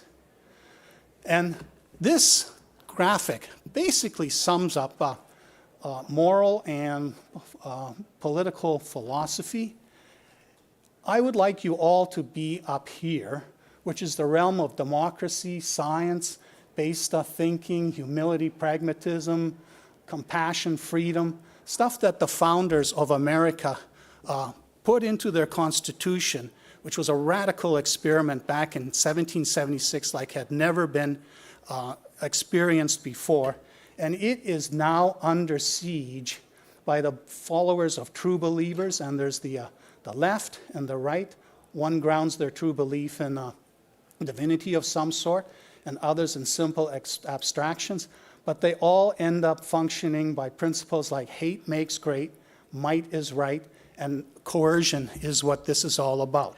So you can be left or right, but you need to be part of the democratic process. And this is now under siege. The world is changing. We are reverting to something that harkens back to the 30s. So the problem is the global West should be holding the line, but the United States' policy of United States, America first and alone, is creating MAGA land, and it's alienating its closest allies. Now Trump thinks that he's going to be buddy-buddies with Russia, and somehow that will end up putting Russia on the outs with China. Well, that's a bit of a fool's belief. So this problem is now facing the world, and everything has changed in the past 6 weeks since Trump's inauguration. Now, here's the problem faced by the United States. If it's America alone, the blue is what America produces, and the red is what Russia and China produce.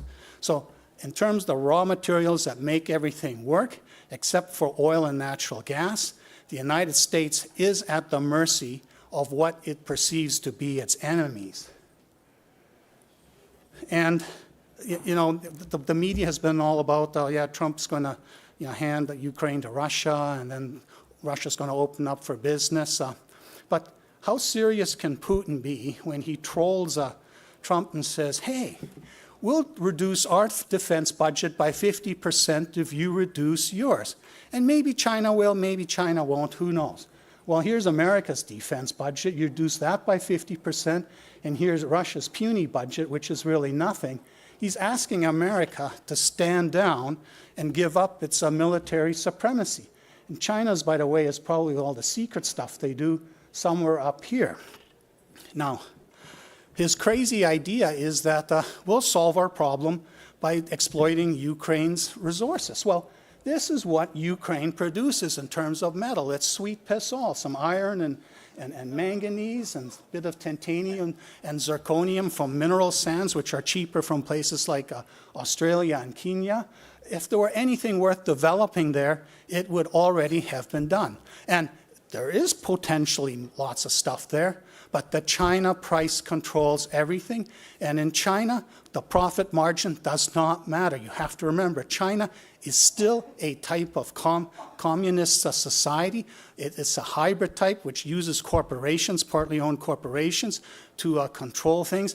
It can operate projects at break even and create the China price for metals that makes it impossible in the global West and even the global South to develop and mine, operate deposits and mines profitably. And this is not going to change because where's the capital going to come from? The CapEx and then the OpEx.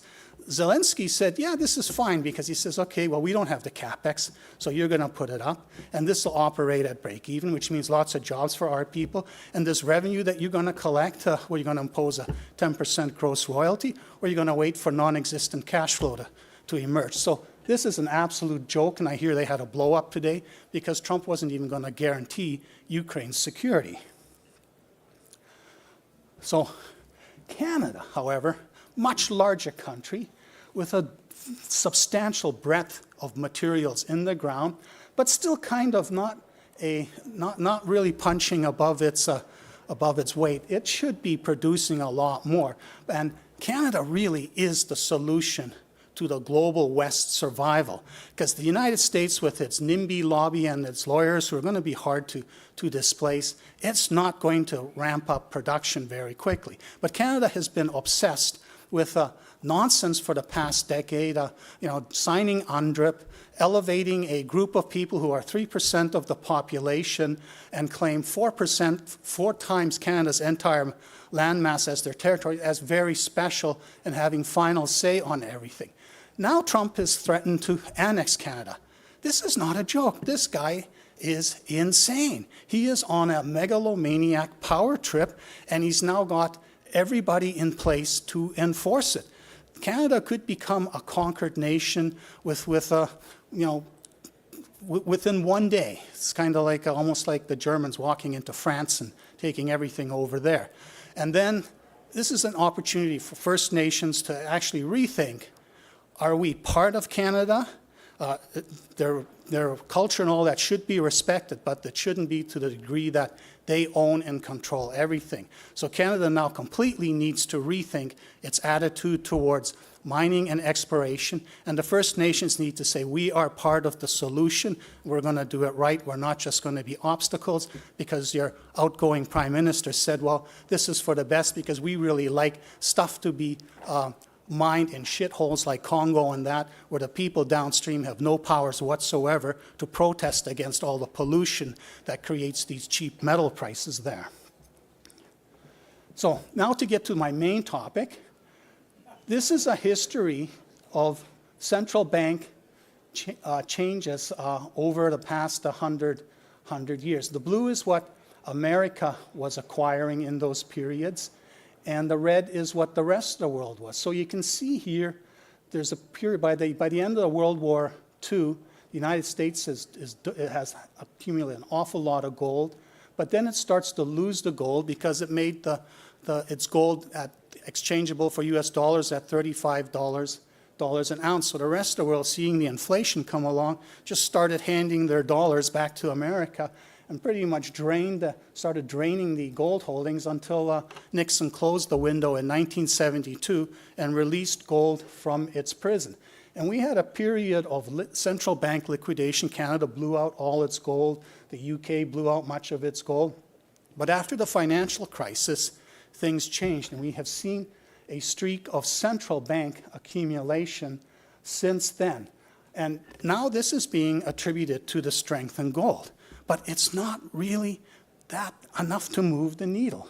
Because you look at this, the green is what the total central bank holdings are, and it's like peanuts. It's been almost flat in the past few years, and the percent that's held by central banks keeps declining as the production keeps going up. So official sector holding or accumulation is not the explanation. Even though there's good reason for the global East to be buying gold after the U.S. weaponized the U.S. dollar after the Ukraine invasion. So here's the key part of the story. This little pinkish thing is China coming out of nowhere in the 1980s to become the biggest gold producer in the world. Russia also keeps expanding its production. Australia's done pretty good, and Canada's held its own, whereas the United States is sort of in decline in terms of total gold production. Now, this chart is really important. Since 2000, China has produced 265 million ounces domestically. Its central bank in 2000 owned 13 million ounces. You can see the sort of periodic adjustments of what it claims to own. It's only about 73 million ounces. But China's the official buyer of all its domestic gold. What does it do with it? Does it sell it to its people, say, yeah, the RMB sucks, you should own gold instead of the RMB? I don't think so. Does it dump it into the global markets, into London, and end up stuck with US dollars, which it's been shipping back to America in exchange for T-bills, which are now a big problem because it owned trillions. It now supposedly only owns 1 trillion of them.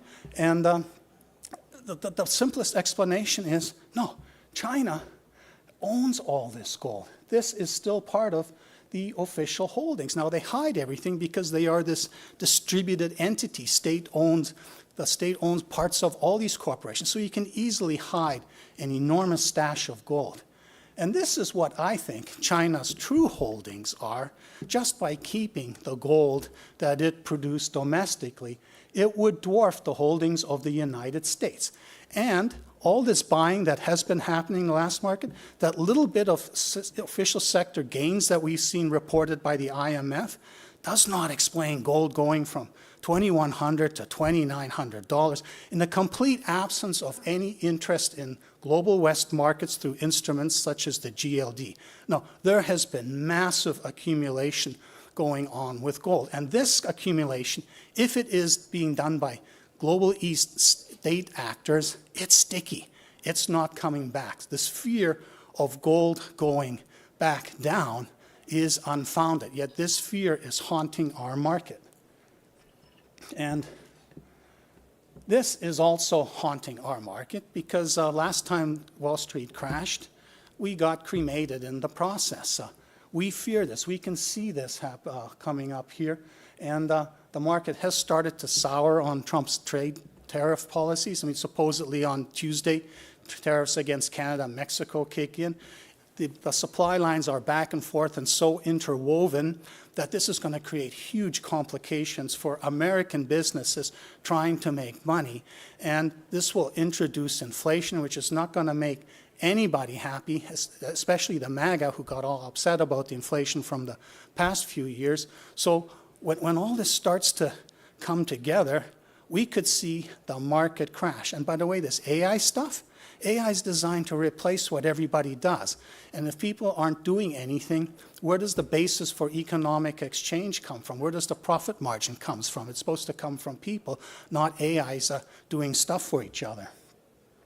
So for the past year, since the start of 2024, the daily changes in the GLD ETF have been nothing. Once in a while, there's a big one where there's some sort of adjustment. But we had an interesting run the past week and a half.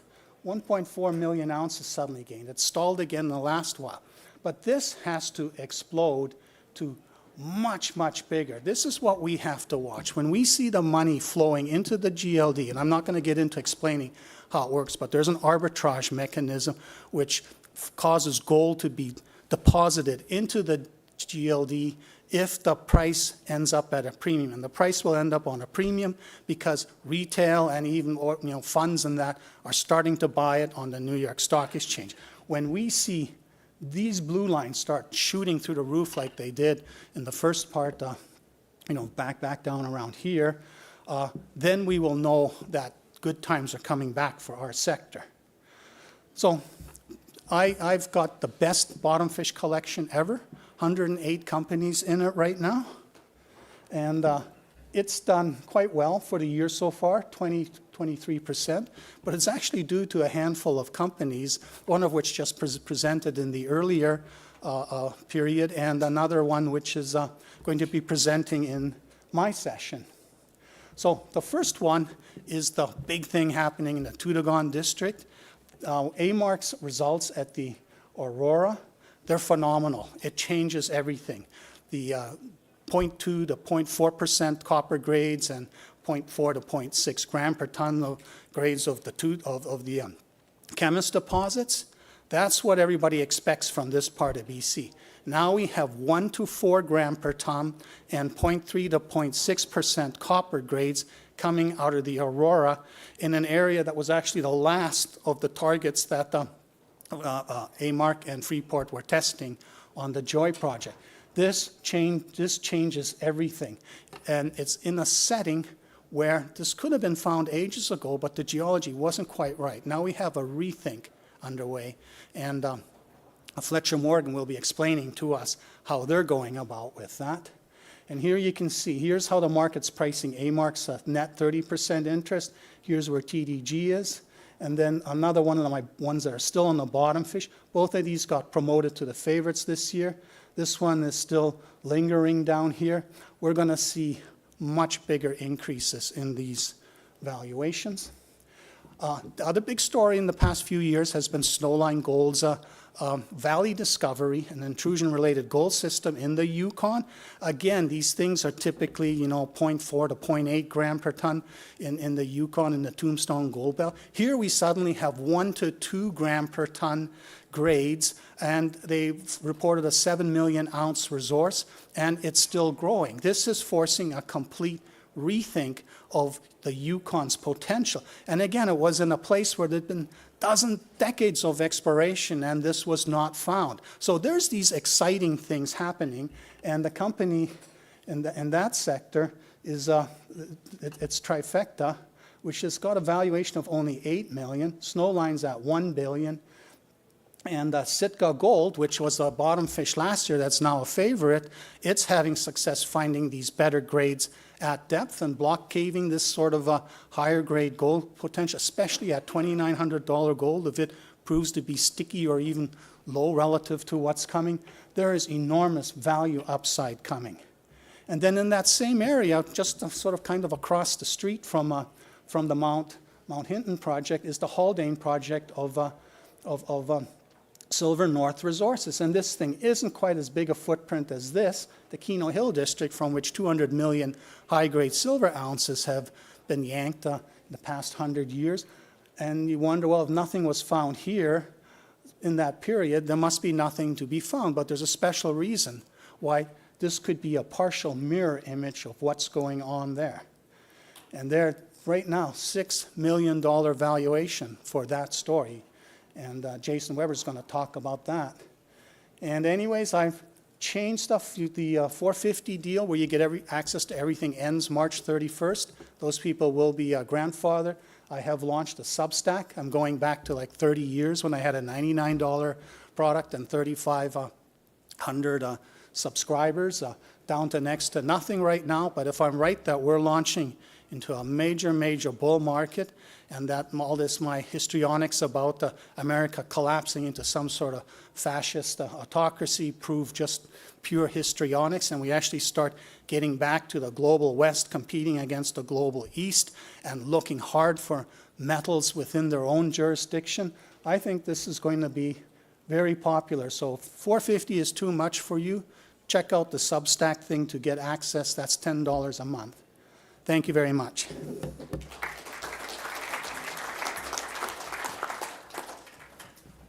Get this to work.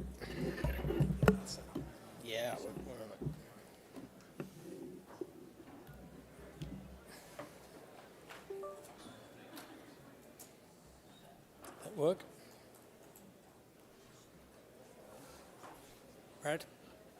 There we go. Yeah, let me introduce you. Yeah, of course. First company in my session is TDG Gold Corp. It was a sort of 12, 13 cents bottom fish at the start of the year. It's now 55, 60 cents. At the start, it had no money. It now has over $15 million.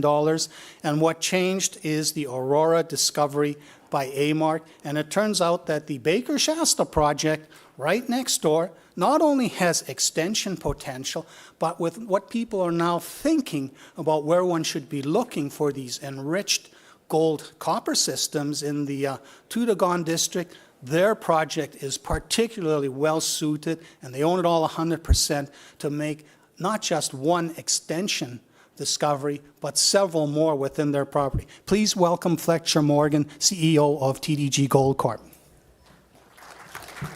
Thank you very much, John, for that introduction, and go Canada. That's all I can say after that. But we are strategically placed in the Toodoggone for copper, gold, silver discovery. 10 minutes isn't long, so I'll do my best to get through it. I will be making forward-looking statements, so please exercise caution. Our corporate snapshot, 177 million shares issued and outstanding. Fully diluted, just under 205 million. All our options and warrants are in the money. The warrants have no accelerators. We are seeing some warrant exercises, so we do expect our issued and outstanding shares to creep up. Market capitalization of just over 100 million, enterprise value around that 90 million level with $16 million in treasury. Corporate burn will creep up from about $45,000 to $65,000 a month, but this year's exploration program is still being formulated, not least because on January the 17th our world changed, and I'll get into that in a minute. Ownership, Skeena Gold and Silver owns 13% of TDG. Natural resource funds, mainly precious metal funds, including some of the bigger funds, own around 25%. Management and insiders, including myself and my colleague Michael Koswan, who's joined me here today, we own around 13%, and the rest is distributed amongst a wider range of investors. So the key takeaways from me today, 5. The first is the vision. We always felt that Baker Shasta or Greater Shasta and Newberry and the things that we were identifying as targets were likely part of a bigger system. The Aurora discovery on our boundary on January the 17th is a proof of concept for us. So we're excited now to get back up there and work on our side of the boundary. We had world-class expertise on the porphyry side in-house already. We've been working on a secret porphyry program for 2 years. A small company with a small treasury can't throw that kind of resource that you need for porphyry type exploration. We think we're blessed up in the Toodoggone that some of that can be quite shallow, but you still need that kind of world-class elephant hunting expertise, and we're lucky to have those already. The opportunity, the backdrop, John has articulated it through the lens of the world changing. BC critical minerals going through a renaissance. We're lucky that we've got, I think, quite forward-looking First Nations that we work with, and looking forward to advancing our projects alongside them. Critical minerals for us means copper, with gold and silver now as a bonus. And the good news is the Toodoggone district, largely overlooked for a number of decades, has it all. But we think we offer now asymmetry of risk-reward. We already have an existing mineral resource estimate at our Shasta project. It's 75% gold, 25% silver, pure play, just over 1.1 million ounces. We were working away, plugging away in the background, hoping to grow that to 2 to 3 million ounces. We don't see any reason to change that, but obviously right now the world wants us to go looking for elephants, but we're hoping to get a few gazelle along the way. And then the upside for us comes from discovery. And we've got multiple targets. We've been publishing them for several years. We're now luckily that we're funded to undertake that next stage of work. And the Skeena funding takes us along stride, means that we can begin on May the 1st this year with geophysics kicking off by the middle of May. So the team, the key guys in the middle on the porphyry side, we have the former head of global exploration for Teck, Dr. Adrian King, Brad Mercer, Fred Graybill, Chris Dale, who some may know was instrumental in taking stibnite from 1 million ounces to 7 million ounces. And Just for this audience today, we'll be announcing on early next week that Jeff Kyber's joined our team as well. Jeff Kyber was instrumental in defining what's called the Nelson-Kyber line in the Golden Horseshoe, in the Golden Triangle, which describes within 2 kilometers where all the major discoveries have been made. So we're lucky to have Jeff join us, and he'll be undertaking some of the more fundamental grassroots geological mapping work for us this coming season. I'm sure all of you here are very familiar with the Lassonde curve. Our version of it suggests that actually you go back to our RTO in 2020, our Shasta rediscovery, putting over 1 million ounces on the books, was a good point for us. But it's taken 4 or 5 years in actuality to get to what was the Aurora discovery by our neighbors on our boundary. And so we're asking ourselves if this could be the real year for us. Where are we? I think people here are probably familiar with the Golden Triangle. Billions of dollars spent on exploration and obviously development work as well with producing mines. But the eastern limb, the Toodoggone, is less well understood. Has a history of mining. Kemess is probably the mine that most people are more familiar with. But by comparison, about $350 million outside of Kemess spent on modern exploration versus the billions of dollars in the Golden Triangle. So we're at an earlier stage. We ourselves have spent $30 million, and obviously now with $15 million ready to go, we're looking forward to adding to that.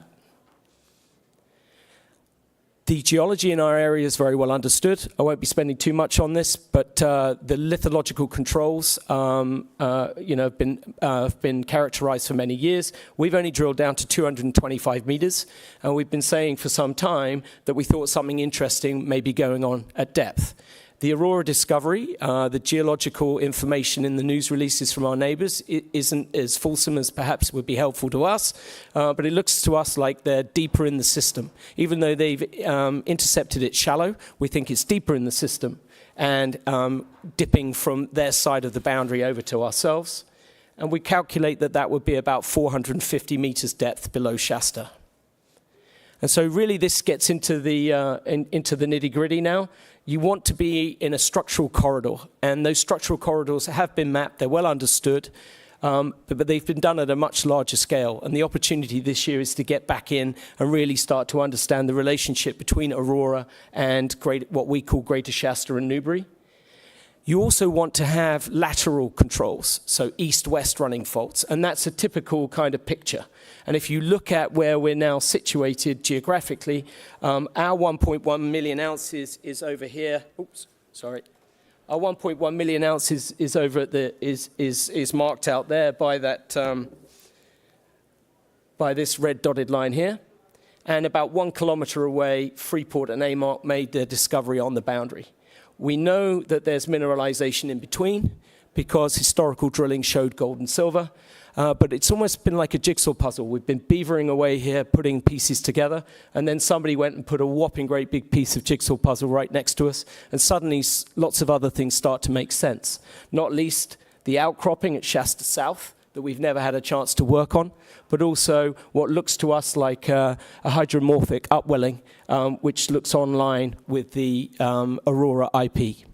So lots to get into and lots to start working on, and we're blessed that we've got a fully winterized camp, and we'll be mobilizing by the end of April and working in May.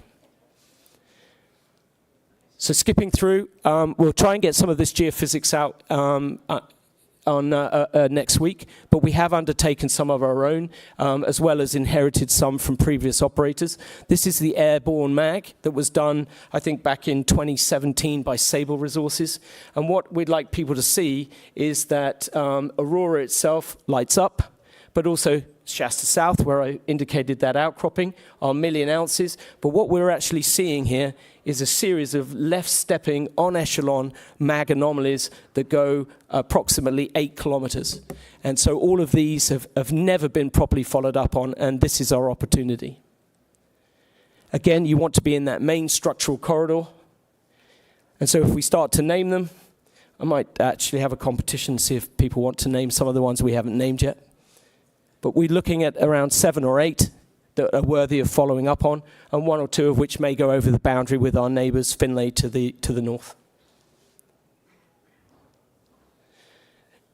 Our neighbours actually published their own geophysics and didn't always clip the maps, which was quite helpful. But what I think you can see on the magnetotellurics is a nice hotspot there over the other side of the boundary, and also Shasta South starting to light up as well.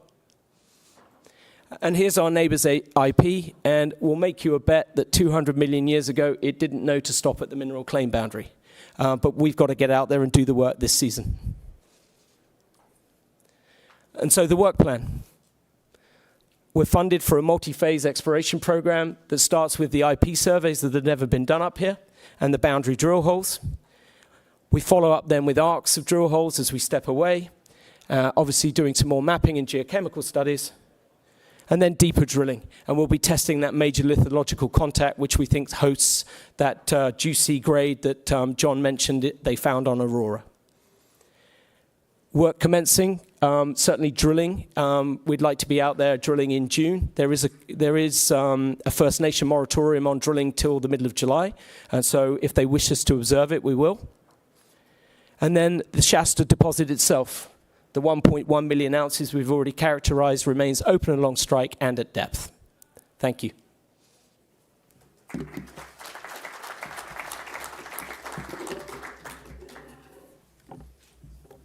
Thank you, Fletcher. Our next company is Trifecta Gold Corp. And as I mentioned, its Mount Hinton project is a reduced intrusion related style gold system, similar to what Snowline has put on the map for the Tombstone Gold Belt in the Yukon. And Richard's going to show us why this project is potentially one of the best bets in this particular style of deposit in the Yukon. Please welcome Richard Drexler, CEO of Trifecta Gold Corp. Thank you very much, John, and thank you everyone for coming out to hear the Trifecta story. It's a bit of a new company. We just restructured last summer to acquire this belt of projects. So going to have some forward-looking statements as we're looking for some multi-million ounce gold deposits that haven't been drilled off yet, but that's what we're here to do. So we've got a tight share structure. As I mentioned, we've got only 30 million out. We've got a pathway to 100% interest in a package of projects in the Tombstone Belt, which is arguably one of the hottest gold exploration belts in the world. There's been over 17 million ounces defined in resource in the last 4 years. So pretty incredible spot to be looking. And our flagship project is directly adjacent to the only operating mine in Yukon, Hecla's high-grade Keno Hill mine and mill complex. Where am I pointing this? There we go. Okay, so here's the opportunity. The Tombstone Gold Belt extends from Alaska in through the Yukon. In Alaska, it's known for Fort Knox and Pogo. Different styles of deposits, but both intrusion related, so we'll touch on why that's important. And here in Yukon, you've had Sitka Gold define a couple million ounces so far, still growing. And then on the other end of the belt, we've got the Valley Discovery by Snowline, which is 7 million ounces and growing. And directly adjacent to us, overlying a Pluton, is the Ormac, which is another 7 million ounces. So an incredible gold endowment in this belt. And so this is what we're trying to do here with Trifecta Gold, basically copy what they did with Snowline. You know, put together an attractive package of projects and go make a drill discovery. And this is why we invest in pre-resource discoveries, and it's, you know, the multiples you can get here. You can see from Snowline's chart, in the first 2 years after discovery, they were 10x, and they did over 40x in 4 years on continued success. And just to put this in context, they had about 90 million shares out before they drilled their discovery hole. So we were sitting at about a third of those shares. And so the project is probably the most well-located project in Yukon. We're directly adjacent to Hecla's Keno Hill operations, where they've been mining high-grade silver veins for about 100 years. And so the quartzite package that hosts all these extends onto our ground. And historically, United Keno Hill actually owned part of the Mount Hinton project. And on the north-facing slopes, they found a number of veins that actually drilled some of them. And the issue back when they made those discoveries was that the price of gold was $30 an ounce. And so they weren't even asking for gold. They drilled some of these veins, and they found that they were in the neighborhood of 100 to a couple hundred grams silver, which is much lower grade than what you have at Keno, which is in the thousands of grams to tens of thousands of grams. And then they would note in their drill logs, oh, visible gold was also in the vein, but no assays. So we've come back in here, obviously, based on the success of a lot of our neighbors and taken another look at it. And so our parent company drilled some holes in here in 2020 that are highlighted at the top, had some really nice results, and then the project was optioned out to a private group. They basically floundered through lockdowns in Canada, and the project came back to Strategic. And so when I'm also vice president at Strategic Metals, the project generator, as full disclosure there. So when the project came back to us, I went to the CEO and of Strategic and said, look, gold just broke through $2,000 announced US. We've got to find a way to get this package in play. Let's put it in, let's restructure Trifecta, let's get it into Trifecta, and we'll go make the discoveries in an in-house vehicle, which we've done before. And so the Keno Hill district, obviously known for its silver endowment, but there was a major discovery made in the southern part of this Granite Creek, which is already on the Mount Hinton ground. So historically, the workers used some of these roads on the northern part of the project to find the silver gold veins. But in 2016, when this road got put in, all of a sudden it opened up the entire southern part of this mountain range, which hadn't been looked at before. And it actually turned into one of the most exciting placer operations in all of Yukon. Granite Creek here, these production numbers from the placer operation are only from sort of 2017 to 2022. So an incredibly rich placer deposit is coming right off of our ground. And as you can see, every single drainage coming off our property is being mined for placer gold. So we know there's abundant gold there. When we got into the southern part of our claim block, we did big soil geochem surveys. We followed that up with LiDAR surveys. That helped us pick out a number of very nice looking large structures that we followed up and discovered additional veins. Here's a little snapshot of some of those. The ones to the north are some of the historically discovered veins, where you can see here we've got the lower silver grades. Like I said, I mean they're still good. They're still over 100 gram per ton, but they're not the Keno Hill grades. But what you need to notice there's also 100 grams per ton gold with some of those assays, and so that was the kind of thing that was overlooked by the previous operators. This number 5 vein was discovered by United Keno Hill. That's one of the ones where, again, they had these 7-meter intersects, close to 100 grams silver, and notes of visible gold in the drill results, but no assays for gold. So we've come back into these projects and done surface sampling along strike, demonstrating that we have ounce per ton gold numbers in these systems. And so obviously, there's a lot of ounces could be hand waved in some of these structures. Here's one that Strategic drilled in 2020. Had a couple intersects that were 9 to 12 meters of 6 to 9 gram gold equivalents. We've chased this all the way along strike. I'm showing a 1 kilometer strike on that vein where we've traced it all the way along that surface. Have lots of really high grade surface samples there where we have it at surface, and it's also exposed over a 500 meter vertical. And so not only does that give you a nice mining situation, but it shows to us that it's not an epithermal vein. They would typically have a boiling point that would be a couple hundred meters. This is much greater. So another data point to tell us that this could be intrusion related. And so we drilled into some of those veins. Nice low sulfide quartz veins. So very similar to like a Pogo type deposit, which is in the Alaskan offset of this belt, which is also intrusion related. So again, zooming out to the larger district, these are all the veins that are known over about 100 years of mining. We come onto our ground, we find the more gold-rich veins, and then we flew a geophysical survey this summer to see if we could find, where is this source intrusion. So the model everyone in the district has been using is this reduced intrusion model that was put together by Craig Hart. One of our advisors, Moira Smith, was a co-author on this paper. And basically what it shows here is that you've got these gold arsenic veins surrounding a smaller pluton. And it's in these plutons that companies like Sitka and Snowline have had their success drilling off these gold porphyry systems. And then when you step out further afield, you get into the lead zinc mineralization. And so basically we overlaid this model onto our property with the brand new geophysical survey that identified this mag low down in the valley bottom. So as soon as we got that preliminary data, I sent a prospector out there.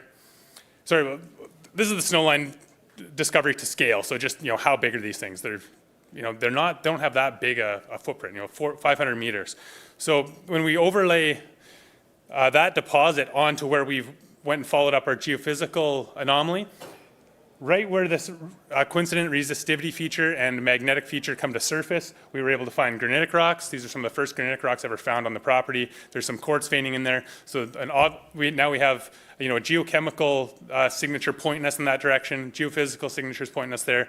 We ground truthed it with the right type of rocks, and we're looking to put the first drill holes into there. And so our theory was that a lot of these other veins were coming off of this big source intrusion. So that'll be huge for us this summer. We never had a drill hole into it. There's actually a placer road was put right through that anomaly a couple of years ago. So it's one of the few road accessible projects up in Yukon. We do have a number of other projects throughout that belt. The ones sort of in the center of the belt, earlier stage, they've got the same stream sediment geochemistry that was used to stake the valley target.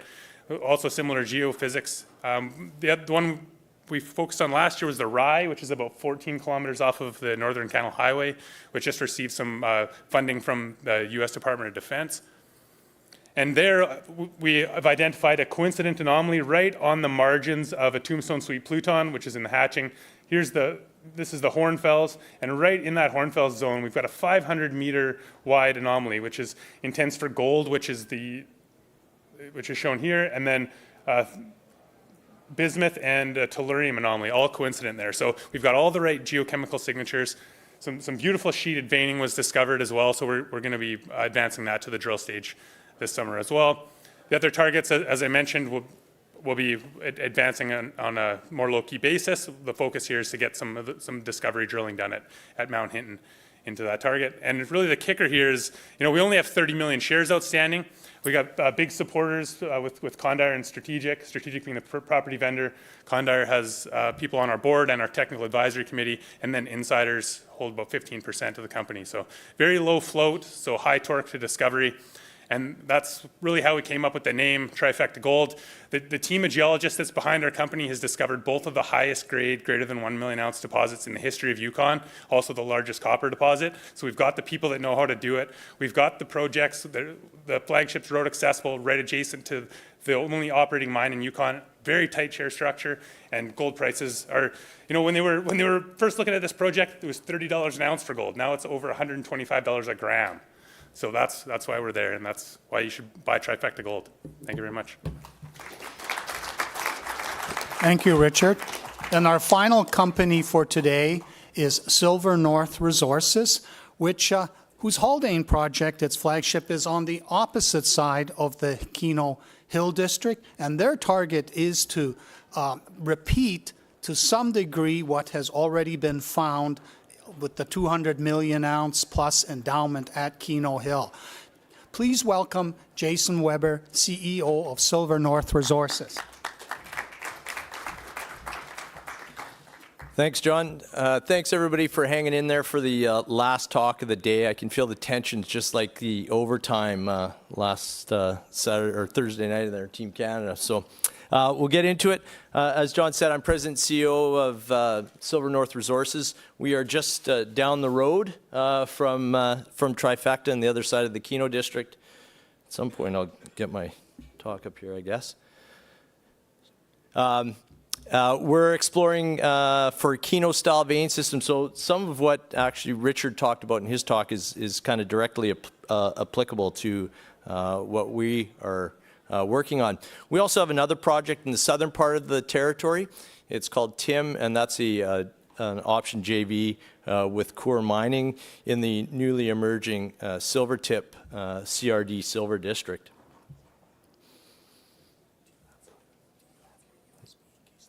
Yeah, I could go get it. This, I don't know, I don't have it. Oh, no, I do have it. Oh, there we go. Don't even need it. We're all good. All right. So Silver North as a company provides two opportunities, I think, for the returns that were actually outlined in both of the previous talks. On the Lassonde curve, we saw just how much effect a discovery can have on the share price and the market capitalization of a junior company like ours. And with Haldane, where we have the initial discoveries of Keno-style silver veins, and down in the Silvertip district with Coeur, I think we have two excellent shots at those types of gains for our investors. Of course, I'm a geologist, so I'm very positive in outlook by nature. You can't be a geologist in the mining business and not be that way, else you'd be out pretty quick. Just talking about the two projects, both based in the Yukon. Haldane's in the central part of the Yukon. That is our flagship project in the Keno Hill district. As was intimated earlier by Richard, this is a over 100-year-old district. There's been over 200 million ounces of silver mined here. Probably another 100 million in reserve and resources that's been defined in recent years. We made a new discovery that I think is really important in November last year, 365 grams silver over almost 6 meters of true width. Within that, we do get some higher grade intersections of 1,000 grams silver. But in 16 holes that we've drilled on the property to date, we've discovered 3 new vein systems. So we're not just looking for one potential vein deposit here. We think we could have multiple vein deposits. And then Tim, down right at the southern part of the territory at the BC-Yukon border, we're just about 19 kilometers north of Silvertip Mine, which is Coeur's project. We have trench results in 300 to 400 grams silver over 3.5 to 4 meters. The same host package of rocks that Silvertip is hosted in, and Coeur did a 6-hole drill program this past year, results of which are still pending. But we've seen enough geologically to be really excited about it. So jumping into the Keno district, you've seen a bit of this map already. John showed it in his talk. Really what I'm just trying to outline here is the blue rocks are very important for us. These are the basal quartzite. Richard touched on that. His project would be just at the right edge of this slide. This is a glacial valley. It's scraped away, the glaciers scraped away all the rotten overburden that would hide normally this silver mineralization. This allowed the old timers in the early 1900s to find fresh sulfide mineralization that led to the discovery and mining in the Keno district. At Mount Haldane, where we are, it sticks up out of the ground. The glacier's actually kind of wrapped around the mountain a bit. You might have had a little bit of valley glaciation, that's it. So what that has meant is that mineralization at Mount Haldane's been harder to find, and this is some of the opportunity for Silver North. So this is Mount Haldane itself. We're looking off to the northwest. Bighorn Creek is the valley that maybe one of these valley glaciers came up, scraped away some of the rock, and that allowed the Middlecoff and Johnson veins to be discovered in the early 1900s. Some very high-grade silver mineralization was mined in small operations there. Where we're working now is up on the hillsides where you don't really get a very good silver signature, but we've made discoveries at the West Fault where there's no silver mineralization observed on surface. The Bighorn area, same thing. We found that using soil geochem and followed up with one drill hole, and then Main Fault last year, which was our newest and we think most significant discovery. And the reason we say this is we've got 2 parallel faults here at West Fault and Main Fault. At the West Fault, we see mineralization on surface over about a 200-meter strike length. This is one of the only areas on the property where we actually can see or take samples that are silver-bearing on surface. We don't get much in the way of galena and the sulfides, but we're getting a couple 100 grams silver, which, as Richard pointed out, not terribly high grade, but we know now when you drill down and you hit these below that level of weathering and oxidation, we can get some very high-grade mineralization. In fact, we've had a 0.83 meter intersection of almost 2,500 grams per ton silver in last year's drilling. So we see about 300 meters of strike length where we can be drilling high-grade silver mineralization, and you could put kind of an average size Keno deposit in that 300-meter span. The best part is we have a pretty good relationship with the Hecla people. They've seen the core from our drilling last year and kind of said to us, we don't think you're in the best stuff, which was kind of eye-opening for us. We're like, well, what do you mean? He says, well, these structures look too big, and we usually see more higher lead zinc with our high silver grades. So now one of the prevailing thoughts is that we have these 2 parallel structures at Main and West Fault, which may be controlling structures, and there may be faults in between that link the two together where we will find higher grade mineralization. And that'll form the basis of our 2025 drill program, is both drilling out along that main fault on what we know, but also investigating the possibility that there's linkage structures that could be higher, wider vein systems. So what we really feel at Haldane in this part of the Keno district is that it's an underexplored area, even though it's a 100-year-old district. There's been kind of three pulses of exploration here. The early 1900s, then again in the 1960s, which expanded on some of the underground work, and now starting back, say, 2010, there's been another pulse of work that leads to what we're doing. We've got 3 new discoveries in the 15 holes that we've drilled there. We have the other 2 Middlecoff and Johnson areas, and who knows what else we'll come up with. So we really do see the potential here for multiple, Keno-style deposits at the Haldane property. Switching gears and heading down to the southern part of the territory in the Silvertip area, this district is an emerging CRD district that not really many people are talking about. In fact, Coeur was often looked at as having made a really big mistake when they bought the Silvertip project, say 5 years ago. But what they've done in the meantime, they shut down the mine, the mill wasn't working properly, and they focused on building their resource. And that resource has tripled in the last few years. And they've now starting to get the feeling that they've outlined a big district here that extends up into the Yukon, and our TIM project fits within that. So we've got to deal with Coeur. They're earning in $3.5 million in exploration to get 51. Then they have to take it to feasibility to get an 80% interest in the project. And they've done a really good job exploring in this district. We're taking accessing their expertise, what they know about the deposits in this area, and they're applying it on the ground. And they drilled 6 holes in 2024. Really following up on old trenching that had been done in the 1980s. We do see a little bit of silver mineralization on surface in some of these trenches, not very well understood. Their interpretation is we have this Wolf Fault, which might be a feeder system for CRD mineralization. So they've kind of just stepped back along the sort of 2 kilometers of the strike length, probably tested about 1 kilometer of it now with drilling. The idea being that if this is a feeder system, can we vector to where on that system you want to be for these deposits? If you're too close to the heat source, you don't get good silver mineralization. If you're too far, you don't as well. It's kind of that sweet spot. And with their knowledge of the district, we're pretty confident that they're going to be able to find that sweet spot. And the Wolf target, this is the Wolf Fault exposed in a trench.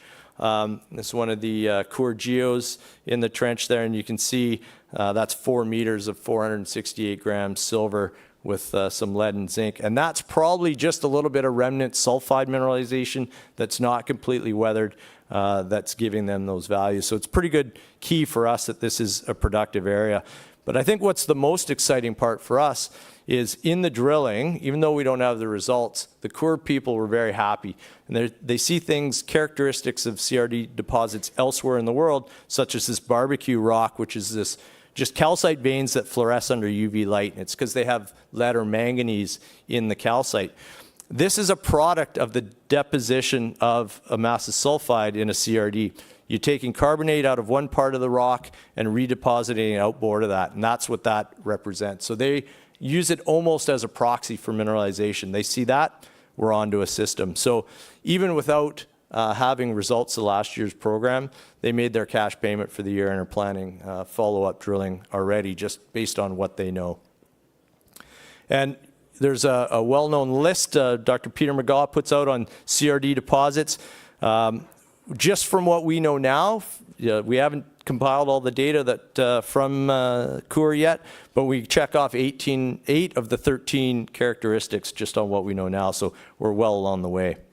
So we think this is an emerging district. Not many people know about it. It's kind of a stealth play, and we're just really glad to have Coeur and their expertise on it, advancing it for us. So we really feel as for Silver North, you've got a great opportunity to be leveraged to 2 silver discoveries. We're both in favorable jurisdictions with major companies, either as a partner or as a neighbor, and I think that speaks highly of the areas that we're working in. I'll just leave it with Richard talked about share structure. Again, we're a tight share structure, 47 million shares outstanding. And I think that's great bang for the buck should any of these future drill programs tag into a nice big one. So I'll leave it at that. I think we're going to do a Q&A at the booths afterwards, John? So we're available to go in depth further if you desire.